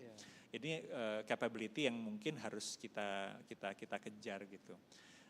Ini juga ada gap generasi gitu. Kalau generasi yang lebih senior tuh ngeliat games tuh ngabisin waktu gitu ya. Tapi kalau anak-anak sekarang tuh cara mereka berinteraksi itu juga ternyata banyak lagi dari games gitu. Kita juga ngelihat ternyata developer games itu otak kiri otak kanannya jalan. Kalau mungkin yang lain gitu ya, coder itu otak kirinya jalan gitu. Kalau games itu karena bukan cuma masalah codingnya, tapi bagaimana membuat story play, bagaimana membangun visual, itu jalan dua-duanya. Nah singkat cerita dari semua mungkin sedikit ilustrasi saya itu menggambarkan ini memang kita harus jadi tuan rumah di negara kita sendiri. Bukan cuma masalah marketnya tapi juga bagaimana bisa produktifnya. Mungkin gitu Mas Wadi. Yes, bonus demografi tentu tidak menjadi beban malah ya. Kalau bisa kita jadi prosumer gitu ya, produser sekaligus konsumer gitu ya Pak Andi. Benar banget. Siap, terima kasih Pak Andi. Nanti kita akan kembali ke Pak Andi. Mungkin selanjutnya ini dari kacamata financier nih. Wah, Pak Antoni Lim sebagai founding father dari GDP Venture nih Pak. Melihat Asia, industri kreatif, perkembangannya, teknologi dan inovasinya terutama, bagaimana Bapak melihat potensinya nih Pak? Founding father kesannya kayak tua banget gitu ya. Founding partner harusnya. Tapi terima kasih, selamat sore teman-teman. Mungkin cerita dikit soal GDP Venture dulu kali ya. Yes. Just a quick one. Jadi sebenarnya GDP Venture bukan visi dalam konteks fund manager. Jadi kami memang lebih disebut sebagai group company. Jadi kalau kita invest juga lebih balance sheet investor, ya kan. Jadi kita memang mengelola duit sendirilah istilahnya gitu. Dan dulu waktu dibuat 2011-an ya, itu juga bukan dengan cita-cita luhur sih kalau boleh jujur ya. Itu memang kita sebagai grup besarnya melihat memang perlu sudah ada ada gerakan lebih terstruktur ke ekonomi baru, yaitu waktu itu digital ekonomi, internet dan segala macam. Jadi kita mulai membentuk GDP Venture dan kita memang percaya bahwa tadi yang disampaikan Indonesia kan kita salah satu aset utama kita hopefully memang jadinya bonus yaitu demografi kan. Orangnya banyak dan kalau kita bicara ekonomi kreatif sumbernya kan dari otak. Jadi harusnya kita punya banyak aset tuh, punya banyak modal di sana. Jadi kita bikin GDP Venture dan berjalannya waktu GDP memang menyebut diri kita venture builder. Jadi artinya kita sukanya membangun. Jadi kalau kita invest juga kita menjadi partner, jadi founder-founder yang lain itu. Jadi bukan cuma kita invest terus good luck ya gitu. Kita berusaha punya added value segala macam. Tapi terlebih dari situ kita juga mengelola sendiri perusahaan-perusahaan yang memang milik kami sendiri. Jadi kita ada tiga pilar lah yang setelah berjalan beberapa tahun kita kayak lumayan comfortable, lumayan punya value di situ kelihatannya, yaitu satu pilar tentunya commerce ya. Omni channel juga bukan cuma e-commerce lagi sekarang. Jadi kan kita memang ada beli-beli, tiket, dan segala macam, tingkat kelas, dan pokoknya commerce. Yang kedua itu memang yang sifatnya B2B, solution, infrastructure, IT gitu. Ya termasuk pastinya AI lah yang sekarang lagi hot, Web3 kita pernah masuk juga ada gitu, semua di B2B solutions. Dan yang mungkin agak berhubungan dengan topik kita hari ini dan besarannya adalah entertainment and media. Jadi memang kita punya investasi dari game studio, film studio, music label, lokal maupun luar segala macam. Jadi kalau ditanya balik ke pertanyaannya, kita melihatnya bagaimana perjalanan 12 tahun ini. Ya, kita selalu merasa kenapa kita entertainment and media menjadi salah satu pilar kita yang dari awal. Sampai kadang-kadang disebut GDP itu investasi di media toh ya, enggak juga. Kebetulan memang di media kita lumayan ada beberapa, ada kumparan, ada IDN, ada narasi ya kan. Di film ada visinema, itu sebetulnya karena kita percaya bahwa memang entertainment atau media itu menjadi salah satu yang duluan Karena yang kita konsumsi kan memang lewat layar kita dan segala macam, interaksinya memang itu ya, konten yang dikonsumkan. Dan apalagi sekarang kayak tadi bilang, semua hal itu harus sifatnya entertaining. Makanya kita belajar mengenai ya kan consumer, kan CX kata dia sekarang, consumer experience. Istilah-istilah baru yang muncul dulu waktu kita kuliah nggak ada UI, UX, terus ada CX ya kan. Makin banyak XXX yang lain. Karena memang segala sesuatu udah harus consumer centric dan entertaining, even though it's a news media misalnya itu. Jadi di Asia, Indonesia sebenarnya memang potensi. Cuman kita kan kalau boleh jujur ya, selalu kayak stuck in potential gitu kan ya. Kan lama banget kita berusaha nih supaya potensi, kan kita mau potensi jadi nyata. Jadi ya pelan-pelan memang kita lihat banyak yang kita bisa perhatikan dari negara-negara sekitar, teman-teman tetangga negara kita yang udah lebih dewasa atau lebih mature ya. Bukan cuma yang western kan jauh, Amerika udah lebih duluan. Tapi yang deket-deket kan ada. Jadi kalau di Indonesia akhirnya GDP memang lihat oke, kita akan double down ke arah situ. Jadi kalau kita bicara mengenai tadi ya 3 pilar kita sebenarnya konten itu yang drivernya. Terus dari konten muncul audience kan, audience itu kita sebut community-nya. Ya kan, karena dari audience community, dan community dikelola ke commerce. Karena sebenarnya the way untuk sustainable business, ujung-ujungnya harusnya tetap jualan teman-teman. Jadi bukan fundraising dan bukan juga sifatnya itu advertising. Karena advertising ada batasnya. Curhat itu sebagai sesama orang agensi gitu kan ya. Karena tapi itu flywheel lah, artinya konten community commerce. Dan itu kita gabung, kita lihat sebagai nanti mungkin disebut oleh Mas Uki yaitu intellectual property. Jadi makanya ke depannya yang kita betul-betul cari dan kita lihat benang merahnya itu memang harus kita bisa invest membentuk barang-barang yang nantinya bisa menjadi intellectual property. Nanti kita bicara yang lain, tapi jangan sampai terus IP ya, enggak semuanya barang IP-nya valuable ya. Gitu. Tapi itu yang kita lihat. Kita lihat memang sudah saatnya potensi itu harus kita jadi nyata. Udah saatnya Indonesia bukan cuma melulu ngomong raja di negara sendiri, of course kita perlu itu, tapi kita juga udah perlu, kita harus bisa menjadi raja di regional atau bahkan raja di global, jadi pemain global gitu, sudah saatnya. So potensinya jangan hanya diobrolin gitu ya, tapi direalisasikan gitu ya Pak ya. Makanya kalau GDP invest di global, sebetulnya kebanyakan buat kita belajar jujur aja. Kita pengen tahu misalnya kayak kita ada AT Racing misalnya paling banyak dikenal teman-teman dari Amerika gitu ya. Kan itu Brian, Nicky kan ya orang kita gitu. Ya kita pengen belajar sebenarnya kalau di sana seperti apa sih model bisnis global yang udah jadi banget. Nah, supaya bisa kita terapin di sini dan kita ada label lokal namanya 12 Wyatt. Ya kan yang untuk sama membawa artis lokal ke global. Untuk ke global, yes. Jadi harus by design gitu ya, bukan by accident Betul, gitu ya. jangan by bejo gitu. Baik, terima kasih Pak. There's no such thing. Terima kasih Pak Antoni. Nanti kita kembali lagi ya Pak Antoni. Ini Pak Riki seorang yang sangat lengkap gitu ya, pernah di pemerintahan juga, sekarang di Kadin begitu Pak. Ini kemarin tadi kita ngobrol-ngobrol di belakang panggung Pak tentang trip Bapak nih ke Chengdu. Waduh, menarik juga nih. Mungkin bisa di-share ke teman-teman semua, ada apa sih Pak di Chengdu, eventnya apa dan oleh-olehnya apa nih Pak dari Chengdu, dari Pak Riki. Silakan Pak. Kedengaran. Saya baru minggu lalu kembali dari sebuah kota di Chengdu. Saya juga baru tahu ada kota Chengdu. Itu kota keempat atau kelima terbesar di Cina. Diundang untuk menghadiri sebuah forum namanya World Cities Culture Forum. Sudah dari tahun 2012. Dan saya baru tahu bahwa World Cities Culture Forum itu bukan punyanya Cina. Jadi itu ternyata sebuah forum yang dibuat oleh pemerintah kota London tahun 2012 dan beranggotakan 38 kota di seluruh dunia. Saya penasaran dong. Ini kok saya baru dengerin ada forum ini, culture gitu kan. Tapi yang mengundang saya adalah Profesor John Hawkins, pencipta istilah ekonomi kreatif di dunia. Atau disebut juga founder, nah itu founding father itu, itu udah tua. Profesor John Hawkins itu founding father kreatif ekonomi dunia gitu kan. Betul. Loh kok dia bikin forumnya culture, bukan kreatif ekonomi gitu kan. Dan tidak ada satupun kota Indonesia di 38 kota itu yang menjadi anggota gitu kan. Ternyata ya itu upaya bagian dari pemerintah Inggris dan kota London membantu untuk mendiseminasi kreatif ekonomi lewat kanal budaya. Budaya. Gitu. Dan kota itu ternyata di seluruh dunia lebih gampang dipertemukan ketika bicara tentang budaya ketimbang kreatif ekonomi. Kalau kreatif ekonomi bingung nanti, nggak semua kota sama persepsinya. Jadi sementara budaya tuh udah eksis lah gitu. Jadi kendaraannya itu. Yang saya punya beberapa oleh-oleh yang menarik, tapi saya singkat aja ya. Siap. Ada 4. Yang pertama, pandanya lebih lucu di TikTok daripada beneran. Chengdu itu ternyata pusatnya panda. Research base dan pengembang biakan panda dari situ.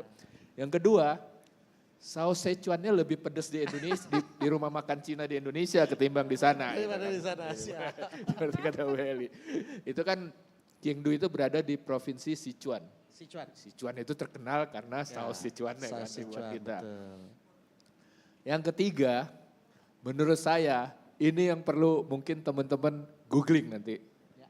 Ini kota di mana penulis buku Three Body Problems, pernah dengar novel science fiction Three Body Problem, Liu Cixin, itu membesar. Itu kan buku dipublishnya 2008 nih. Tahu nggak terjual berapa eksemplar di Cina sendiri? 280 juta eksemplar. Saya bilang, sama jumlah penduduk Indonesia. Di sini bestseller 10.000 nggak salah. 10.000. Di sana udah juta gitu ya. Dan sudah platinum. Ada terjemahan bahasa Indonesianya, judulnya Trisurya. Ternyata dari tahun 2017. Iya. Dan saya yang nemunya di situ. Tapi yang menarik adalah kemudian Three Body Problems ini dengan fanbase yang luar biasa itu, kemudian berinisiatif mendirikan startup company. Namanya Three Body Universe. Nah, dari kata universe kita udah tahu yang diurusin apa ya. Ngurusin monetisasi intellectual property novel Three Body Problems. Saya ketemu sama CEO-nya, saya tanya, how many IP you registered? Ya, more than 10,000 IP. Wow, 10,000. Jadi dari setiap unsur di dalam novel itu, dia registered. Dan bukan cuma register di Cina, tapi dia juga mendirikan 2 kantor cabangnya di Amerika. Untuk mengurus itu. Dan kemudian bisnisnya model besar. Kalau kita bicara tentang ekonomi kreatif, si Three Body Universe ini memang yang benerannya ekonomi kreatif itu. Perwujudan nilai tambah kekayaan intelektual. Nilai tambah ekonomi. Itu. Dan mereka baru saja membuat Three Body Experience Center di Shanghai yang luar biasa menggunakan AI, VR, semua teknologi terkini digunakan di situ, menciptakan experience center dan sekarang lagi jadi hits lah di Shanghai. Namanya Three Body. Dan mereka udah bikin film, seri, sebentar lagi keluar filmnya di Netflix kayaknya. Ya kan? Dan seriesnya udah ada box office juga di Cina ya kan. Jadi kelihatan upaya mereka mengejar itu.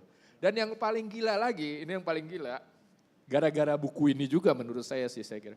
Ini membuat ambisi kota Chengdu meningkat. Dan karena science fiction ternyata besar sekali di Cina, mereka baru saja menyelesaikan, pemerintah kota Chengdu baru saja menyelesaikan sebuah creative hub yang disebut namanya Science Fiction Museum.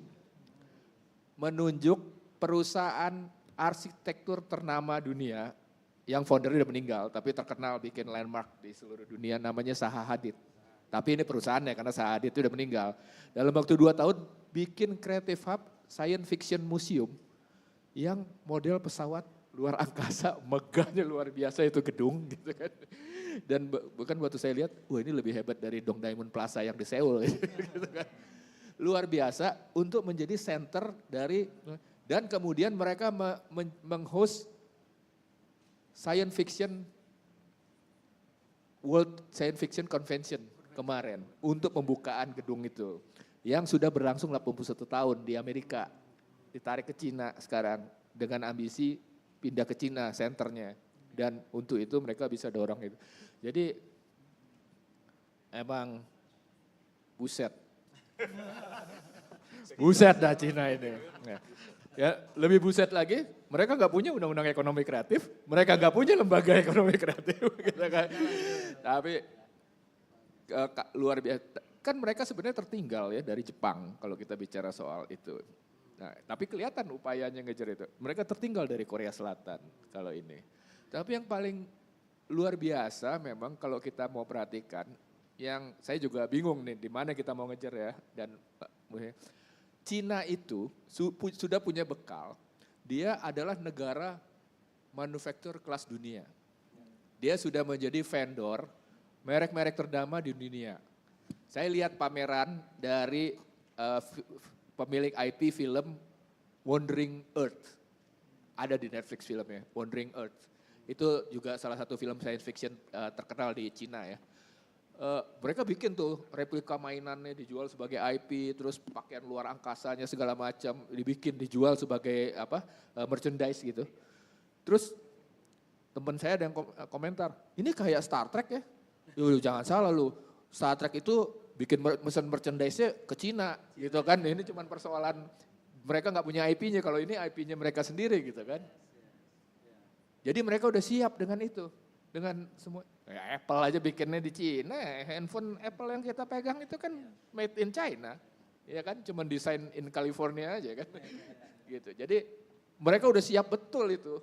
Jadi cuman ini kalau mereka udah siap dengan IP, nah sekarang ya memang kayaknya ambisi mereka untuk the next level menjadi pemain utama, itu aja sih kalau saya bilang. Jadi memang luar biasa sih. Kita makin harus banyak dikejar. Siap Pak Riki, wah luar biasa ya. Jadi oleh-oleh dari Pak Riki bahwa Chengdu sudah mendeklar sebagai center of science fiction gitu ya Pak, at least. Iya. Gitu ya, science fiction. Ya mungkin mau nyaingi misalnya New Zealand itu dengan. Itu bisnis merchandise paling gede. Luar biasa ya Pak ya. Dan 10.000 paten ya Pak ya. Mungkin ngalahin nanti Pokemon yang katanya saat ini masih memegang ya sebagai sejarah IP terbanyak katanya. Baik, terima kasih Pak. Itu semangat juga ya. Kalau Chengdu bisa, kenapa nggak Jakarta bisa? Kenapa nggak Jogja bisa gitu? Mungkin bukan koreksi, kasih ini dikit. Kalau tuh, kita bicara mengenai China, yes, jangan ngomongin China, stres. Ya. Karena skillnya jauh kan. Kita ngomong Indonesia, ya udah kita lihat Chengdu aja. Indonesia aja dulu. Indonesia gimana? Iya, lebih attainable. Yes. Jadi jangan lihat dulu besarnya gitu ya, yang attainable. Ini apa, low hanging fruitsnya di mana gitu ya. Nah kalau gitu kita balik ini ke Pak Andi nih. Low hanging fruitsnya buat Indico apa nih Pak? Kalau gitu buat pengembangan tadi ada teknologi kata Pak Antoni Salim, kemudian ada dari Antoni Lim, mohon maaf, kemudian ada apa? Nggak pakai sa ya. Siapa tahu Pak rezekinya malah. Nanti Axton marah. Iya. Siap. Kemudian dari Pak Riki Pesing juga apa nih low hanging fruits buat Indico deh, terutama untuk pengembangan ekosistem digital ekonomi kreatif. Ya, mungkin kalau menurut saya satu adalah tadi kita punya demographic dividend itu sesuatu yang nggak bisa dengan mudah didapat. Kalau ngomong scale Cina, wah gitu ya. Yes. Tapi satu hal yang kami belajar juga gitu ya, bahwa di Indonesia itu so diverse, hanya gini, Indonesia itu nggak bisa kita lihat hanya dari kacamata kita di Jakarta, ada di Bandung saja contoh. Saya pernah lead Telkomsel Jawa Tengah sama Jogja, saya nggak ngomong luar Jawa dan sebagainya gitu ya. Misalnya kita buat materi promo gitu, materi promo billboard lah gitu. Itu bahasa Indonesia, semua orang ngerti betul. Tapi ngerti sama connected secara emosional is a different thing gitu. Jadi kadang-kadang kalau kita ke pasar Beringharjo, ke pasar Klewer gitu ya, ke Jogja sama Solo, kalau ngomong pakai bahasa Jawa itu lebih connected secara emosional. Nah gitu. Nah itu kita punya dan orang yang tidak paham pasar Indonesia tidak punya. Itu dari satu gitu. Jadi itu mungkin challenge tapi juga opportunity buat kita bisa untuk menangkap kearifan lokal. Baik itu dari kacamata consumer maupun dari kacamata ke depan. Nah berikutnya kalau saya ngomong sekarang ke Indico gitu ya. Kalau kita, saya nge-reflect ke sambil perkenalan Indico gitu. Purpose-nya Indico itu ada 3 komponen. Kita pingin reach beyond to empower Indonesia dan enable businesses. Reach beyond itu dalam konteks kami adalah, iya kami 28-29 tahun secara Telkomsel Group gitu ya. Itu ngeran bisnis telco, prepaid.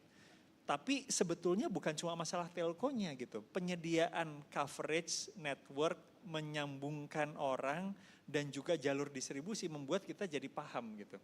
Apa sih yang terjadi di masing-masing.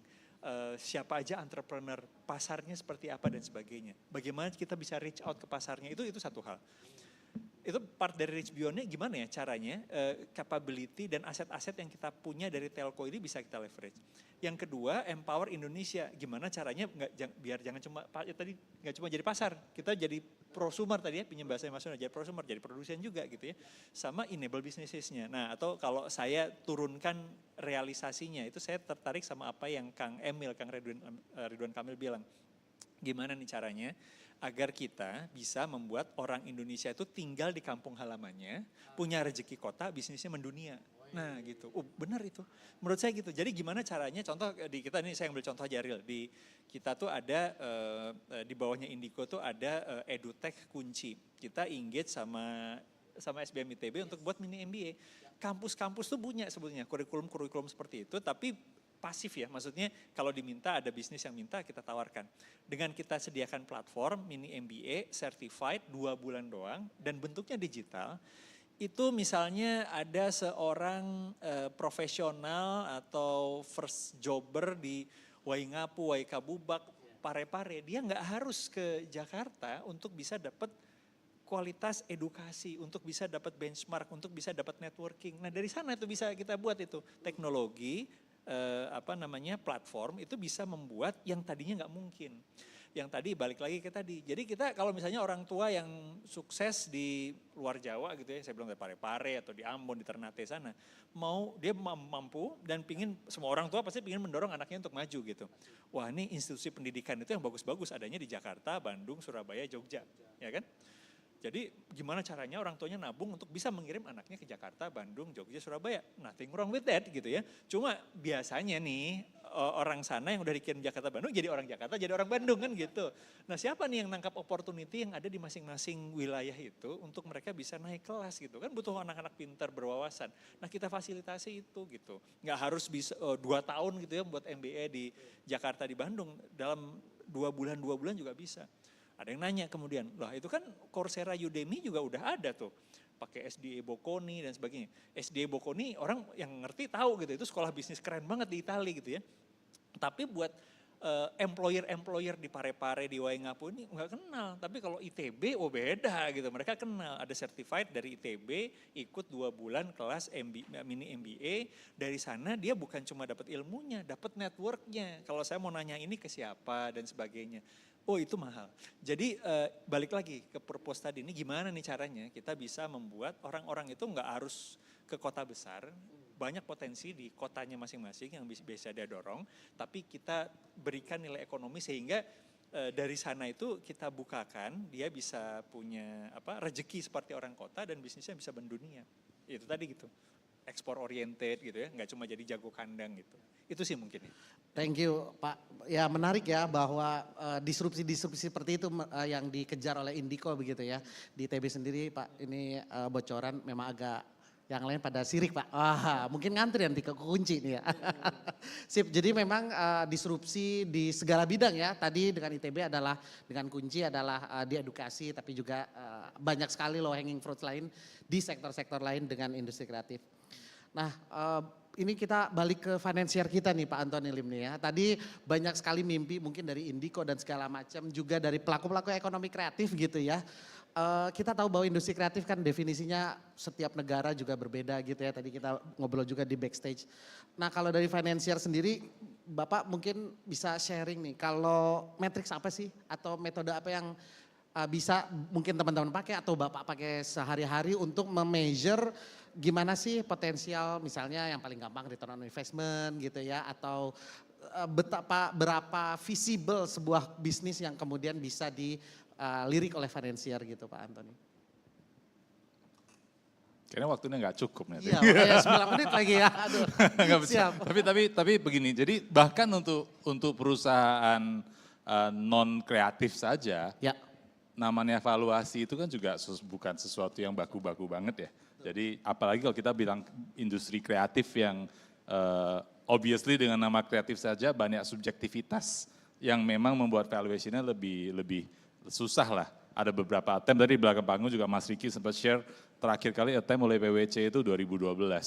Yang at least yang lebih agak mendunia bagaimana caranya kita menghitung parameter valuasi atau itu sebuah kreatif. Tapi kalau dari kami GDP, seperti saya bilang tadi kan sebenarnya pengalaman kita lebih ke entertainment ya dan media. Artinya entertainment ya ada musik, ada film, ada game ya kan. Terus media ya ada media-media itu. Ada dua aspek sih, satu aspek pastinya tidak bisa bergerak dari yang namanya matrix-matrix perusahaan pada umumnya. Jadi artinya ada masalah cash, ada masalah balance sheet, ada masalah revenue, ada masalah P&L ya kan. Hal-hal begitu memang tidak bisa dianggap, oh saya kan industri kreatif, jadi nggak usah gitu. Jadi ibaratnya saya kan bukan manusia, kan tetap manusia harus makan. Jadi ngomongin metaverse kemarin kan ya bukan berarti kita kalau udah ke metaverse tuh selamanya nggak makan, karena physically kita tetap perlu makan gitu kan. Artinya perusahaan tetap perlu makan dengan matrix-matrixnya itu. Kenapa industri kreatif jadi menarik? Karena ada inflection potensial yang memang bisa tidak terbatas. Kalau tadi contoh three body problem, kebetulan saya salah satu fans terberatnya Cixin Liu. Bacanya berat by the way teman-teman, kalau mau coba silakan. Saya harus beli buku tambahan untuk baca buku itu. Saking science fictionnya, hard science fiction soalnya, hard science. Tapi anyway, karena namanya industri kreatif itu ada kemungkinan potensi yang tidak terbatas. Begitu itu dia sudah berhasil mencapai satu titik, dia udah menjadi intellectual property yang bisa menghasilkan value. Nah kalau udah seperti itu, jadi fasenya beda-beda kan. Kalau baru mulai sebuah IP baru muncul, seperti Visinema ngeluarin film baru tuh, atau nanti animasi baru. Karena dia belum ada track record dari IP tersebut, pastinya kita susah kan. Kita bilang itu seberapa. Tapi kalau IP-nya sudah jadi, seperti NKCTHI, Filosofi Kopi, yang nanti Nusa, animasi, itu kan IP-nya sudah ada. Dan sudah ada data-data yang bisa kita cari dari manapun lah, penjualan tiket segala macam. Nah itu lebih bisa ada sedikit science-nya. Nah, tapi kalau sebuah IP baru pastinya enggak. Kalau IP yang udah besar sekali seperti industri musik itu industri yang selalu bergantung sama royalty, licensing, dan hak perform gitu ya, mechanical segala macam dan perform distribusi. Kalau di industri musik sedemikian mature-nya, kalau misalnya Pak Andi ini adalah seorang produser musik, dia itu bisa jual katalognya ke saya dan itu bisa saya agunkan ke bank. Sedemikian udah bakunya gitu, jadi tergantung. Jadi ada yang memang masih berat, jadi kalau balik ke kita gimana, memang kita akhirnya ngelihat berapa faktor. Satu pasti dari pelakunya ya, yang bikin siapa, ini kayak gimana gitu. Terus kita lihat memang comparables. Jadi di industri itu ada apa aja sih, baik di dalam maupun di luar. Tidak selalu tepat, tapi minimum kita punya guideline. Karena itu pun bisa beda-beda ya. Dan ketiga baru kita lihat kira-kira potensinya seberapa. Itu tidak menjamin, tapi itulah suka dukanya menjadi investor. Justru you get paid karena itu gitu ya Pak. Iya, cuman ya itu tadi karena GDP memang kita lihatnya selalu ekosistem ya. Jadi kami bukan investor yang kayak kita taruh terus ya. Semoga berjalan karena ekosistem bagaimana itu fit into the 3C kita tadi. 3C tadi ya. Konten, community, commerce. Oke. Penting banget nih teman-teman tadi, yes metrik bisnis biasa, tapi dapat ilmu dari Pak Antoni 3C begitu ya, minimal untuk menggauge our potential. Pak Riki kayaknya ini pertanyaan yang mungkin menjadi inti dari topik kita sore ini nih Pak Riki. Mohon bantuannya nih Pak Riki. So Pak Riki melihat bagaimana sih the future of ASEAN creative economy dan bagaimana Indonesia atau minimal kita semua bisa take advantage atau tadi merealisasikan potensi atau bahkan apa hanging fruits-nya buat kita Pak. Monggo Pak. Ya mungkin yang paling penting dulu kali ya, kalau di seluruh dunia kalau kita lihat pada negara-negara yang industri kreatifnya udah maju, ada dua sih. Yang pertama integrasi itu sangat penting, kelihatan sekali. Integrasi pada banyak pemangku kepentingan. Ya kita punya banyak istilah lah, tapi intinya integrasi kan, ada pentahelix apa segala macam, tapi itu pentingnya integrasi policy makers, business player semua segala macam. Itu menjadi kunci utama. Yang kedua yang mesti disadari, ini adalah industri yang padat insentif sebenarnya. Dalam rangka menjadi kompetitif gitu ya kan ya. Bahwa negara yang sudah semaju Inggris aja perlu insentif gila-gilaan untuk mendorong supaya dia jadi penggerak ekonomi ya kan. Kalau Korea apalagi lah, Korea udah gak usah diomongin deh investasi yang mereka lakukan, dan itu sudah 25 tahun yang lalu gak pernah turun malah nambah terus kan gitu kan. Nah ini yang menjadi penting buat kita. Karena kalau kita ngomong potensi, terus terang Mas Sony, saya tuh capek. Karena dari 25 tahun yang lalu, 30 tahun yang lalu bahkan, kita udah ngomong hal yang sama bolak-balik tentang potensi kita, ya kan. Seorang Indonesianis terkenal yang menerbitkan buku Indonesia etc. namanya Elizabeth Pisani, itu pernah nulis di kolom di The Guardian, dia bilang, what is the biggest invisible thing on earth right now? It's called Indonesia. Dan itu mungkin 30 tahun lagi akan menjadi headline yang sama kalau kita tidak melakukan ini. Menurut saya kerja besar, karena sebenarnya kita berada dalam tipping point, ya, momentum sekarang menurut saya, karena adanya digital teknologi yang memungkinkan banyak trade perdagangan, apalagi yang intangible, itu menjadi lintas cross border tanpa hambatan sama sekali gitu kan. Yang tangible aja kita bisa belanja video, belanja buku, ke mana keluar gitu kan. Apalagi yang intangible gitu kan sekarang. Nah persoalannya sekarang yang dibilang katanya kaya budaya itu yang disebut tadi. Segala macam lah saya juga masih ingat tuh slogan kita di Frankfurt Book Fair ketika Indonesia jadi guest of honor itu 17,000 Islands of Imagination. Waduh keren banget, saya sebagai orang Indonesianya merinding baca itu gitu kan. Tapi kan jangan cuma selesai sampai slogan gitu kan. Yang disebut 17,000 Islands of Imagination itu how we monetize them. Ya Kak, Pak Tony, gitu. Nah ini kan sebenarnya sebuah kerja besar, dan kerja besar ini ada satu hal besar yang perlu kita selesaikan yang menjadi kelemahan bangsa kita. Kita buruk sekali dalam hal dokumentasi, archiving, yang menjadi basis utama untuk kita ngomong bisnis digital sekarang. Kalau kita mau jualan, monetisasi, intangible aset kita. Yang disebut kekayaan budaya ini semua intangible asset gitu ya kan. Tapi bagaimana dokumentasi kita yang kerja besar, sebuah kerja besar dokumentasi yang gila-gilaan yang bisa ini? Belum, ini penting karena menurut saya, coba kalau kita ngomongin tenun gitu, wah motif tenun, musik, sound dari Flores, Aceh, Batak, kayak segala ada berapa ribu macam sound gitu kalau dijual. Tapi kan nggak ada dokumentasinya, nggak ada cara monetisasinya. Nah, mungkin GDP mau invest kali nanti. With the right business model gitu. Atau Indico. Siap. Jadi tapi itu tantangan terbesar kita. Betul. How we make it Indonesia visible to the world.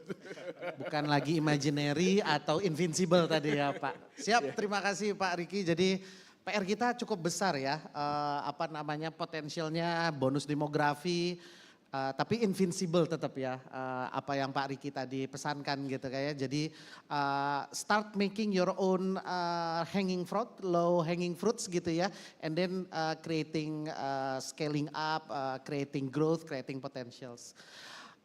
Waktu sudah habis untuk presentasi, tapi rasanya masih ada waktu 1-2 pertanyaan dari audiens. Baik, kalau gitu kita invite dari teman-teman audiens. Oh sudah X, baiklah kalau begitu. Mohon maaf sekali karena menarik banget ngobrol dengan 3 narasumber ini. Panitia sudah meng-X-kan, jadi semoga dari sesuatu yang bisa diambil begitu ya. Dari 3 narasumber kita terkait dengan bonus demografi jangan menjadi beban tapi menjadi sebuah potensi yang harus kita realisasikan. Bagaimana mencari bisnis model yang menarik, ada 3C. Kalau kata Pak Antoni, jangan lupa your content need to create community and your community need to create money for you ya, commerce ya. Pada ujungnya kita harus hidup lah ya. Oke lah ada idealisme, tapi idealisme itu tentu harus menjadikan sebuah kebermanfaatan minimal buat kita sendiri untuk membangun bisnis kita, industri kita, kreativitas kita juga. Dan yang terakhir, capek ya jadi invincible. Ayo kita jadikan realisasi dari potensi ekonomi kreatif,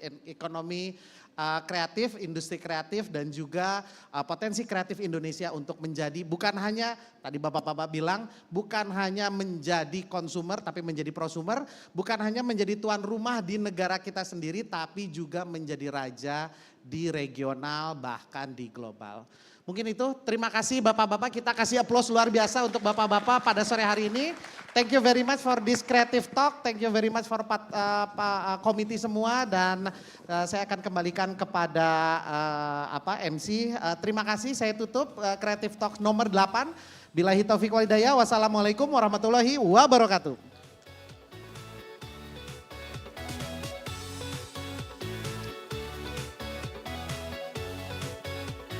Harap kepada semua delegates, fellow creators and attendees untuk berpindah ke ruang exhibition room Sasono Utomo untuk menghadiri sesi Bapak Sandiaga Uno. Terima kasih.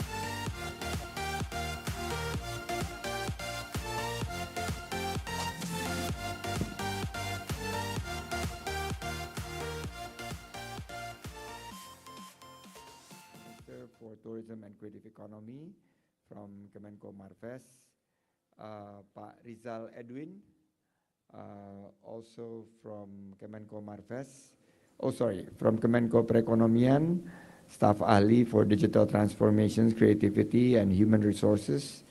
From Lazada, Pak Yovan, thank you very much. Mbak Dila dan Citra, the two Sri Kandis yang bantu di acara ini and all speakers and participants. Masih semangat semuanya? Okay, distinguished guests, ladies and gentlemen, it is a big privilege and honor for me to be here. This morning I cut short my trip in Japan to be here with you because I want to see the future of the region and in particular the ASEAN creativity and digital economy.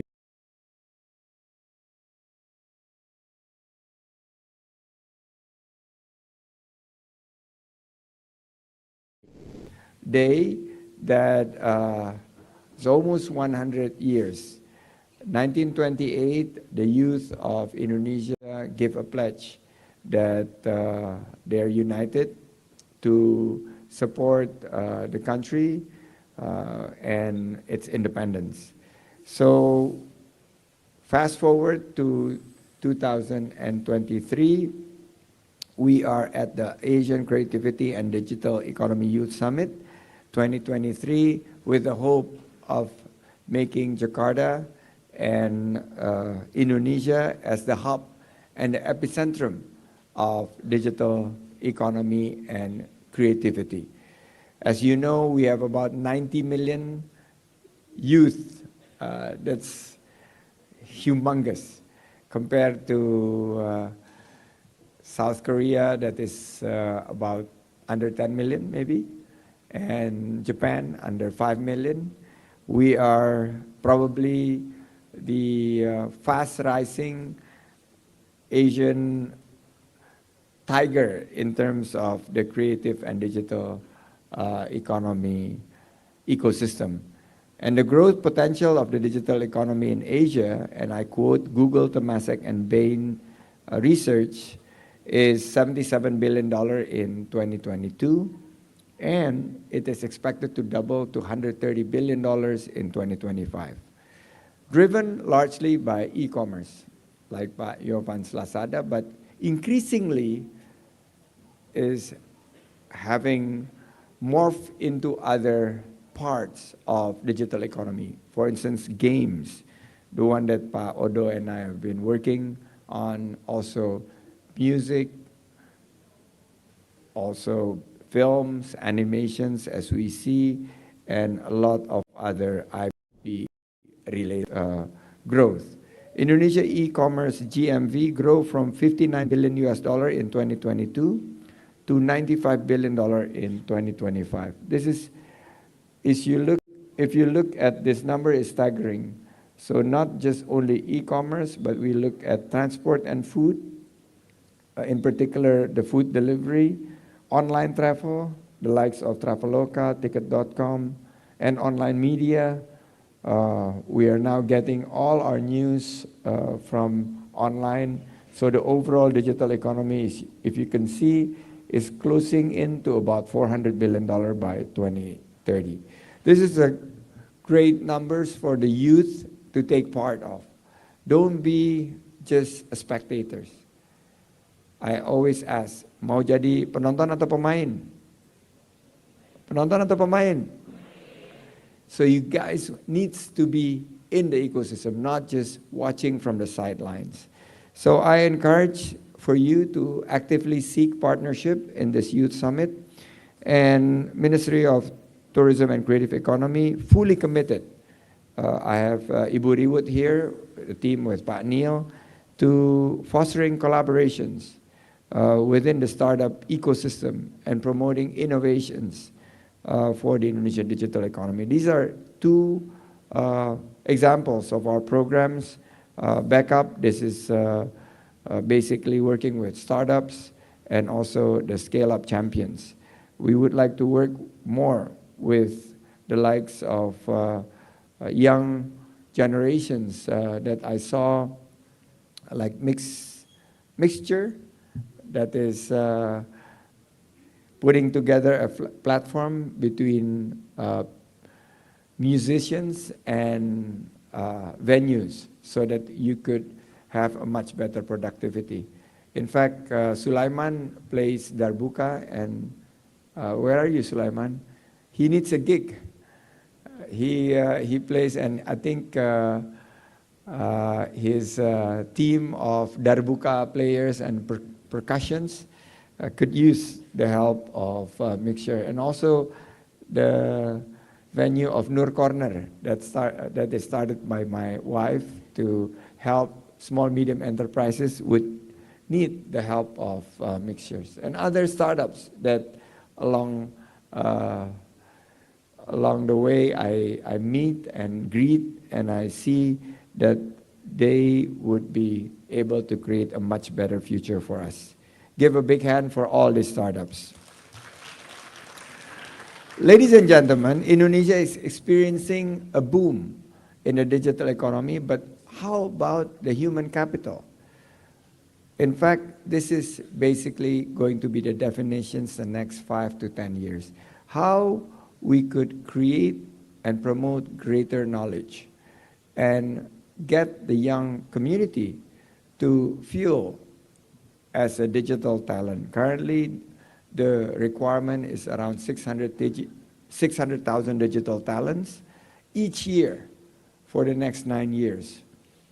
And the country, from the education system, can only provide 400,000. So there is a gap of 200,000 every year. Who would need to fulfill this gap? And how do you close this gap is by getting the young generations to use summits, using the innovations, using research, AI, gamifications to treat and to teach the young generations for their digital prowess and their digital knowledge. So I will continue to focus for the young generations, and this is going to be quite a lot of work to fill this 200,000 digital talent gap per year. And we need to bring in the private sectors. People like Lazada needs to also assist, because this is the demand. If it's not filled, if it's continued to be unfilled, this will be going to slow down our digital economy and is going to severely impact our target to become developed countries by 2045. We call it the golden era of Indonesia. So how do we ensure generations continues its path for Indonesia to become digital powerhouse in the region? First, invest in educations. Create digital literacy. This is something that we believe will be the job for every single one of us. Second, I keep on saying and I keep on repeating this mantra, collaborations. How we can collaborate and partners, not only within Indonesia, but broaden our space into the regions of Asia, including the rest of the world. And third, to provide support, mentorship, and opportunities. We need to get as many as possible to become mentors, to become supporters, and opening up opportunities, because opportunities are really the one that we need. So at the ministry, we are rewriting the story that Asia will not only be the economic powerhouse of the world, but also going to be providing the sustainability and quality of the development going forward. I kept on praising our mantras of 3C, which is inovasi, adaptasi, and kolaborasi. Innovations, adaptations, and collaborations. This is how we could bring our country to the futures, and with the 3G spirits. I kept on calling 3G spirits. The first G is gercep, gerak cepat. The second G is geber, gerak bersama, gotong royong. And third G is gaspol, garap semua potensi, in particular online potential that we have. So I would like to thank you and wish you a successful and inspiring summit. I know that you're doing a joint statement. Please do not take too long in providing the joint statement, because we need to start the actions. And there are a lot of things that we need to start actions, from climate to digitalizations to equality, and I believe you can bring the country and the regions to the next big thing to be our future. Thank you very much. Wassalamualaikum warahmatullahi wabarakatuh.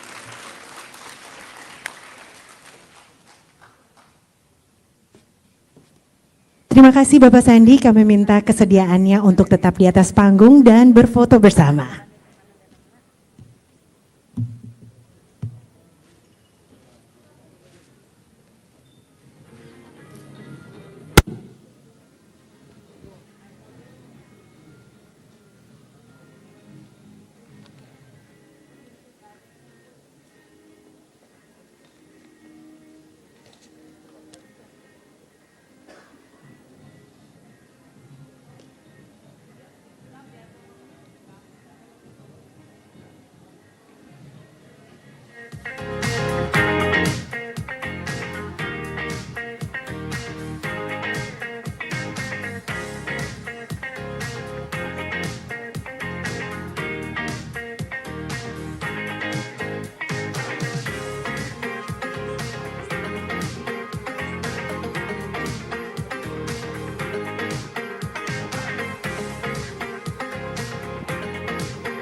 Terima kasih atas kehadirannya Bapak Sandi di acara ACEYS 2023. Dan untuk teman-teman media yang akan melakukan sesi doorstop, kami persilahkan menuju ke area depan booth Lazada untuk melakukan sesi doorstop. Terima kasih.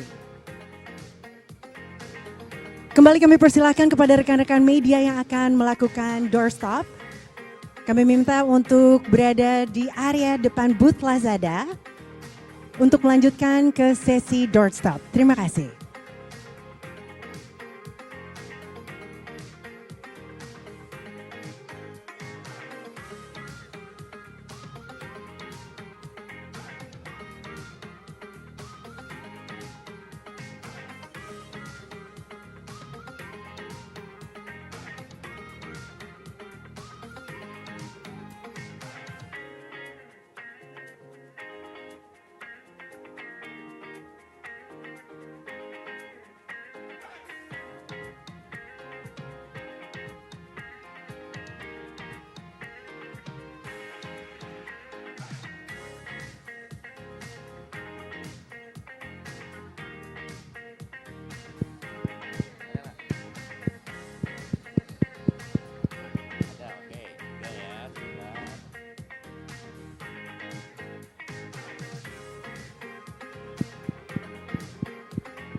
Semua.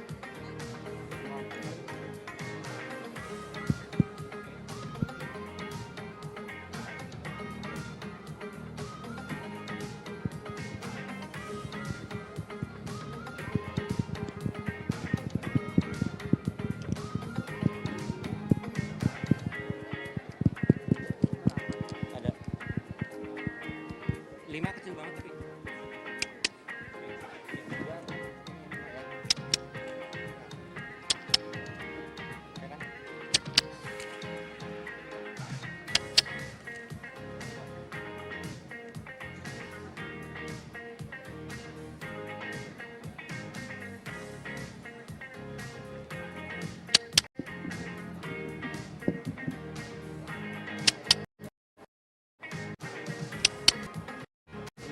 Ada ya? Ada. Ada.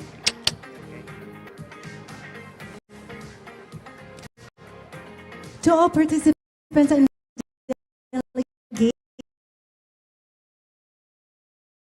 untuk tetap berada di